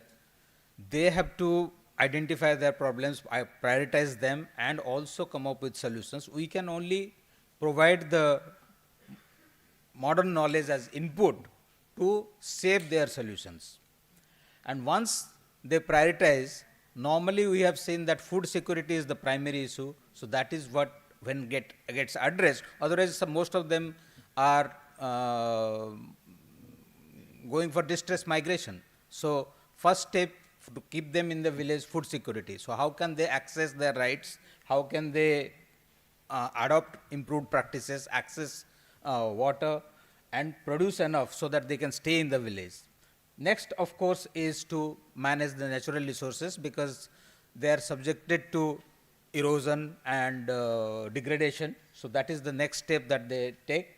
And then they diversify livelihoods because climate change has really increased the risk of the livelihoods, agriculture-based livelihoods that they generally have.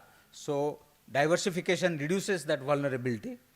And then, of course, only production is not enough. They have to get into marketing, processing and marketing. That helps them to earn more from the commodities that they deal with. And then they take interest in local democracy so that the decisions that affect them, how can they participate and contribute effectively to the decision making. And that is the road we have seen for empowerment. So this is the model which has emerged over these years, but it doesn't stop here because creating an ideal village here and there doesn't work, they even don't sustain. So with all this knowledge, we engage with the mainstream so that the learning is adopted by the system and there is an effective systems change to do it at scale. because only the mainstream system can do things at scale. And if we know how to solve a problem and we don't solve it for all affected by the problem, then it doesn't make sense and it doesn't sustain also. So the challenges that we have seen in the welfare system that we have in the country, we have a plethora of programs, as I think Professor mentioned. Talk about anything, we certainly have a program. But the challenges are the top-down approach. The basic belief is that people do not know, so we have to decide on their behalf what is to be done for them and how it is to be done for them. So largely, communities' involvement in deciding what they need is rarely there. So it is even in a program like MGNREGA, where the Act says that communities' plans will be implemented. There also, I think it is decided that this much size of pond has to be constructed. So like that. Then fragmented delivery. It is so, I mean, we have large number of programs in different departments, they hardly talk with each other and hardly there is any integration. So doing irrigation without agriculture development or without support for processing and marketing, so these things are not linked. Somebody does irrigation without any knowledge of agriculture and somebody does agriculture without having necessary, even microcredit. So all these inputs rarely are integrated in any development program that is implemented.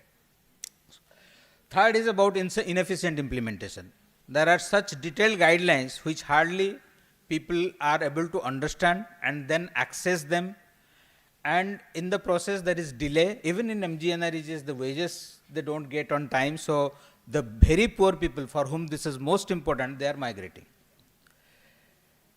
Limited reach, and that is, I think, already talked about, that large number of programs are there, but the reach for mainly the poorest, the marginalized, is an issue. So inclusive development is an issue, even though the country has seen unprecedented economic growth after liberalization, privatization and globalization.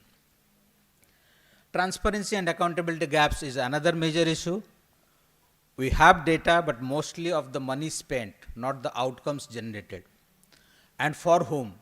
Who is included, who is excluded? Exclusion data is rarely there. So how will you ensure inclusion if you do not know who are excluded and why are they excluded? So these are some of the major issues that we have experienced which are there, and we are not just talking about it, we are coming up with models, answers to these challenges and working with the mainstream to shape the program so that these issues are constructively addressed. Next. So our next, just, no. Achha, I have the control also, okay. So these are some key insights from our own experience that,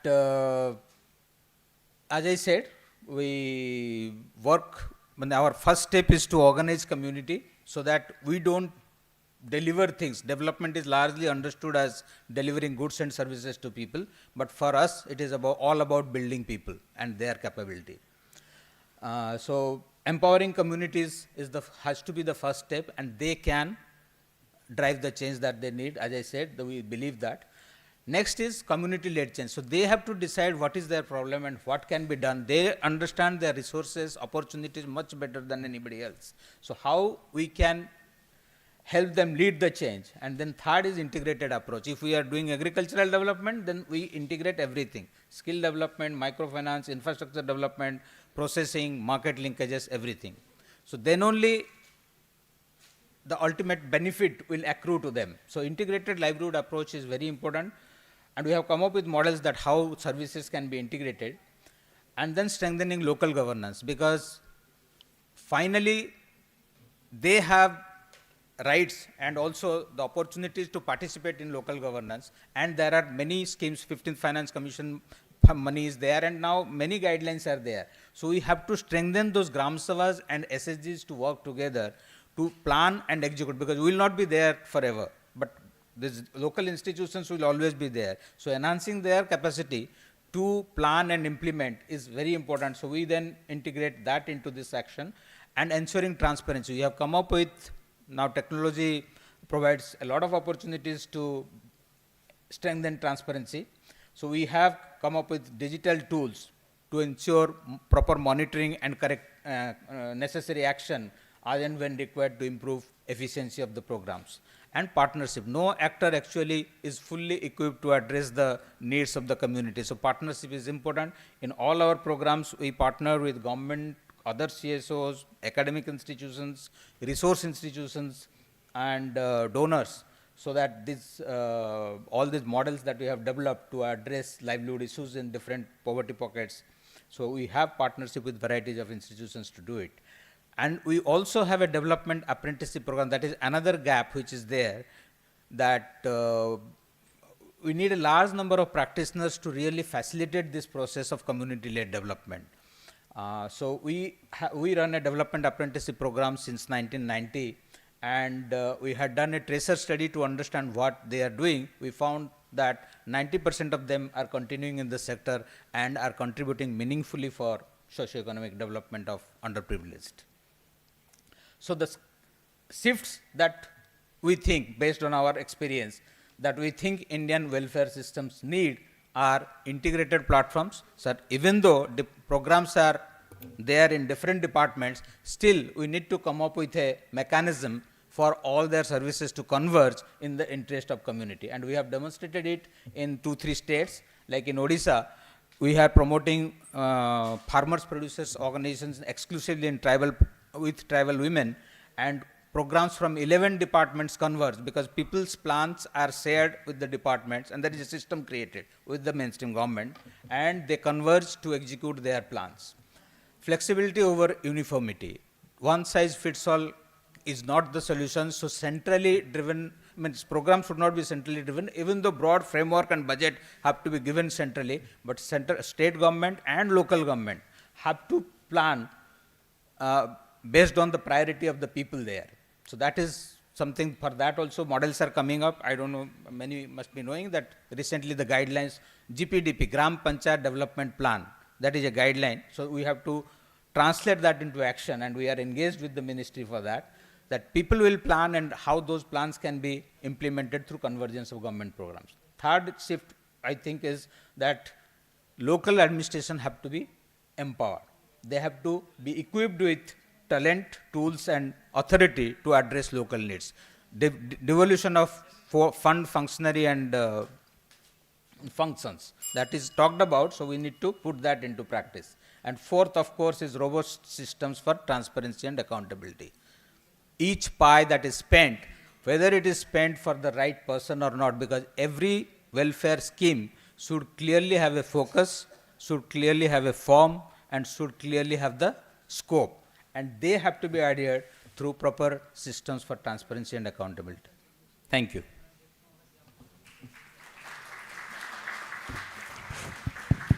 Thank you so much, Manasji. There is a little change in the program. Thanks for bringing in the community connect and convergence aspect into it. Manasji has to attend some meeting at 4, so he will not be there with us. So on the dais. So I request the audience, if you have any question or observation, your comments, please put forth. Yeah. Come up with your questions or observation.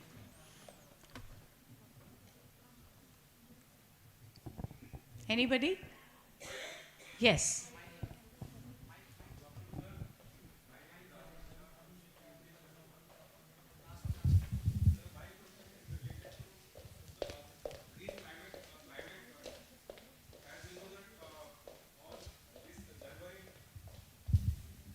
Thank you. On January 25th, Mr. Donald Trump will be at the helm of affairs as the re-elect president of USA. So in that context, I need to, enhance my knowledge related to Green Climate Fund. How would it be sustainable? Because Pradhan, as it works in rural hinterlands, as you mentioned through your presentation, major focus is in central parts of India, right? So when it comes to mitigation and adaptation of climate resilient projects, and also at Indian level, we have placed that so far as the national determined contributions are concerned, or common but different responsibilities are concerned with related to climate mitigation projects. So how it would in the long term, because he has already threatened to go out of the, COP which recently happened at Baku in Azerbaijan, and the upcoming COP which will be held in Amazon, right? So in the first session, as we have gone through this indigenous knowledge practice, so that we need to integrate indigenous knowledge practice into climate change just also, a right? second, Rajiv, you'll have to put your question, not a paragraph. So, sir, I need your suggestions, sir, for related to this thing. Thank you. See, you have raised an issue that cannot be answered in 1 or 2 sentences. It needs elaborate discussion, and many COPs even have not solved it. So, as we know, for India, I can briefly say that yes, we really need a huge amount of resources to address the issue. And more is another important issue is that India is, because of Paris commitment, is pursuing, I think, mitigation more than the adaptation, which is more urgent for the poorest people. Because the climate change is going to stay. It is not going to be reversed in near future. It may get further worsened if we increase the emissions. So adaptation has to be the priority if poorest have to be focused, because they have contributed to the crisis the least, but they suffer the most. But we don't have adequate resources, so whatever resources we have, we need to put that into use so that efficiency increases and their adaptation is ensured as early as possible. So there was a demand of $1,300 billion to be provided to the South Asian countries by 2030. What they came up with in the last COP was $300 billion, so which India rejected, and I think other countries also rejected. So the commitment that the developed countries had to contribute to the developing countries so that adaptation and mitigation both are focused also is not yet met. So resource crunch is there, but still whatever resources we have, we need to prioritize adaptation to the change by the poor communities on an urgent basis. So that is where India stands, and so discussions are on what can be done. Thank you. Thank you. This Thank could you. be one of the Asian model of welfare where, it is bottom-up approach where community-led development and community-led participation which Pradhan has adopted. So thank you for bringing in this insight on this diaspora. Yeah, there is one more question. Be brief.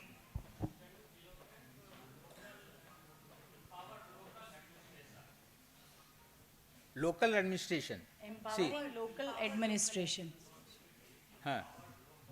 So it is about the local democracy or the local governance system which is there.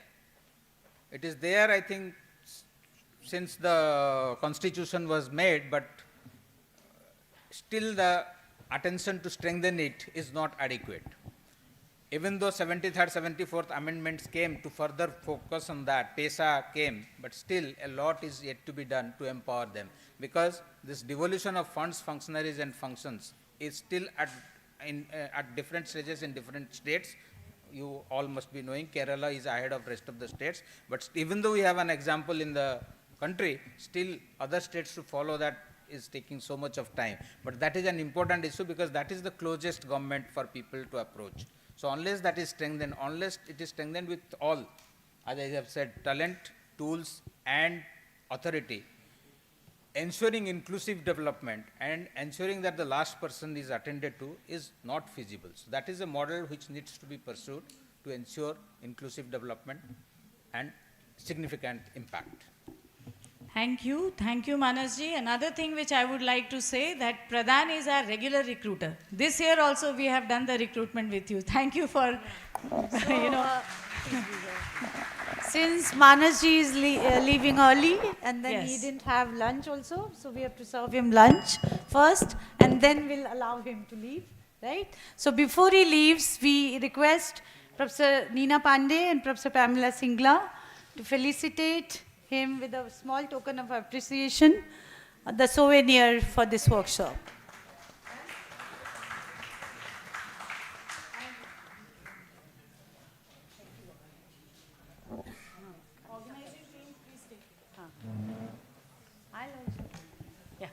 Moving further, we have Anindya from Children's Investment Fund Foundation.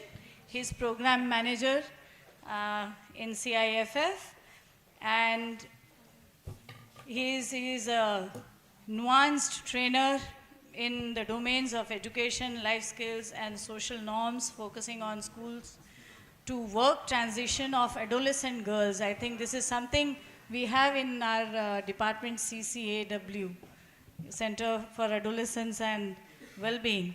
So thank you that you are one of the trainer. You are going to be a great resource for the department as well. With a background in research, he has been working in the development space around issues of intersectionality of gender, education, skills, social norms, and protection. Over to you, Anindya. Please stick to the time. Yes. No, thank you so much, and thank you Delhi University and Professor Singla for inviting us. I'm actually a PhD from JNU, so it's been a very long time after which I've come back to an academic seminar, so like feels at home after a long time, so thank you.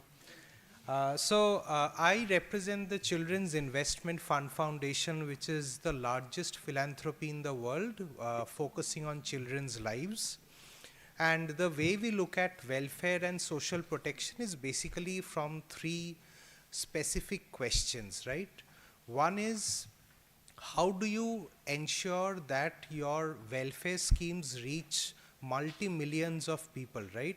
So for example, a very interesting video I was watching yesterday, it said one state of India, Rajasthan, the population of Rajasthan is equivalent to that of Germany. Right? So imagine, we have so many states in India. So how do you reach such a huge population? That's one. Second, how do you do it effectively? And third, how do you do it sustainably? Which I think one of the audience had also raised, right? We have 7,000 plus schemes. So I'm not going to repeat what my esteemed panelists have already covered. They've talked about what kind of schemes are there, what are the challenges, etc. So maybe I'll talk a little bit more about the experiences from our work in the field, more of, again, bottom up, like Pradhan had shared, right? So what we wanted to do was, instead of really putting lots and lots of people on the field, we wanted to understand how do we leverage the frontline workers who are already there on the field, right? So one is looking at common service centers, Anganwadi workers, ASHA workers, self-help groups, etc., to really leverage their on-ground presence in villages to really ensure that last mile delivery. So I'll give examples from 2 to 3 programs of ours. One was a program called Pre-Matric Scholarships. It's a scholarships which is given to both boys and girls from scheduled caste, scheduled tribe and OBC communities. And pre-matric is specifically given for grades up to grade 10. So we tried to do a pilot with the government of Rajasthan back in 2017, and we found a couple of issues. One which Mr. Manas also said that there was no awareness, right, of such a scholarship scheme. So girls were constantly dropping out. So it was a cost barrier for them to continue school. Second, we saw the process was one, it was manual. Second, it became duplicative for the school principals, teachers who were doing it. And third, it was extremely complicated. Like even when I saw the process, I was like, I'm not sure whether I'll be able to fill this, right? So what we did was we took it both from the demand and the supply side. So from the supply side, from the government, one, we digitized the process. Second, we simplified it. Third, documentation, as you might know, is a very big issue in India, right? If 2 of your documents don't match, you're not going to get your benefit. And at times, schemes ask for 8 to 9 documents at one go. So we reduced documentation from almost 9 documents for a single scholarship of just $40 to at least 3, right? That became much easier for them. That really, and also at the community level, we increased community demand, community uptake. We trained schools locally, and we did lots of camps to really improve documentation, do corrections of documentation. That really improved uptake. So over 100,000 girls enrolled back in secondary school. The rejections for scholarships went down from almost 20% to less than 1%, right? And also in documentation, there is a cost of acquisition. If I tell you that you will get a scholarship worth $40 and you need to spend $20 to get that scholarship because your documentation is incorrect, it doesn't make any sense, right? So many issues to really solve. So this was one of the pilots we did in Rajasthan, which was very successful, and we are trying to help other state governments to really replicate this. Second is we have also worked with migrant communities. where we've set up facilitation centers, but it's not us who are paying for it. It's actually the industry and the corporates who are going to hire these migrants who are actually paying for it, right? So one other way of seeing sustainability as it is. The third one, along with UNICEF, we have developed a digital youth hub, where basically all schemes which are centric to youth, girls, are available on that very portal, which anybody can access. It is free for all, and and what we are doing is, so that girls and boys are able to access those schemes, we are basically trying to build capacity of community centers, resource centers, Anganwadi workers, etc., who can help really bridge that last mile access with them. So just, I think, wrapping up, couple of things that we feel should be the recommended way forward under social protection or welfare.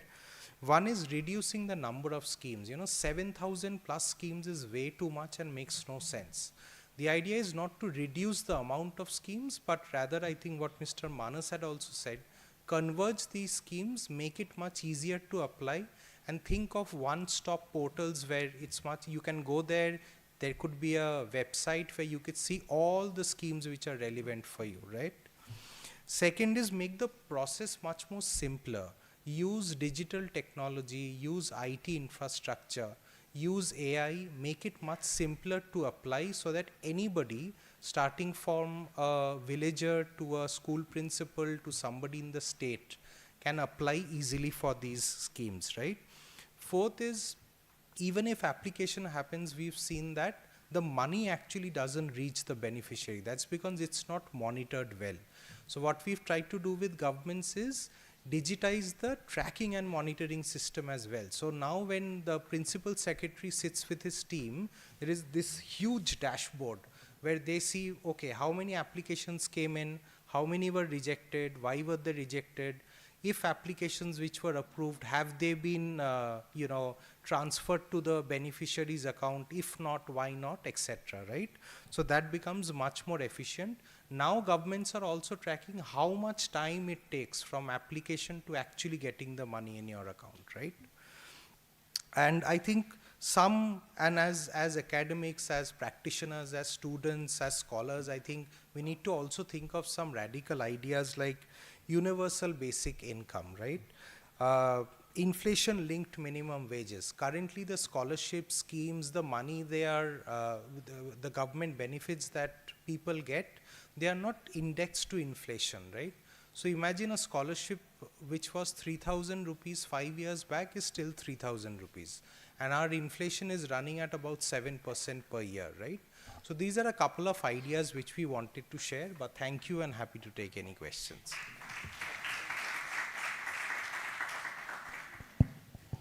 Thank you, Anindya, for bringing in again the themes and more workable. We'll move forward.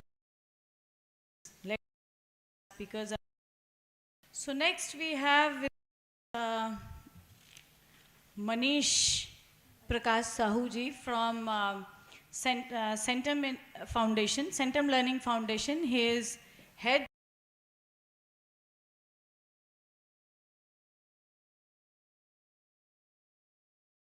experience in this sector, social sector, and he's passionate about social and environmental change for good. And today he is here to spread his passion to all of us, because collectively we'll have to work towards, change for good. And he has extensively worked with government departments, UN agencies, Tata Group, EY, etc. Over to you, sir. Time is 10 minutes. Yeah. So thank you, respected chair, dignitaries on the dais, and academicians, change makers, change influencers, thought leaders, and all my friends from the social impact space. So briefly, I'll just tell about Centum Foundation. It's a social impact organization working in India since 2005. And we work in collaboration with a lot of corporates. Corporates have got corporate social responsibility. We partner with them and we implement projects across the country. We are primarily working in the area of skills development, employment-linked skill development, wherein we provide vocational skills training to around 30,000 youths annually, and minimum 70% of them are getting placed. Average, we were able to hit 71.6%.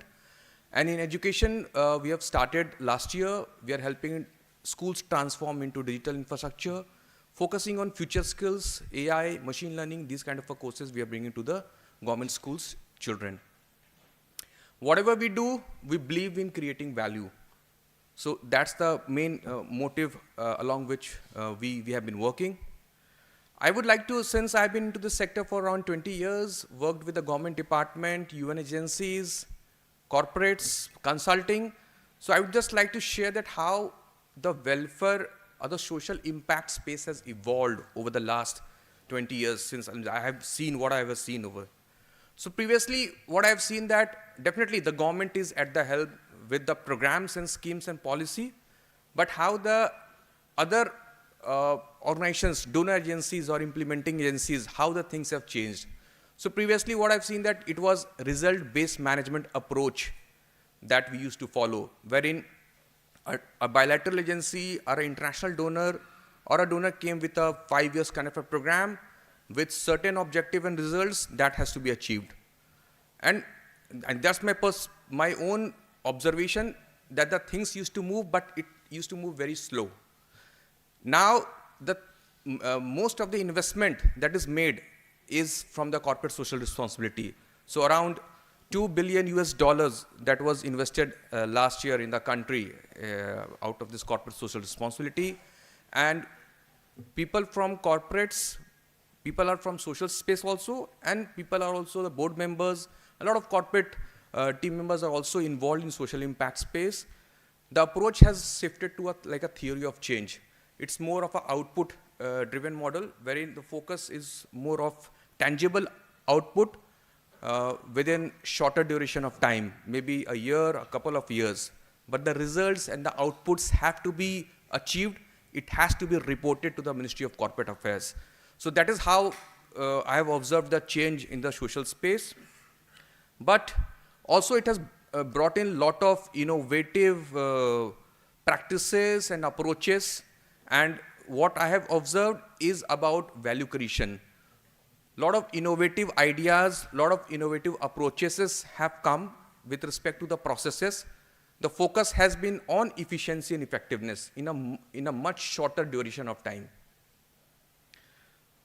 Also, I would like to share that the development, the social impact has become more localized, because the corporate social responsibility, the funds which are invested in and around the plant or the office locations, so it has become more localized, and the focus is not just on the beneficiary, but it is also on the other stakeholders.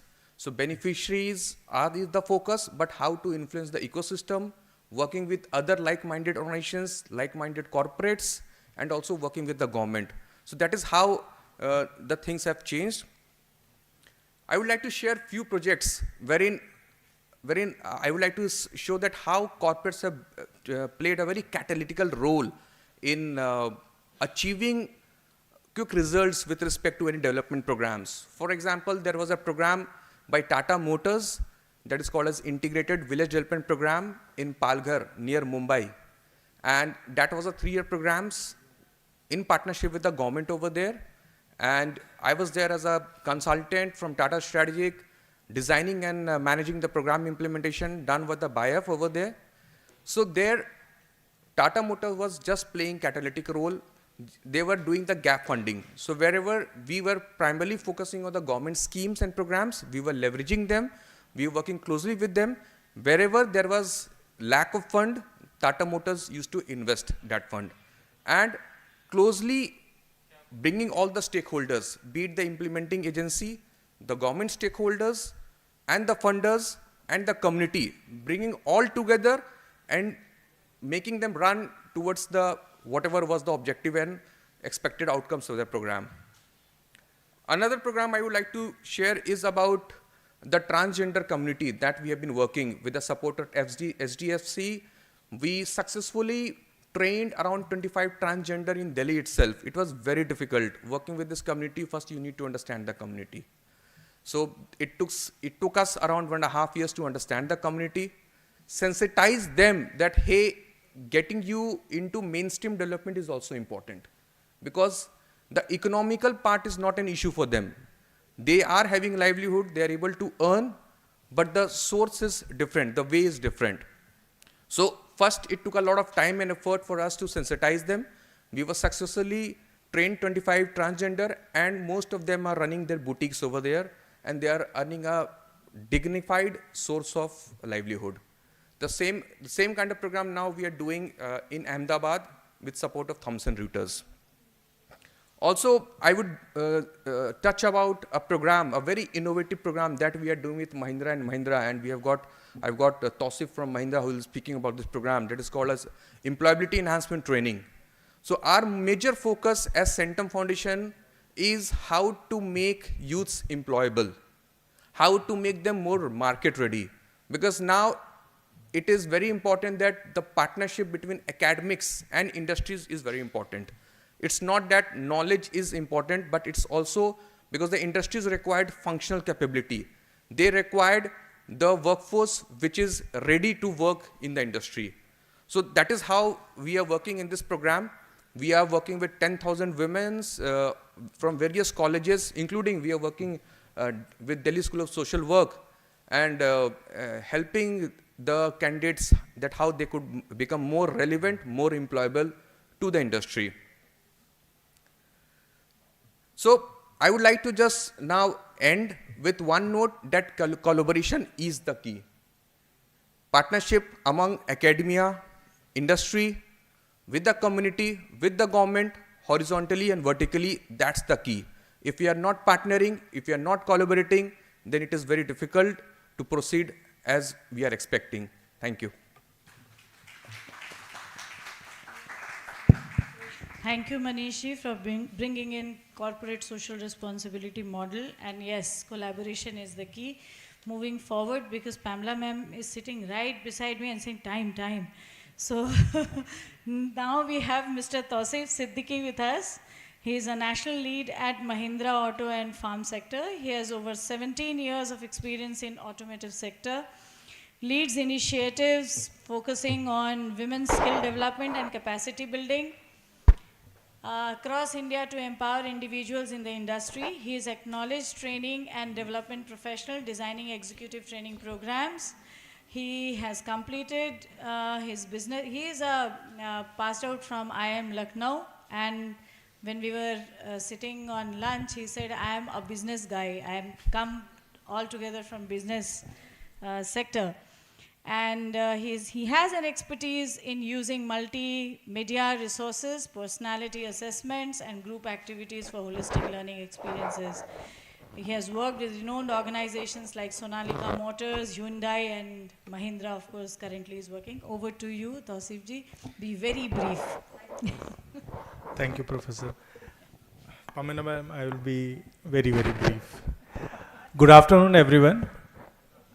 And I believe after lunch it is very, very difficult for us to hear this, but I'll be very short and brief, just to share our thoughts, not to share any slides or data on the screen.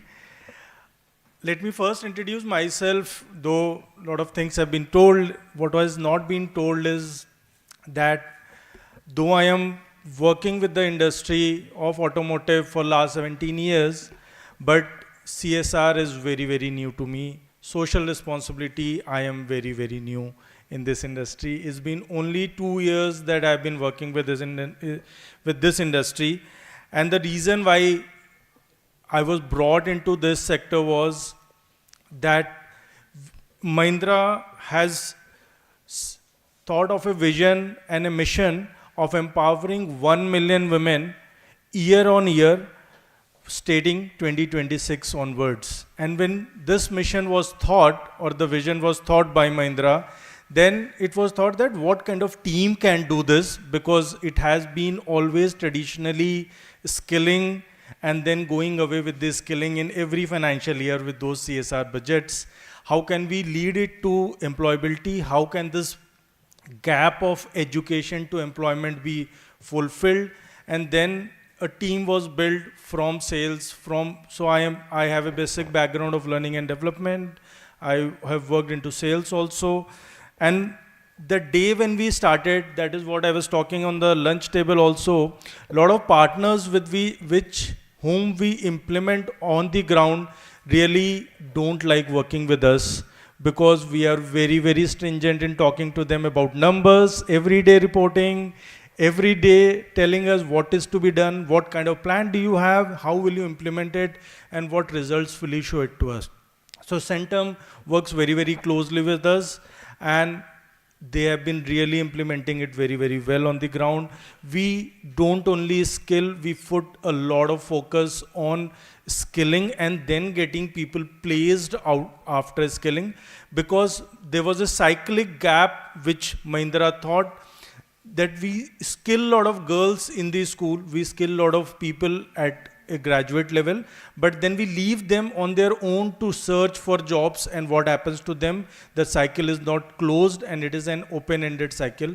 We thought we will close that cycle, be part of their life throughout the cycle and whenever they require us, and that is how this mission and vision was brought. And Mahindra, being an automotive brand which is traditionally a male-dominated organization or an industry actually, so we thought that we will focus only for women empowerment and not male empowerment in this, right?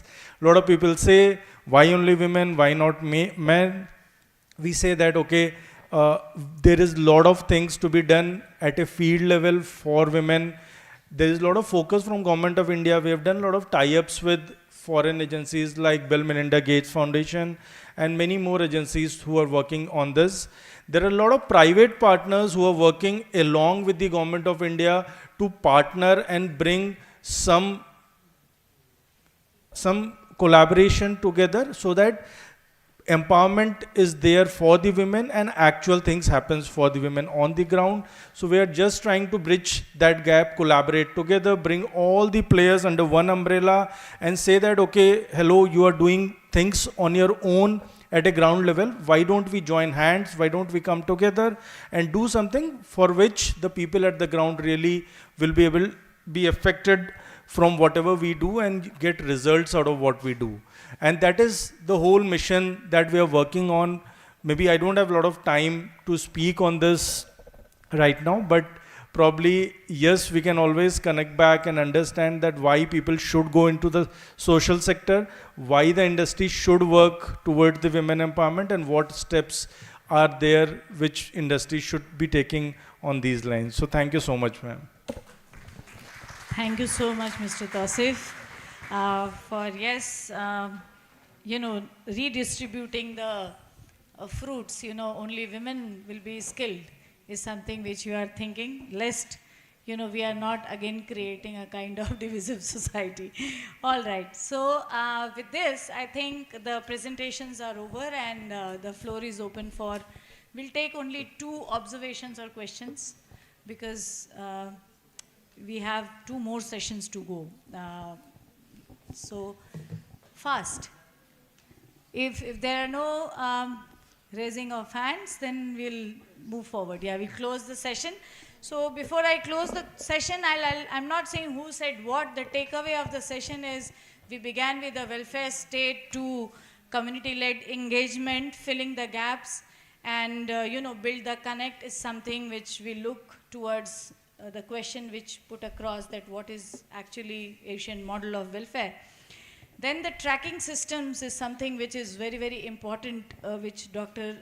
Anindya talked about, because yes, the benefits are, it started somewhere, it is released, but whether it has reached to the right person is something which we need to be very serious about that. Then the collaboration is key, as Manishji put across. So collaboration and employability. Without collaboration, I don't think that we can think of development. It is integrated in nature. Of course, skilling to the most needy and focusing on women. One of your programs have also focused on transgender. I think that is the need of the hour, which will take us a long way. So overall, inclusive approach to reach, to actually attain the goals of empowerment is something which we look forward to for Asian model of welfare. So with this I conclude. There's so much to speak about, there's so much to talk, but then yes, we have sessions further.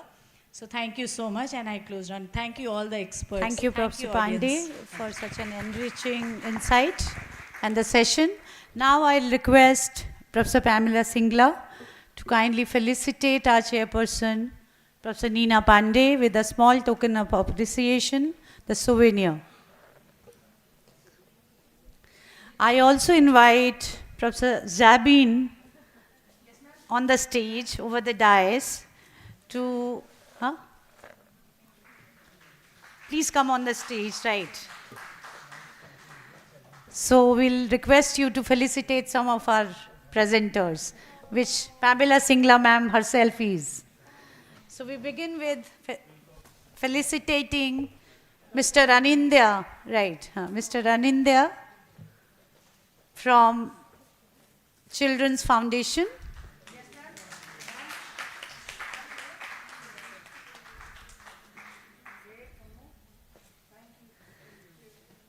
We would again request Professor Singla and Professor Zabin to felicitate Mr. Manish Kumar from Centum Foundation.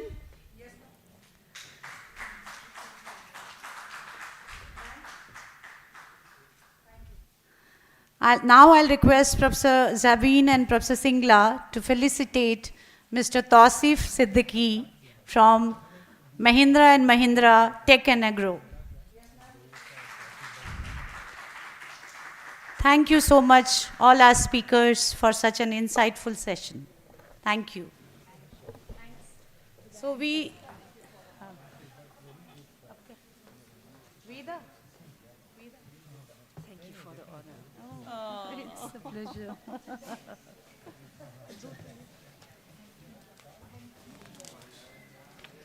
मैं बुला दूं क्या? मैं बुला दूं?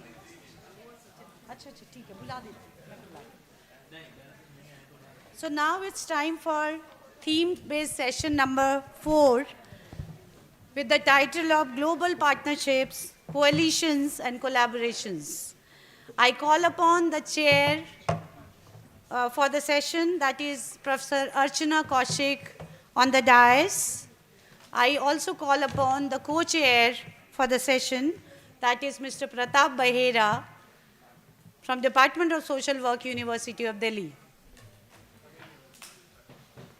Professor Kaushik is a professor and fieldwork director at Department of Social Work, University of Delhi.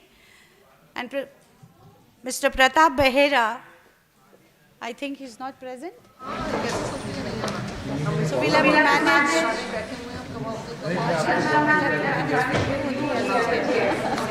Now I'll call upon the presenters of the session. Presenter number 1 again could not be session. Presenter number 2 is a representative from the Anil Agarwal Foundation. So we have Mr. Khurram from Vedanta Anil Agarwal Foundation, Delhi. We have Dr. David Rose. Again, David Rose, Vice President ISSW, is not here. He was from University of Melbourne, India. Another presenter is Zuzana Poklim-Bowa, Institute of Educology and Social Work, University of Prešov, Slovakia. Thank you, ma'am.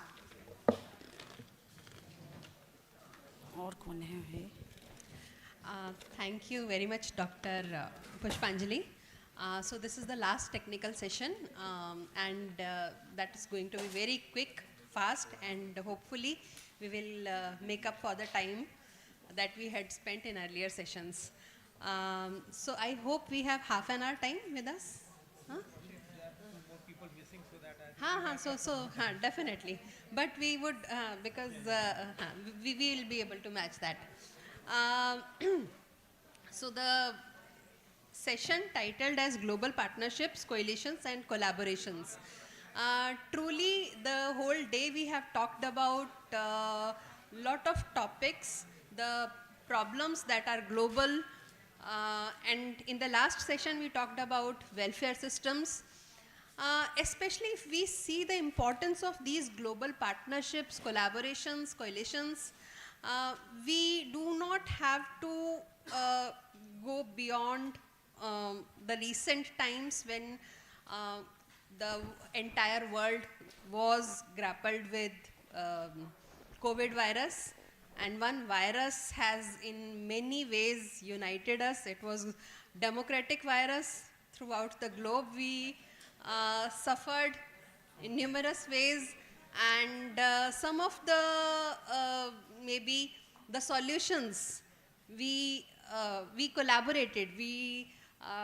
There were lots of partnerships, not networkings, and we tried finding out for the solutions globally as well as locally.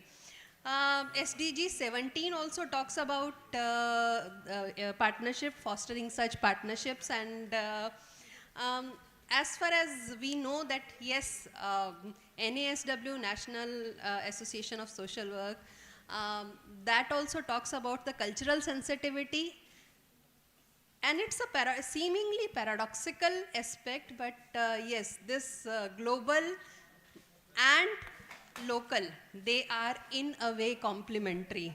So going from global to local and local to global, that is the solution. Maybe we have to look forward to that. And there are definitely so many global examples of native usage. Technology, it's coming up. My little bit of work is in the area of gerontology, and last year I happened to visit one of the Helpage India programs in rural India. And there the usage of technology, how these elderly who have been they have lived life in a particular way, the cultural context and all that. So they were using technology, they were using internet. So these are definitely certain innovations that are taking us, that are connecting us globally. So not going more on this right now.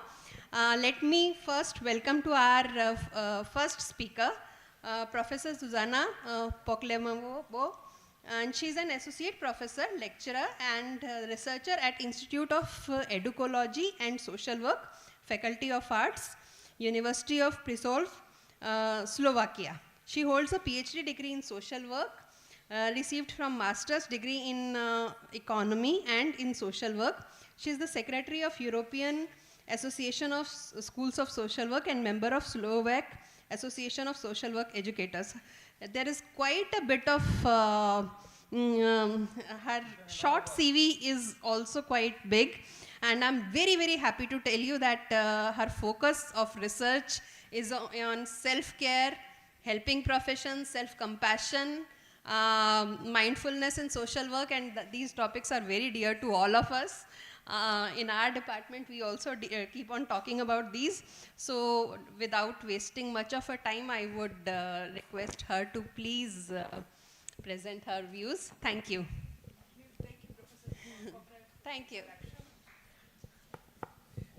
And if I may ask our colleague 10 minutes, okay. For just presentation. Thank you. Good afternoon. It is a very nice metaphor that self-care is in the last session, because usually after all our work duties, family duties, it is the last thing at the end of the day what comes to our mind. And no one tells you how your self-care should look like. Definitely, I may tell, it couldn't be stress. If you don't have time, that sometimes it is short moment with friends, short moment with yourself, whatever you find important for yourself that minute. Just for the 10 minutes time, I will skip presentation where I'm from Slovakia, Europe, and if I came to Global Self-Care Initiative as one of those, which actually maybe started working a little bit more during COVID, because we get used to work on the platform, online networks. This initiative was built in 2016, and since 2017, I'm honored to work there. We are focused on self-care, primarily in social work, but not only for social workers, also for our clients, for our students, and for academic in social work, because it is really difficult to teach students to have their own self-care if we don't have ours. So main goal was promote self-care, but I may list findings of research why self-care is so important and so good, and all benefits. And we all know, so in second phase, we more focused on how our social workers' self-care looks like, and maybe a little bit, why isn't better? Sometimes during international comparison, you get to know more about yourself than about other countries, and that was one of these cases. If we are talking about self-care, we are usually talking about professional self-care and personal self-care. They are really closely interconnected. Sometimes we also divide them macro self-care and micro self-care, because not always we have time to plan a 2 weeks holiday. Sometimes it is maximum if we plan short coffee or tea date with our friends. And for working with clients, very often we use dividing for emotional, social, physical, and spiritual self-care and professional self-care. Also, work-life balance is really important. As for methodology, for international research, we use scale. But besides, because we love numbers, we are scientists, we are researchers, we love everything which is countable. So we use scale, but also we ask about how satisfied people are with their self-care. Because sometimes they have like 5 hours of self-care per week, but they are perfectly happy with the time. Some of them have more than 20 hours of self-care per week, still really unhappy. We also ask about their healthcare subjective vision. So how health I think I am. No proofs, just what I think about my healthcare status, and about barriers they perceive in their professional and personal self-care. We are looking for cultural differences. If any one of you ever were involved in international research, you know, you can think, can assume, don't expect, just ask how things are, because there sometimes, even with over border, like Slovakia and Poland, some things were really, really different. And so far, we have results from, beside US, where this initiative started, results from Slovakia, Finland, Czech Republic, Poland, Romania, and I may say also Bhutan, which is a nearby country. And we are processing results from Cyprus with my dear colleague Christos Panagiotis. And also we are working on Kenya with colleague Dr. Vinny Rugut. And I'm really happy that it is country which are working right now, because, you know, in 2026, there will be big conference on social work and social development. And I'm pretty sure that we will have results until then. So what we find out so far is that, besides the fact that self-care is pretty much individual concept, some predictors are common in every country, in every age group, and in every group. It is this perceived healthcare status, marital status in some countries, in some not. In case of women, self-care is not really fair. Women with children between 3 and 10 years have really significantly less time for self-care. And also the main barrier of self-care worldwide, from Bhutan to US, is lack of time. Some people tend to blame themselves, like, I have bad time management. Some of them blame family, too many family's duties. Some of them blame workload, but there is no significant relationship between how many hours per week they work and how much are they happy with their self-care. So what we're working are now with our for future social worker, our students, we included self-care as a part of preparation for professional practice and in subject of which is specified for supervision. We were very curious how social work academics are in terms of self-care, and we find out that we are much worse than any other academic in Slovakia. So now we are focused on academics in other countries because maybe it will be just us, but lawyers, economists, even transportation, academics are better. They think maybe because they are helping professionals too, they are teachers. In our country, you can't be academic and just researcher. All people are also teachers, so it is still helping professional. And what is the most important fact? Also, worldwide, more than 2/3 of students of social work never heard about self-care during their pregraduate education. So that's like a real gap in curriculum because we are, especially in Europe, we are losing professional social workers because of burnout. We invest into them time, knowledge, they working on themselves, and in 10 years they are completely burnout and are going to work as a manager and teacher and anyone else, but not social workers. So main implications for us are include self-care into curriculum of social workers on all levels, pre-graduate, lifelong, and also in supervision, which is compulsory in our country, in many countries, and it is really good. And also in any trainings which are focused on social and psychological development of social workers. And also we create model of self-care, which is just a tool where to start. Because whenever we work, even if students, even with clients, with our colleagues, even in research, we need to find out this exactly individual way of self-care this person needs in that moment.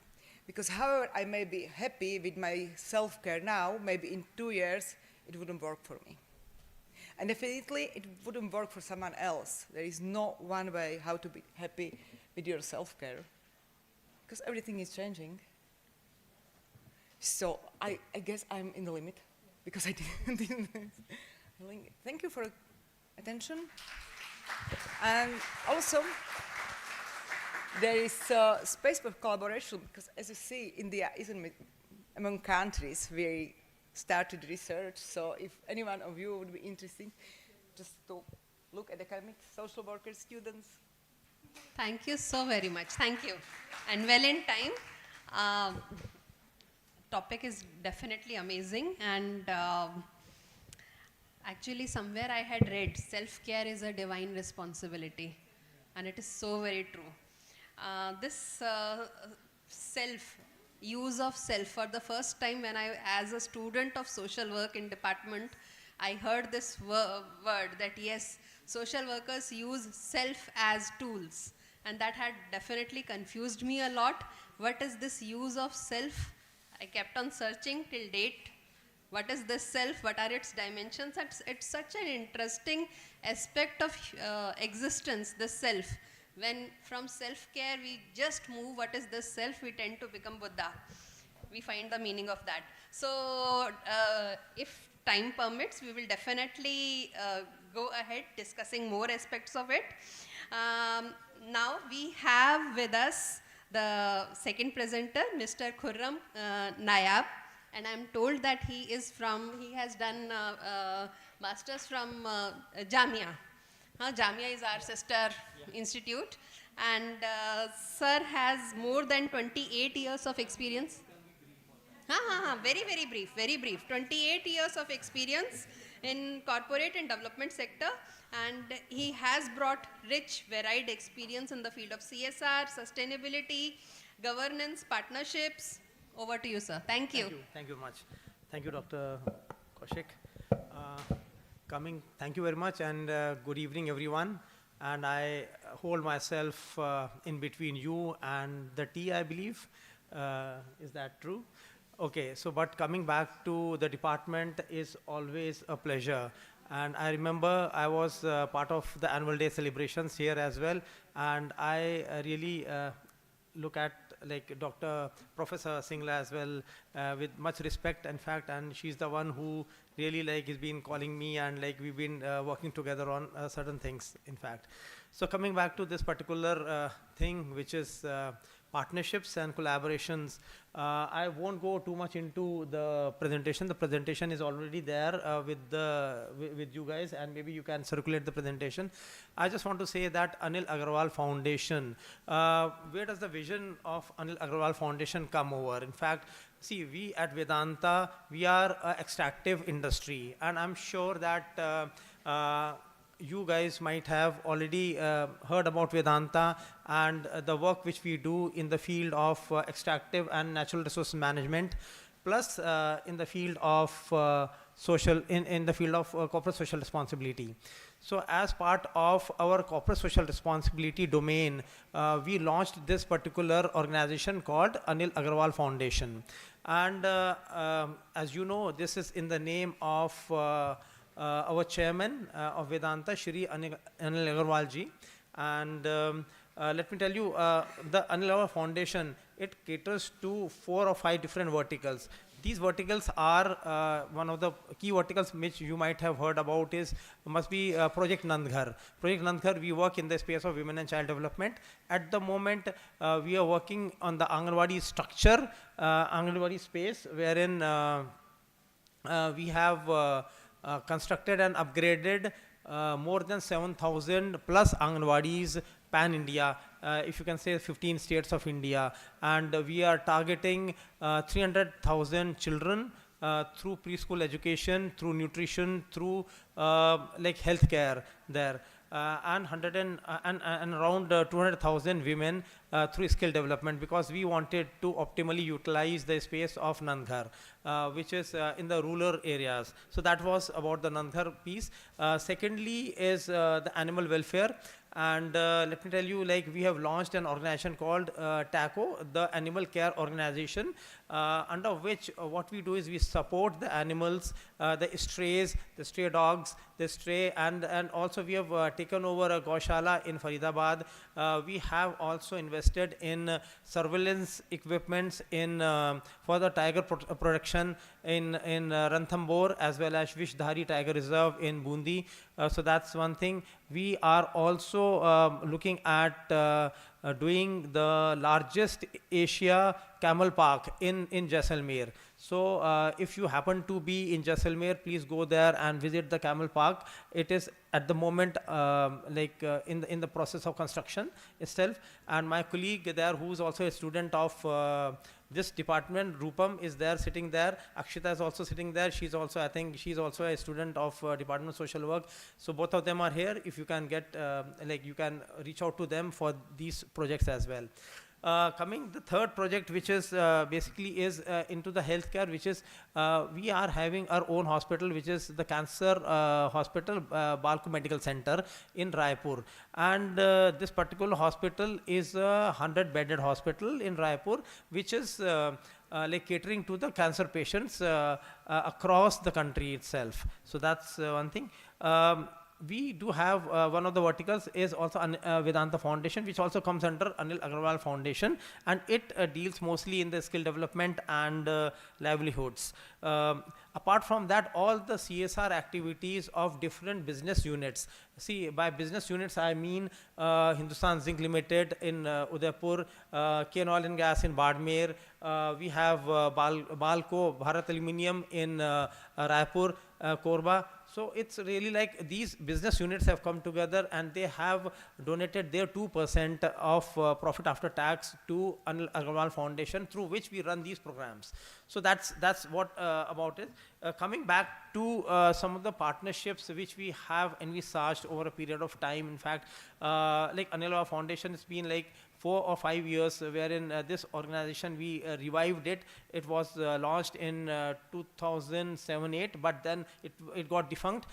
We revived it in 2016, 17-18, and at the moment we have a total outlay of 450 crores rupees in the last financial year. This year also I think we will be touching something around 500 crore rupees. So that's like that much money is available, and all this money is available for partnerships for the projects itself. So that is why when I come to the partnerships, the two things which come to my mind. One is what are the positives of the partnership?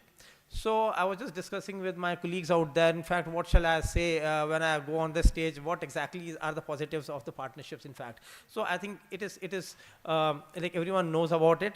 See, it brings in best practices. See, we at corporate, we know how to run the business. While the not-for-profit sector, they know how best to drive an impact, to create an impact, to reach out to the target group and to reach out to the beneficiaries out there. So like if we both collaborate together, then the best practices in both business as well as the reaching the impact and creating an impact might come together. So that's one thing. We might also get some diverse views. See, from the not-for-profit organization coming, some of the views would be like the way of functioning of a not-for-profit organization is somewhat very different from a business. Business would be more on the bottom line itself, the financial bottom line, while not-for-profit is more on creating impacts and looking at utilization of the resources in an optimal manner. So that's one thing.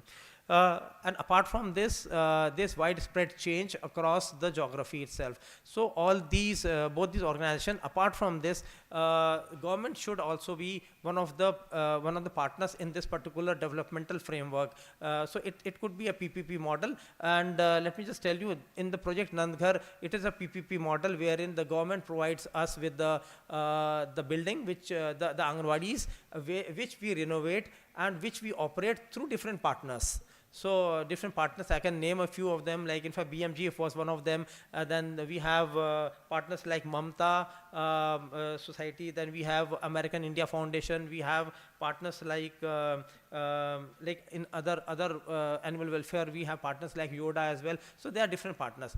So having said that, see, what I want to say is that the second part is very critical, which I'm just coming to, which talks about the challenges in the partnership. See, the challenges in the partnership is that, as I mentioned earlier, that while doing business, we are quite business minded. So that way, when we do, like in this particular, at this moment, I just heard Tausif ji, in fact he said that I'm a businessman and so I come, so same here as well, in fact. So what we do is we look at the business goals, and we look at how project management could be done vis-a-vis, because see, bottom line is, financial bottom line is there. So we are spending the money and we are spending the resources. We want maximum impact in a shorter period of time. So apparently this is where difference of opinion comes over when a not-for-profit organization, they say they are there to stay, and they usually work towards a long-term vision, like say 5 years or maybe 7 years, while a corporate will look at a possibility of a couple of years maybe to create an impact. So so that's the difference. While the government in the sense is that government is the third party, which is mostly a silent party in this scenario. So here I will not take much of a time, and while I'll say that see, Anil Agarwal Foundation is open for collaborations, and we expect that we do get some requests for proposals, we do get requests for partnerships and all, but I request you to please go to the websites, please go to the public domain websites and see which all platforms, which all social projects are open, so that you can apply accordingly. And I've also also got some cold calls as well that we are from these organizations and we want to collaborate with Vedanta. See, but it might not work with Vedanta because we do have a laid out process, which is a commercial process as well. And I request you to please go to the website of Vedanta, look at what are the key thematic areas wherein we work, and accordingly put up your proposals so that we can get good partnerships and we go a long way in reaching the outcome and taking sure of the outcome wherein we want to go, and we want to take the country there. Thank you very much. Thank you. Thank you so much. Thank you. The presentation is there in the drive, so maybe you can circulate it. Sure, sure, sir. Thank you. When my son was 4 or 5 years of age, he was told in his school that tigers are extincting. So that day after coming back home, he asked me, "Mama, what if all the tigers from the country, they die? Do we have to look for another national animal? And how do we do that?" So I'm sure till the time organizations like Anil Agarwal Foundation is there, we don't have to find out another national animal. So we talked about the partnerships, and since morning we have talked about these global partnerships, and as sir has rightly said, lots of benefits of such partnerships, coalitions.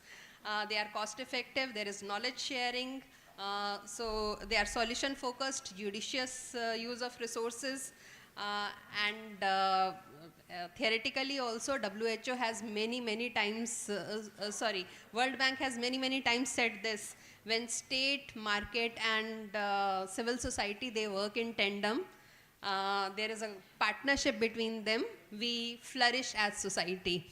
May we have a few observations or questions? Otherwise we can wind up.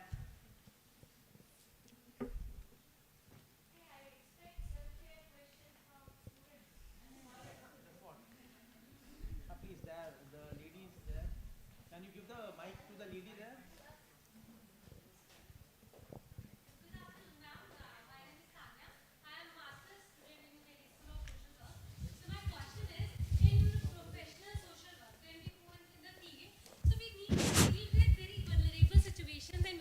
Situations. So in that case, how to manage self-care in and professional work? Because many times we have to involve ourselves emotionally and physically. So in that case, how to make that border of involvement and how to focus on self-care without compromising the professional work? Thank you. Oh, thank you. Very nice observation.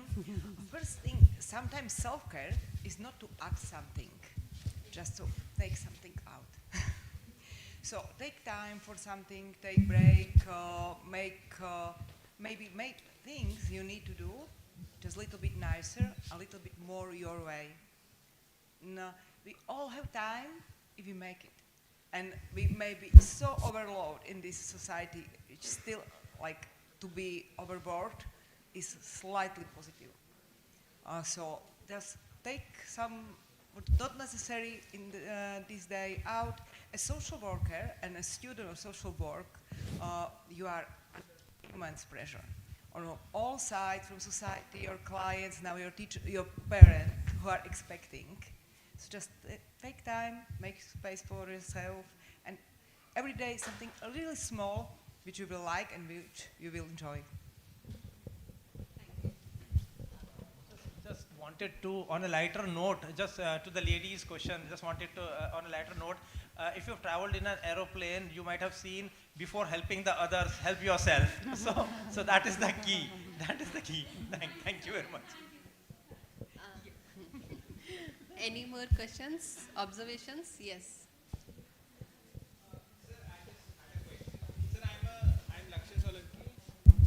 Sir, I am Lakshya Solanki, second year master's student in Delhi School of Social Work. Sir, I just had a question regarding geriatric care. So, sir, in current scenario, what I have seen, and recently Government of India has also stated that even after the implementation of Ayushman Bharat and a lot of schemes which focus on healthcare, what all the schemes lack is more or less concerted efforts toward towards people who are between 50 and 60 and 60 plus in terms of how do they manage them, because we don't have enough data, and how to tap the people who are working in informal sector. So I just wanted to know, how can we make our healthcare system more geriatric friendly, because in terms of even the number of professionals in India dealing in geriatric care are so low that like I'm working with a NGO. When they came to India, they were only able to find one geriatric specialist, and they hired them for WHO program because that was the only professional they were able to find. So I think there's a gap between how schemes are implemented and how they are concertedly ignoring senior citizens. Okay, Lakshit, very key and very important question you have there. That reminds me of a personal trauma which I have, but I won't be able to take. My mom was like suffering from a lot of geriatric care before she passed out, in fact. So I went from door to door, and it was really difficult for me to have for her a geriatric care basically, and because it involves a lot of professionalism, it involves a lot of, but I think there are certain organizations which have mushroomed over a period of time, wherein they also provide end-to-end support. If you leave the patient out there, it's not really orphanage, it's not really like a old age sort of a thing, but it is managed in a very business oriented like situation. In fact, I stay in Noida, so there in Noida there are a few such organizations which work on genetic care itself. So there, and there's a not-for-profit organization, I think you might have heard about it, like HelpAge. HelpAge also takes a lot of, they also do a lot of work on the genetic care, and I think they're doing pretty good that way. Well, your question also was that how do you, see, it's very difficult on that, and I think institutionalization support is the key there. That's what I feel, in fact. Lakshay, as far as geriatric care in India is concerned, out of nearly 700 districts, only 17 have some kind of geriatric care that is available through primary health care system. So situation is very, very grave, and by 2035 there would be more grandparents than grandchildren in India. So your question is very, very pertinent, very important, and we have to look towards the answers. And gradually globe is becoming aging, so and one of the solutions, because since problems are multi-layered, generational, maybe thematic wise also, they are quite complex problems. So solutions also cannot be one size fit all. We have to look for alternatives, we have to look for collaborations, and PPP models are coming up in Bhopal. There is one PPP model, so one hospital is established for geriatric care through this. So certain interventions are there, and we have to scale them up. So any more questions, or yes?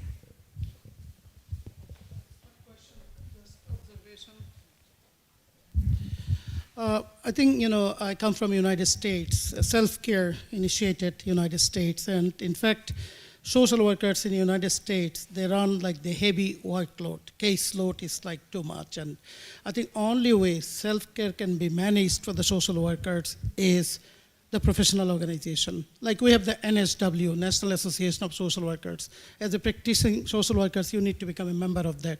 So your organization can really take care of you.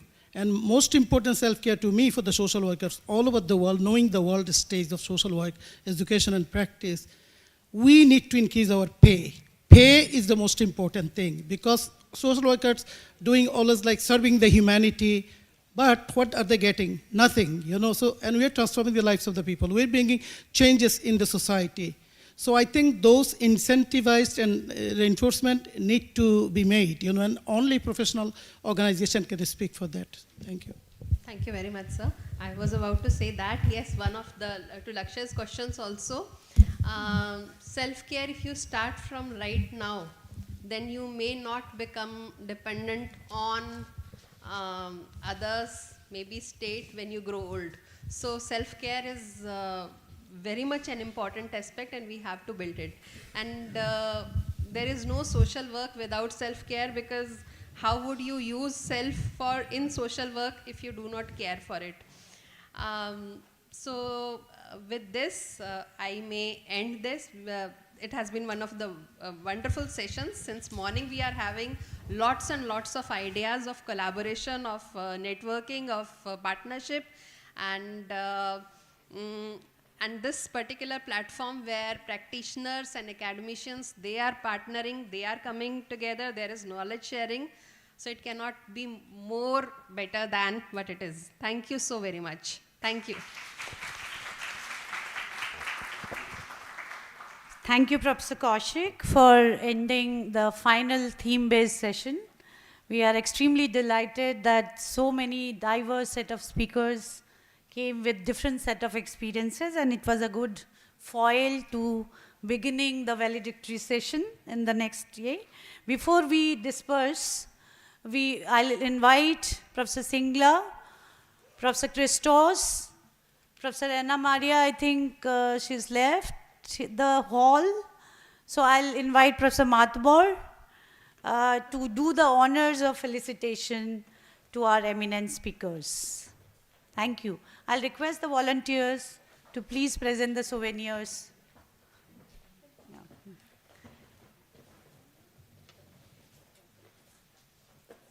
So here we have Professor Pamela Singla, Professor Christos, and Professor Ghulam Matwar felicitating our speakers from across the world. So this was Zuzana, Professor Zuzana from Slovakia.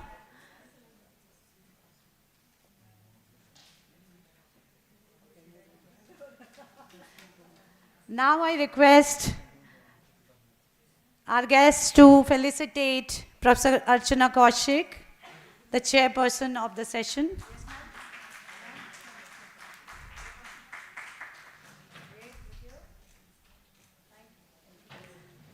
I would again request Professor Pamela ma'am, Professor Christos, and Professor Matbor to present it to Mr. Khurram from Anil Agarwal Foundation.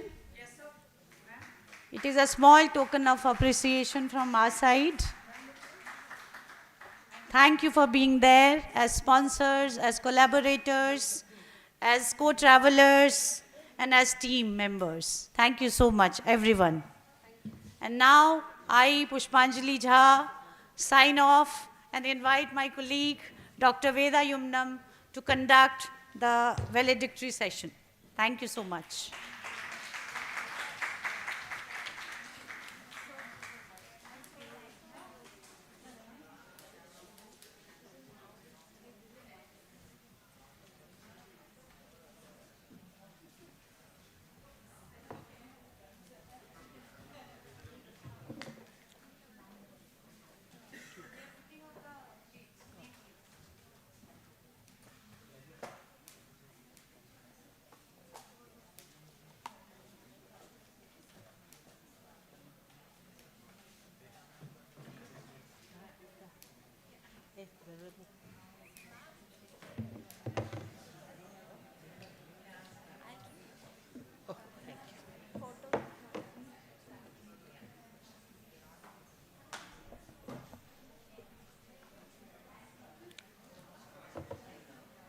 Good afternoon.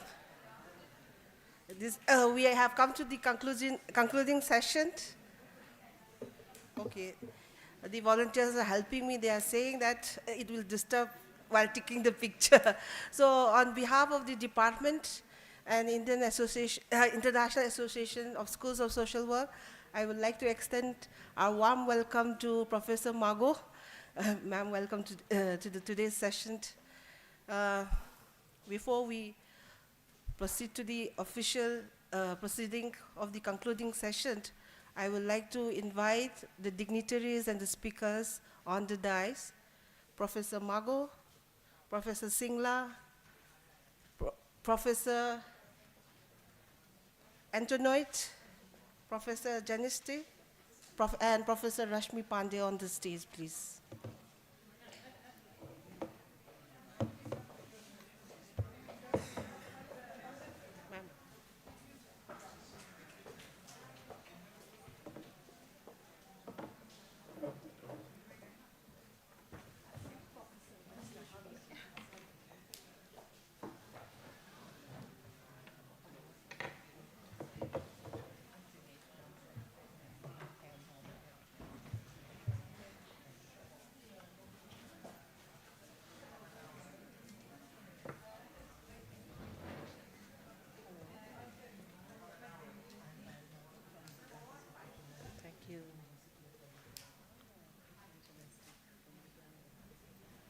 Professor Sigla, we also request you to join, please. So I will officially begin the concluding session now. So before we begin the technical session, can I request the volunteers to prepare the memento, please? Yeah.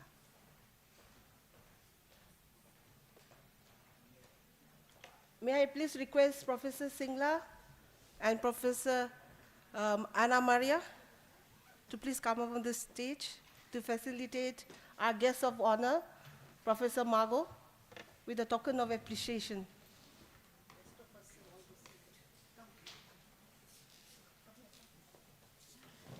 A warm round of applause to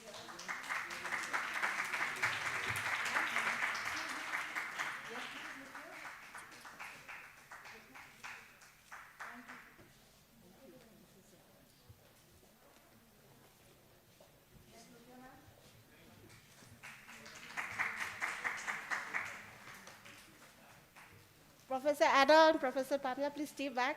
May I please request you to please facilitate Professor Journalistic, please. Yes.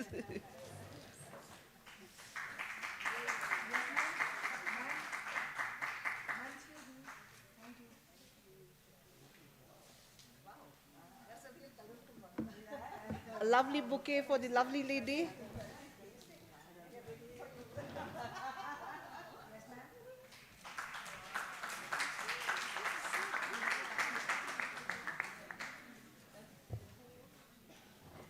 Rashmi, Miss Rashmi, please. Professor Singla and Anna, please facilitate.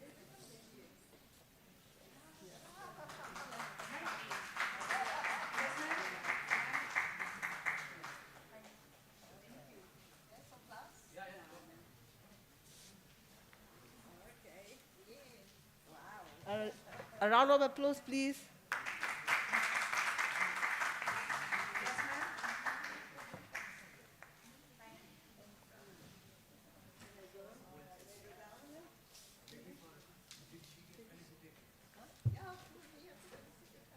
Okay.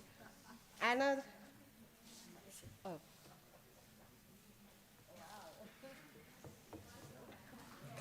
Yes.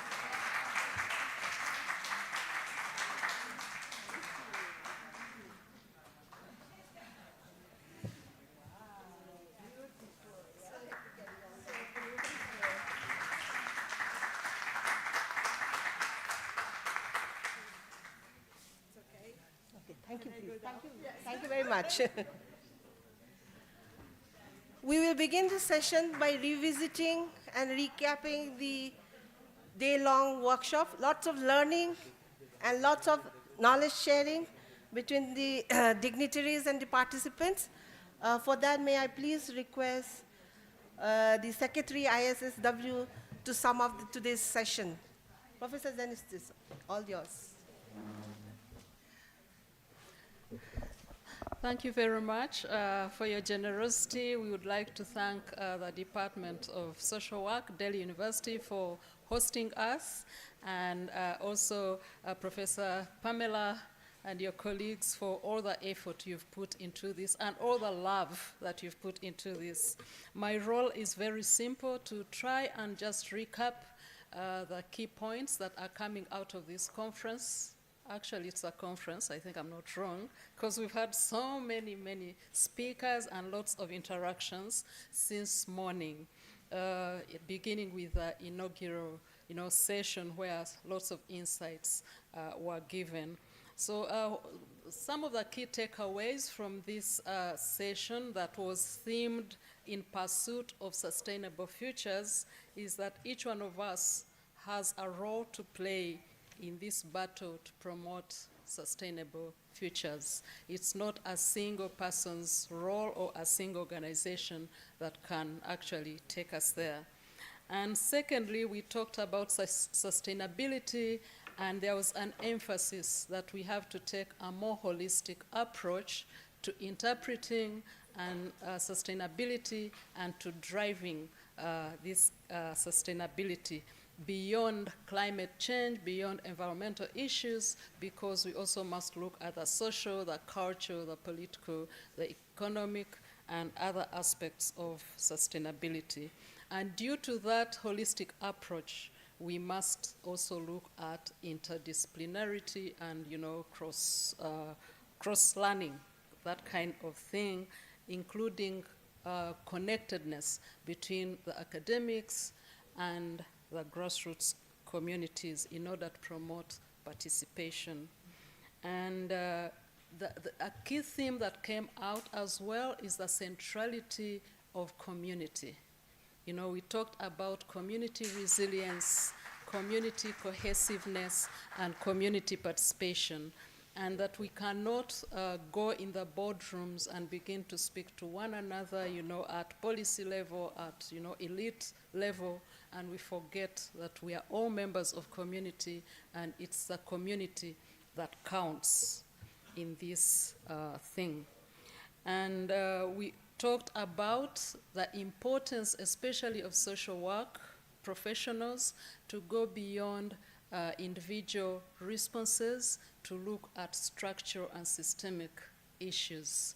Because much as we are passionate about working with vulnerable groups and addressing, individual problems and all that, we have to look at what's causing this, and most of these causes require us to confront the structural issues, the systemic issues. That takes courage to transform our curricula, and also it takes courage to sometimes engage in social activism. Importance of evidence.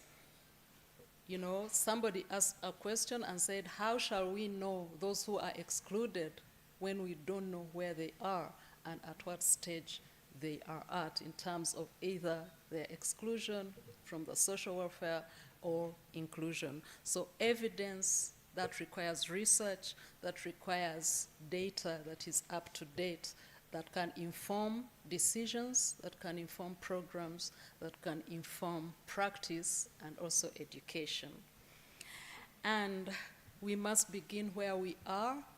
One of the speakers asked a question, what is it that you have in your hands? So as social work students, as academics, as practitioners, what is it that we have in our hands? And this is what we begin with. We cannot wait to have perfect conditions. We cannot wait to have all the resources in the house to begin to move action. We just have to begin with what we have. And referring to Nivashin's presentation, the little pieces, if we bring them together in a web, in a cobweb, then we can actually trap a whole lion, isn't it?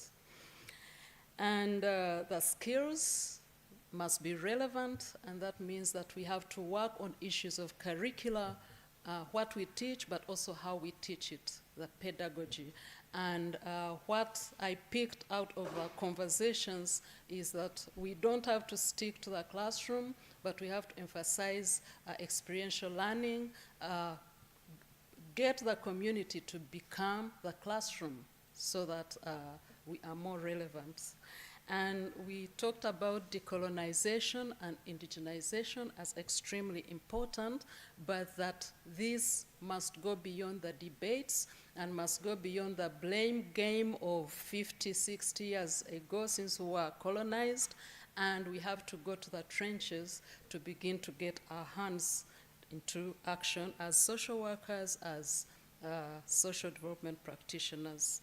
And finally, collaboration and partnerships are very crucial at local level, at regional level, at global levels, both horizontal and vertical collaborations. So just to put it in a sentence, what's the road ahead is that we have to move from the crossroads and cross the road. Thank you so much.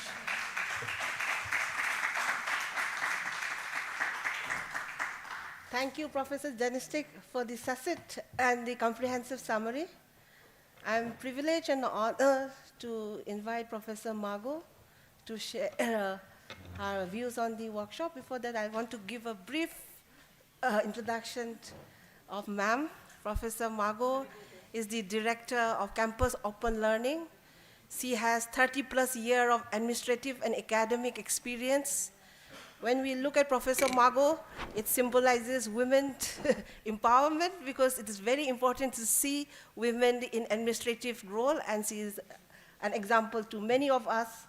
And over to you, ma'am. Thank you so much. Thank you so much for very nice words. Dignitaries on the dais from all across the globe, and all the participants who are sitting here, faculty members of University of Delhi. In fact, it is really an honor that I am here as a guest of honor in this very relevant and very relevant workshop, and the title of this workshop itself is very relevant in today's world. That is In Pursuit of Sustainable Future. I am from basic background of botany, so I can understand what sustainability means to all of us. And recently we have passed through a very crucial phase of pandemic, corona pandemic all over the world. And all of us have realized that what exactly the sustainability means to humanity, means to this globe, means to this earth. I would like to share a few experiences of mine. I was doing a project on ecosystems, sustainability of fragile ecosystems. And the most fragile ecosystems, as you all understand, are the desert ecosystems, where nothing survives.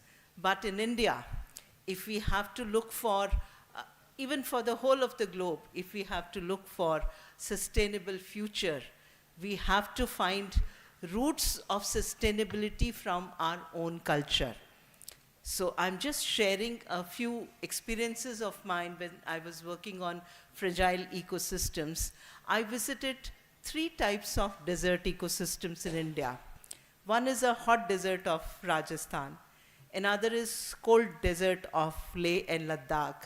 And third one is the wet desert of Northeast, that is Meghalaya, where the highest rainfall areas are there, where there is highest rainfall of world. One is Cherrapunji, and now Cherrapunji is not there, there is another one. But Cherrapunji, for long time, it was the highest rainfall area. But it is only the rainfall at the time where you get water. But rest of the time, it is all desert. So it is a wet desert. So all these 3 kinds of deserts, they are very delicate systems, but people there who are living there, that is in their roots, that how to sustain their life. If I give you some examples, then it is in Rajasthan, where the Bishnoi community is there. They have developed their own processes to sustain in that desert, and the villages where the Bishnoi community is there, that is like an oasis, where there is water, where there is animal, where there are black bucks, and their houses are full of food, full of grains, their fields are full of grains, because of their sustainable practices, which they have developed over the years to sustain in that fragile environment. So people there, I was moved by a picture where a Bishnoi woman was feeding her own son or daughter, breastfeeding, and from the other breast, she was feeding an orphan black buck. And that was the most beautiful picture I could see.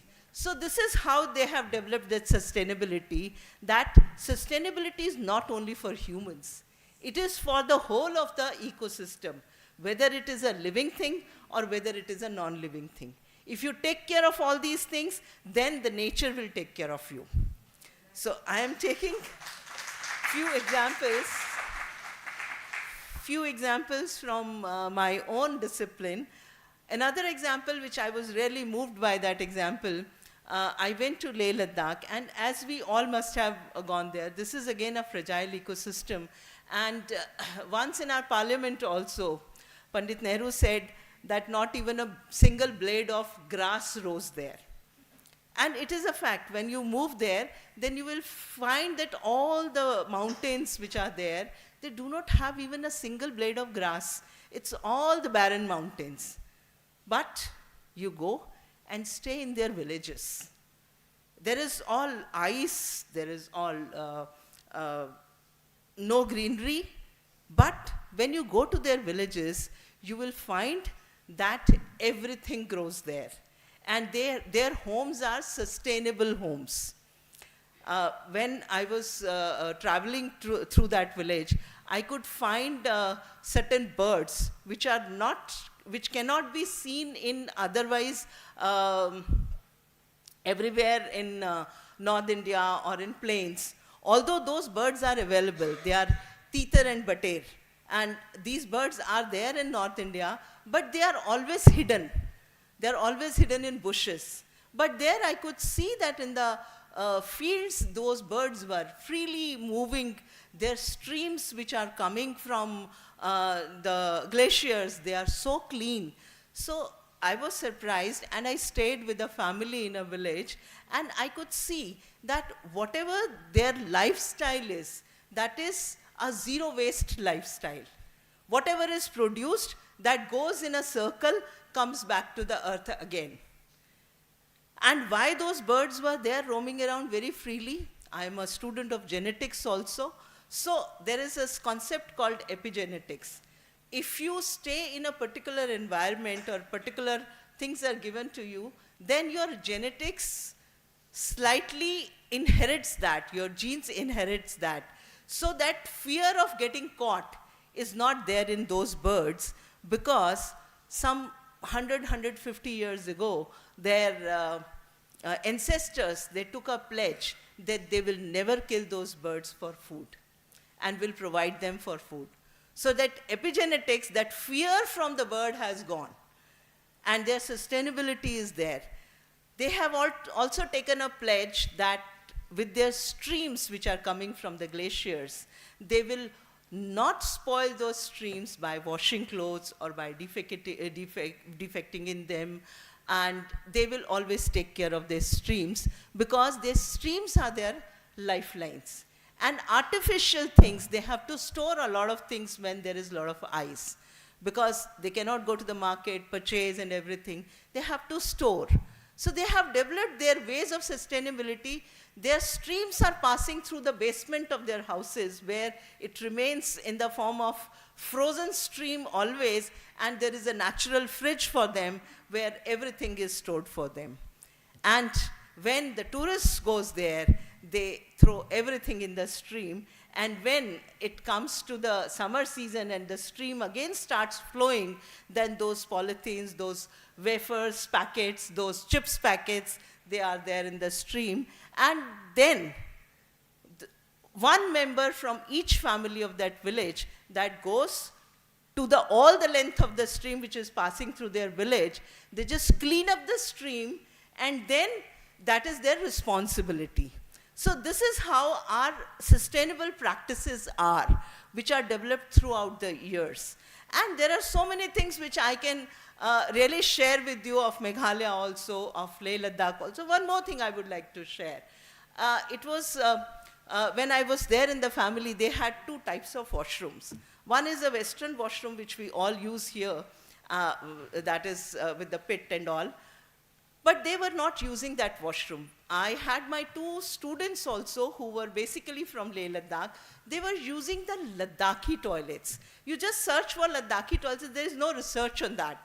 But those Ladakhi toilets are 100, 150 years old. They are two-storied, and they are dry toilets. And to my surprise, recently I asked IIT to make a dry toilet in my office so that the water can be conserved. There is no water. Everything is in the form of ice, or water is there only for 3 to 4 months when the ice melts. So most of the times it is ice. So 100 and 150 years ago, they made these dry toilets. And when I said that it is a circular economy, everything which comes from the earth goes back to the soil again, to the earth again. So whatever is the waste which is created, the toilets are such that whatever the waste is created, at the end of the year, it becomes the compost. So it goes again into the fields. So this is how the sustainable practices are there. Similarly, you can see several sustainable practices in Meghalaya also. People don't want to go to hospitals. There are hospitals, but the hospitals are vacant. Why? Because they use their own concoctions and everything to keep them fit, to keep them healthy. And in all these three things, the contribution of women is very, very important. And when they prepare their medicines in Meghalaya, it is the women who can identify 101 medicines to be added into their rice beer, which is like a concoction of health, and they give to their guests also, to the kids also, and they remain healthy. So all these kinds of sustainable practices, I'm not saying that we have to go back to that age again, but these practices, this mindset, because for India, for women, I call this word as ecological feminism. There is a word called ecofeminism which is there.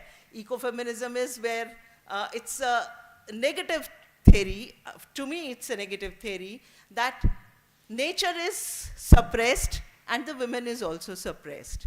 I have come out with another word, that is ecological feminism, where for a woman, this nature is very, very important.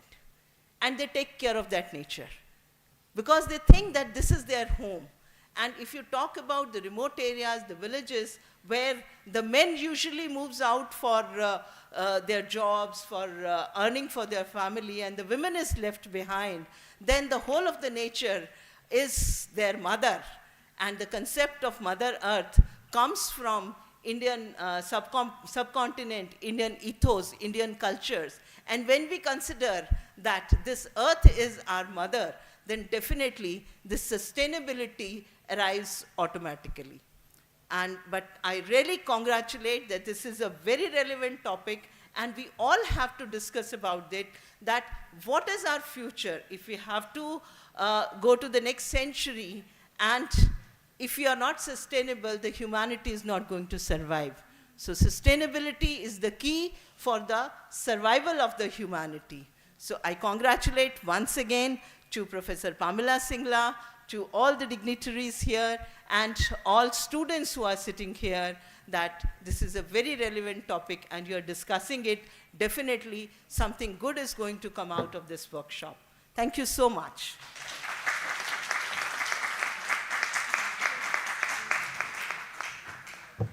Thank you, Professor Margot, for your insightful thoughts, and also the case studies which you have shared from Meghalaya, the Vishnoi community, and the Leh Ladakh experiences. That was wonderful, ma'am.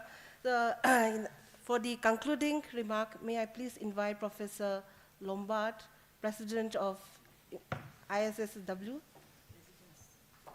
for the President's address.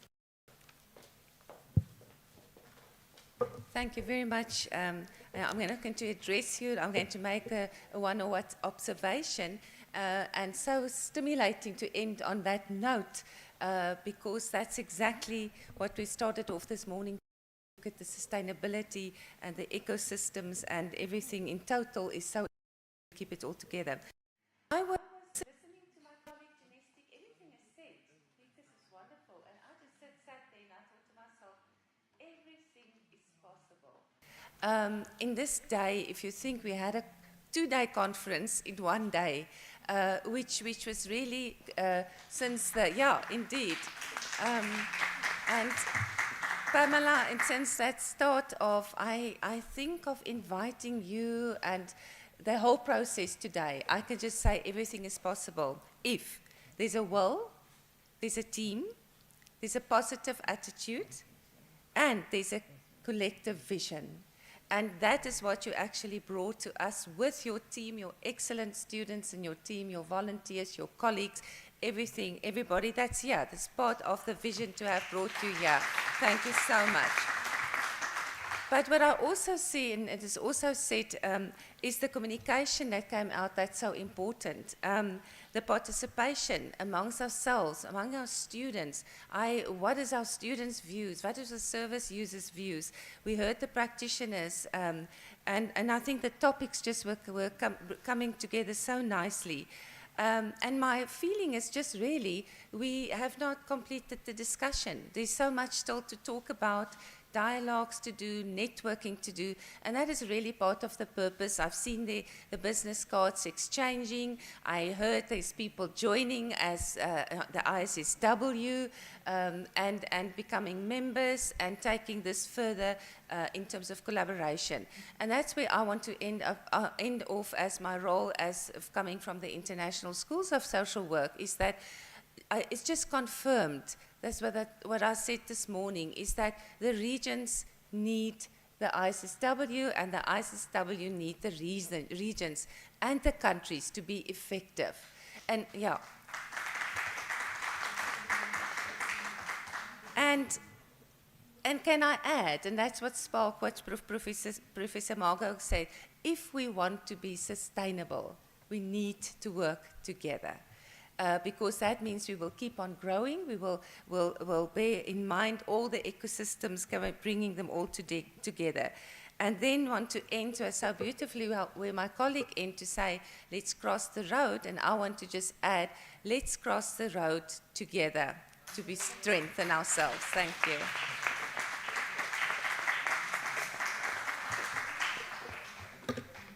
Thank you very much, Professor Lombard, for your inspiring observations. May I please invite Professor Singla, coordinator of today's workshop and the board meeting, to make her concluding remarks of today's session. Thank you, Veda, and I take this platform to welcome and thank Professor Payal Mago, who has spared her precious time to be with us, because I know she's a very busy person. And Professor Mago, your presence has added a lot of value to our entire endeavor. Thank you very much. And just for the benefit of the audience here, Professor Mago heads the richest center of University of Delhi. That's the campus of open learning. And most of the students are from the campus of open learning. And I did not realize, I'm just opening my heart now, I did not realize that since I was running short of funds, I could have actually requested you to support my event. It struck me much later. But thank you so much. And it will be Rashmi who will be giving the concluding remarks, but I would be doing a part of it. So I'd like to say that it's been a real productive day, flowing from the past 2 days' discussions that we have had at the India International Center. We have had today 15 presentations on the 4 themes, and they have definitely provided an insight into the fact that national and international are not separate, but together. Within course, Professor Lombard, when you said that yesterday. And I'm sure that the presentations and discussions is likely to help in building a prospective plan of ISSW, something that we had again spoken about yesterday. And I'm sure a lot will flow from it. Many persons to thank for. On behalf of Department of Social Work, I thank all our esteemed guests right from the morning who took out their time to be with us and who contributed a lot by way of sharing their thoughts. I thank the speakers, our chair and co-chairs. I thank the faculty from the Department of Social Work and faculty who came from outside Delhi and faculty from within the Delhi itself. Thank you very much for being here throughout the day. And for my faculty from the department, some of you have stayed there throughout the day. Your presence means a lot for me. And your constant support would not, otherwise it would not, the magnitude of work that we have done without your constant support, it would not have really happened. Thank you so much. I thank the student volunteers for your presence and your management skills. I thought you wonderfully handled the entire affair. I thank the technical staff, Abhishek and his team, for their entire day's work. I think it was great success. Thanks to all our IASSW delegates. You flew all the way to be here with us in India, and we have really enjoyed your company. This would not happen had you not been there. So thank you very much for being with us. And I must share that for me and my faculty, it's been a real pleasure hosting you and organizing this capacity building workshop. Thanks a lot to the person who is heading ISSW, Professor Antoinette. It's been great having discussions with you online, offline, and also Janistic and Rashmi who were contributing to our discussions. I would really like to thank our sponsors, Anil Agarwal Foundation and Centum Foundation, for having come in at the right time to support our cause. Last and not the least, a big thanks to my PhD scholars. Without you, this definitely would not have happened. Along with you, along with me, along with others, you have worked day and night to make this happen, and I'd personally like to say out the name, Sudhanshu Shekhar, a big thanks to you. Tilkesh, Amrita, Daljit, and Prakhar. Thank you very much for being with me throughout. Thank you.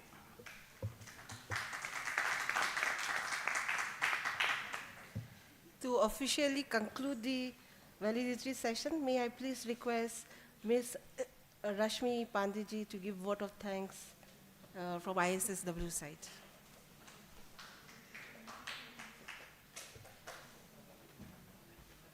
Namaste everyone. Respected dignitaries, esteemed guests, dear friends, colleagues and students. It is indeed a great pleasure for me to extend a heartfelt vote of thanks on behalf of the International Association of School of Social Work, IASSW, and the Department of School of Social Work, Delhi. First and foremost, I extend my deepest gratitude to our chief guest, Dr. Vikas Gupta, Registrar of the University of Delhi, for gracing us with this presence and sharing his valuable insights. A sincere thank you to our keynote speaker, Dr. Rukmini Banerjee, for her enlightening address, which truly set the tone for today's discussion. I am immensely grateful to our special invitees, Professor Manish K. Jha and other distinguished speakers for their inspiring contributions that added depth and perspective to our theme in pursuit of sustainable future perspective from social work. A special word of appreciation goes to the workshop coordinator, Professor Pamela Singla, and Professor Antoinette Lombard for their exceptional leadership and tireless efforts in making this event a resounding successful. As Professor Singla has already spoken in her morning session about the IASSW, so I'm not going to repeat, but I'm really looking forward to have more and more members from India. They are going to join IASSW in future.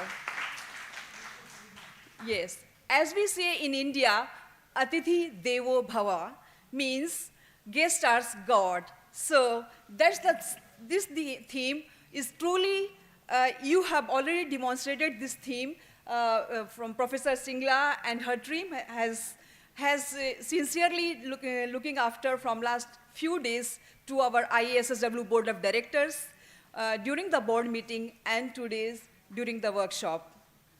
I would also like to extend my sincere gratitude to our students, those who are working tirelessly. I've seen from last few days during the board meeting and today also, they have done really exceptional work. Lastly, a big thank you to all the audience sitting since morning till now and listening all this presentation. Let us carry forward the insight and collaborations fostered today as we continue working towards building stronger communities and sustainable futures. Thank you all once again. Namaste.